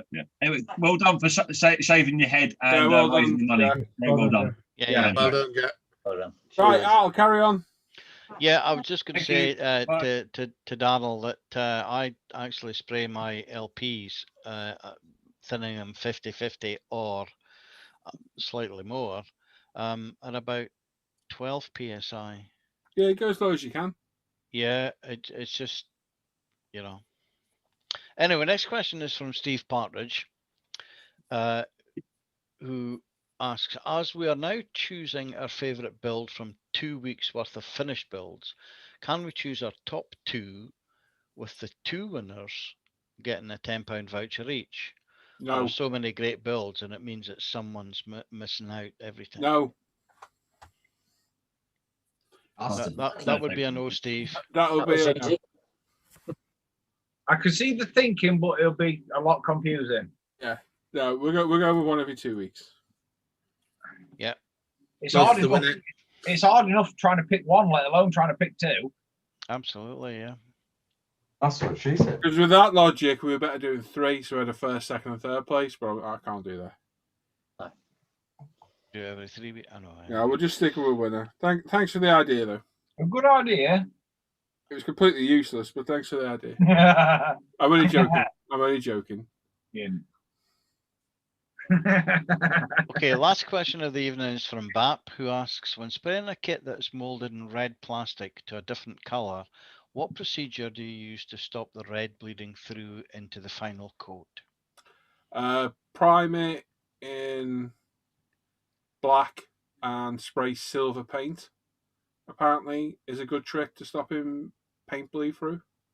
All right. I've never tried it myself, but I believe silver seems to, like, what's the word? Like a barrier. Yeah, apparently it's a good colour for stopping paint bleed. Hmm. Whether it's true, I don't know. Quite interesting, that. Yeah. I've never had the plastic bleed through on the paint though. Weird. I've had paint bleed through decals. Yeah, I was going to say, yeah. Yeah, because if the black's covered it, the black's covered it, surely. Yeah. Yeah. Or it's grey, wherever, wherever you're doing. Or you just, paint it in black and then prime the colour you need, grey or white, or leave it black, wherever. Was it a few months ago, wasn't it, Paul, where you were putting white decals on a red and you used, was it Alpine 9 as a barrier? Yeah, as a barrier coat, yeah. To stop the bleed. Yeah. It does work. But with actual plastic. I've never had it come through. Surely if you prime it in whatever colour, you're not going to get that bleed, are you? Shouldn't do. Don't call me Shirley. Depends then, you got the consideration of, whether you use the likes of UMP primer or a lacquer primer. Shouldn't make any difference, really. Well, it shouldn't, but then, yeah, I mean, a barrier's a barrier, really, isn't it? I mean, yeah. You would think. I Unless don't know. it's a table, then it's a table out. Oh, cheer on. Hey. This Okay, table is and that's the end of the questions for this week. Maybe if Bap's in the hangout later on or whatever, we can discuss it further. Yeah. Maybe he's had that issue where he's primed the red plastic or whatever. Yeah, if anyone has, I'd be interested to hear. Yeah. Cool. Is that it? Are we all done? Yep, that's it. Thank you, mate. I'm just scrolling through 8 years of work on my page trying to find a picture of that tank. That was awesome. I wish I'd have screenshotted it or something. There's quite a lot of pictures to go through. Really? No. I'll get there. When you deleted your temporary folder, was it last week or the week before? And there was like 60,000 images. Oh no, I got rid of all the files out of the bin, didn't I? And there was 250,000 was there? Something stupid. What? It was a big number, whatever it was. Yeah, it was huge. That's like crazy amount. Yeah, it was 256 gigabytes worth of stuff. Wow. Grief. Oh, there's a little James there painting that little toon tank we built together. I remember that. Ian's saying in the chat, you can confirm what Paul's saying. A lot of Italiari trucks are molded in red and definitely need a black primer. Okay. Yeah. Black should thingy, everything should neutralize, is that the right word? Don't know. Well, technically, black's an absence of colour, isn't it? So if you put everything in black, you're going to get nothing back. Yep. And then you start from scratch, really. I mean, the only thing I've done is when I did a Viper a while ago, and I did red body with white stripes on it, and I painted the stripes on. But before I painted the white stripes on, I put a base coat down of silver because I'd heard a similar thing that silver can help shield lower colours, if that makes sense. And that worked well, and they've not faded at all. They're still bright white. No red come through at all. Okay. So I've heard of that, but not for a plastic. So you painted the red, you then painted the stripes in silver, and then put the white over the silver. Yeah, exactly. Yeah. Otherwise, it would have taken God knows how many thick layers of white to mask the red, but I've never heard of the plastic coming through if you primed it with. And I mean, I only use UMP primers, so I've done red kits, yellow kits, all sorts of weird colours with the plastic, and it's never been a problem. Yeah, interesting. Yes. Anything else in the chat? No, not really, mate. I've got all the way back. I've only got one picture of it from behind. Oh, no way. Yeah. Shame. I mean, God knows how long that took you to do that. Quite a while.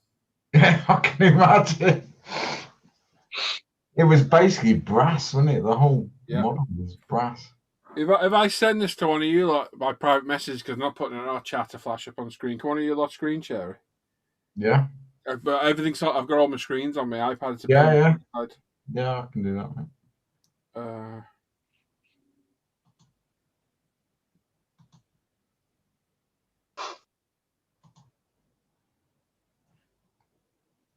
There you go.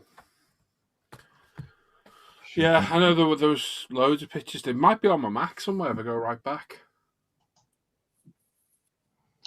1 second. Look at the date which was on Facebook and then search that date range on your Mac, Paul.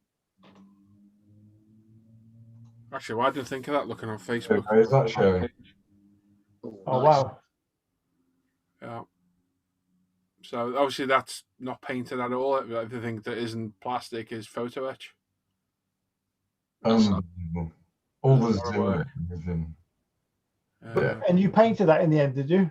Yeah, and then I overweathered it and lost interest and got rid of it. I'd have left it like that. That's I really good. I wish I had. Phenomenal. I honestly do not remember that. Do you not remember it now? No. Yeah, a lot of money's You worth. got a finished picture of it, or is it just that one? I'm look on our ISM Facebook because it's probably on there. Maybe I'll remember it more when it's as a finished picture. I just can't remember that. Awesome. Absolutely awesome. It took forever, that thing. But that's a masterclass in PE, folks. That's it. Do your Zimmer in PE. Not this Tamiya putty rubbish. And then like that, if you want to go, Andy said in Chapel, build those tool clamps like on the hammer, the sledgehammer at the front. Yeah. They're a nightmare. I think that's the kit I was building when it pinged off. I lost it on the floor and it wasn't stuck to my nail. I'd rather do Zimmer in putty than stick on photo etch. That was a nightmare. That all those side skirts are all folded PE. Yeah. The rear mud flaps. If you can zoom in on them, how much detail and work is on them. Were they the working ones? Huh? Were they the working ones? They would have been, yeah. Yeah. Was that so? They weren't though. That was an Arbor set, yeah. But I think it was mostly AB, yeah. Yeah, maybe you are. Yeah, that was a lot of work. Phenomenal. Yeah. I was going to do it. Let me just have a very quick search and see if anything pops up before we go. Right, guys, I've got to go. We've got Tommy and Chloe here, and it's like 11:15, and they need to All get. right, mate. See you, Tim. Okay. See you later. Right, Have a weekend, Tim. Love you. Haters. Yeah, I remember that. That was when I first learnt what photo etch was, because I didn't know. And me. Because I was brand new back into it, and I was like, "What's photo etch?" And then that popped up. I was like, "Oh, yeah, I'm not going to do that." Yeah, phenomenal. Such a shame. There should be pictures of it. You should have left that unpainted and kept it in your display case. I know, mate. I know. The day I painted it, I regretted it. I think you need a dashed good photo etch bending tool. Oh yes. To do all of that stuff. I bought one about 4 years ago and never used it. Bought it, put it in my drawer in here when I moved in here, and that's it. It's stayed there ever since. I will get around to using it maybe one day. Yeah. How you get on with that Piranha, Dan? Have you finished it? That way, what one now? The Games Workshop Piranha. You finished it? You mean this Piranha? Mm-hmm. No. I do plan on getting to it over the weekend. I'm just painting that moment again. A blue ball. Nice. It's technically I did mask it all off in preparation for the silver, but I sort of did it and then dropped it on the floor and into a jar of lacquer thin. There you go, to be redone. So that's tomorrow's escapade. Yeah. And then hopefully I'll get that Nice. Piranha done. Maybe get a bit more done. I'm not saying I'll get it finished this weekend, but I'll get a bit more done. Yeah. John is saying in the chat, Luke, where do you get your palm trees from? So there's two ways of doing it, buddy, depending on how much time you've got. So the palm tree on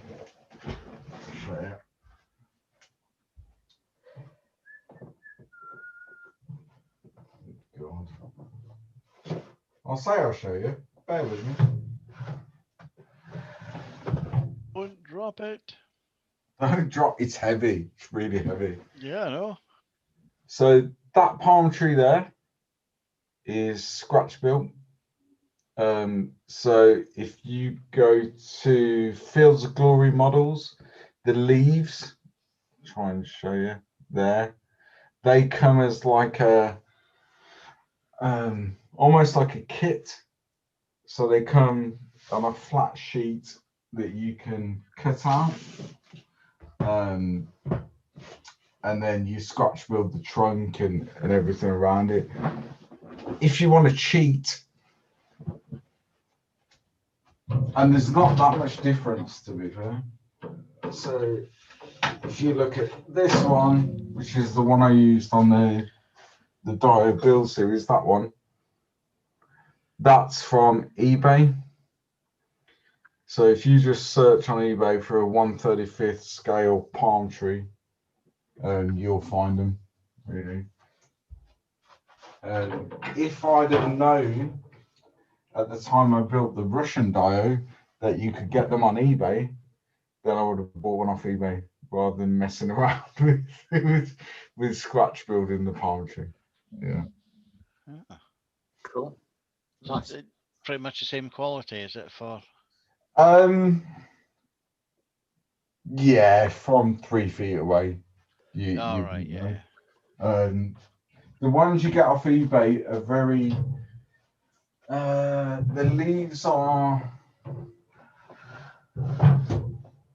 How would I describe it? A bit like artificial fish tank type leaves. Yeah.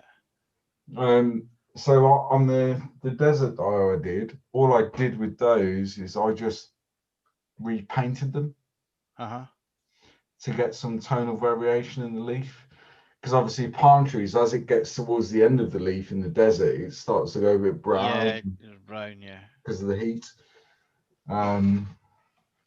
Whereas the ones from Fields of Glory, and there's many companies out there that do them, you can really, because they come as just a paper, quite a thick paper, and then you can mold it and stuff. Yeah. And then you paint them anyway, so you can add that variation. So I think if you get the ones off eBay, which is what that desert one is, you just, if you want to go to that ends, then you can just spray them and just vary the green into the brown. Tips, yeah. But what you can do, because what happens quite a lot, I didn't do it on that one, is with a palm tree, certainly in the Middle East, as the leaves grow, they droop. Yeah.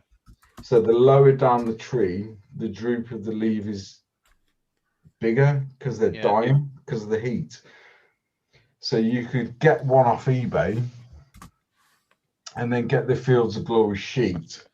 And then what you could do is cut that leaf onto the ground, and show that the leaves are just shedding all the time. Yeah, okay. It depends on, it's like anything, how far do you want to take the effect? really. So the Fields of Glory leaves you can manipulate into any shape really. Yeah. But, So, but so what you need to do with them is they come in at it's going to be A5 sheet. Yeah. So sort of half of A4, and you get, I don't know, 6 probably. Yeah. 6 sets of leaves, if that makes sense. Yeah. Cut them out with a sharp blade, and they come in this generic green color, and then spray them to whatever you want. And then what you do is use a real thin bead of PVA over florist wire. Okay. So you get some florist wire, so then you can manipulate the paper around the florist wire to mold the leaf to whatever shape you want it to be, essentially. And that's what I did on the Syria diode. Before I realized that actually I could just go on eBay and order the whole tree. And then probably achieve the same sort of effect. So what sort of material are the leaves on the eBay tree like? I think they're not too dissimilar. Okay. They're paper, but they're coated in either like a plastic coat or something before they've molded them. And they come just basically in a cardboard tube with a florist wire bent over, so all the leaves are bent down. You get it in the cardboard tube, and then you take it out of the tube, and then you can manipulate the wire. All right, good. But what it does do is save you the hassle, which I had on the Syria diode, of trying to do the trunk. Because I basically did that out of gas clay, and then sort of scribed the marks into it and stuff, and it saves you that hassle. And there's not a massive difference in the trunk, to be fair. Palm tree trunks are palm tree trunks. Good. So I found all the pictures. Cool. Let's have a look then, because there's probably a lot of people in chat who've never seen it. There's a lot of people who haven't seen any work on this, because this is my old original blog.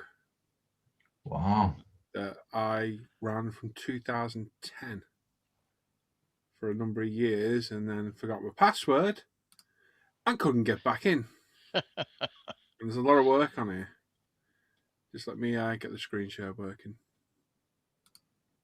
It's very, very slow. That's not working at all. Come on, screen share. How are you doing? There we go. Take your time, why don't you?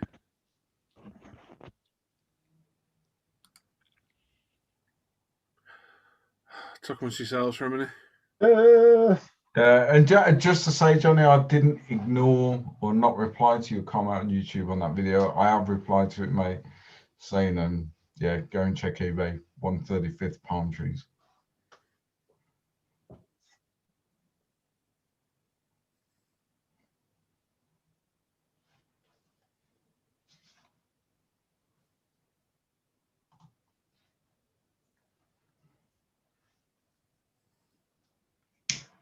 Well, it's chugging away, isn't it? Yeah. It is. It's taking forever. This morning when I woke up the Mac, it was very, very slow with the old beach ball, and that's really unusual. So I wouldn't fill in the time. Alan, so when did you first start modelling, mate? Can you not hear me still? Yeah. I can hear you. Just can't see anything. 1975, that was none. 75? Yeah. Wow.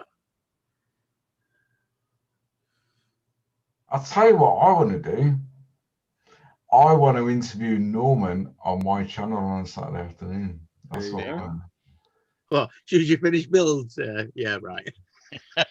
No, I want to interview you, Norm. You want the There we go. Yay! You're working. Yeah. It is. Yeah. Yeah, there we go. No, that's the head of that one.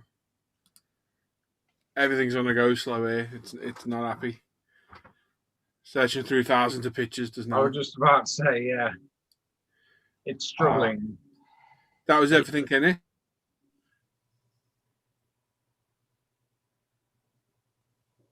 So all the PE was extra, was it, for you? That wasn't in the kit. There's our Slabs of PE there, isn't there? Frule. Dragon kit. Yeah, somebody was asking earlier what kit you used on that. So there you go, Dragon.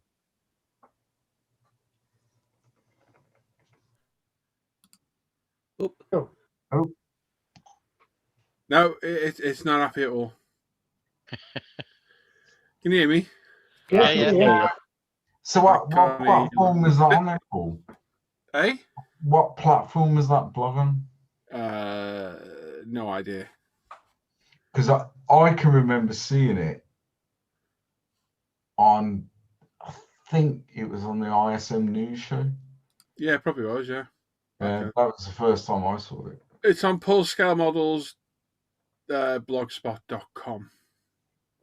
Yeah. It's a pain. I'll try and screen share one more time. It's not happy at all.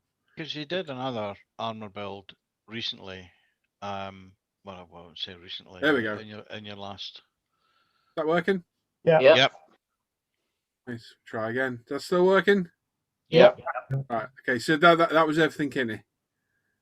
So a fair old bit of photo etch. Full tracks. That's to stick on Zim.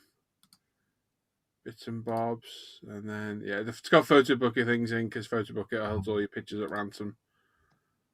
But yeah, there was quite a bit in that thing. Yeah, it's awesome. You had to bend all those front fenders and Everything, roll all the front wheel arch fenders. Oh. Everything. It was a huge amount of work. And did you use super glue for that? Yeah. Or Yeah. I say none of it's soldered, no. No. You'd melt the plastic underneath, wouldn't you? Cracking job. Well, no, for like all the fenders and stuff. Oh, nah. Not worth doing. Yeah. That was cool. Should have left it as it was. Really should have. But yeah, it's all my original work, and all the way back to 2010. Before ISM, the forum, look, crappy old kits I was building. All sorts of stuff. And it's froze. It's having none of it. Yes. Yeah. So let's get that up before this has a shift fit. wow. There we go. It's going back a few summers, dude. Yes. Yep. A while ago. Good while ago. I was in the house still then as well. This didn't exist either. Upstairs in James's room. So, yeah, certainly different. Right then, well, I think we'll call it a night, eh? It's 11:30. It's rather late. Yep. Wow. We'll be back on Sunday, 10 a.m. Oh, hang on, I forgot about church. It's a Sunday. Yeah. 10:05. I'll be quick. I'll just have a kneel on the pew and come back. I'll be all right. Yeah. Yeah, we'll be back on Sunday morning. So, yeah. Thanks everyone that's watched, taking part in the chat. Well done to our winners tonight, and thank you for your generosity as always. And thanks for these guys for joining, all the hard work these guys put in behind the scenes and live on air. Wouldn't do it without them. Couldn't do it without them. So thank you all, and we shall see you all next Friday, Wednesday, and Sunday as well. So thanks for watching, everyone. Don't forget tomorrow, 3:00 on my channel. Yes, go to Luke's channel. Adam Challenger. Yeah, Adam's all right. He's a bit bald, but he's all right.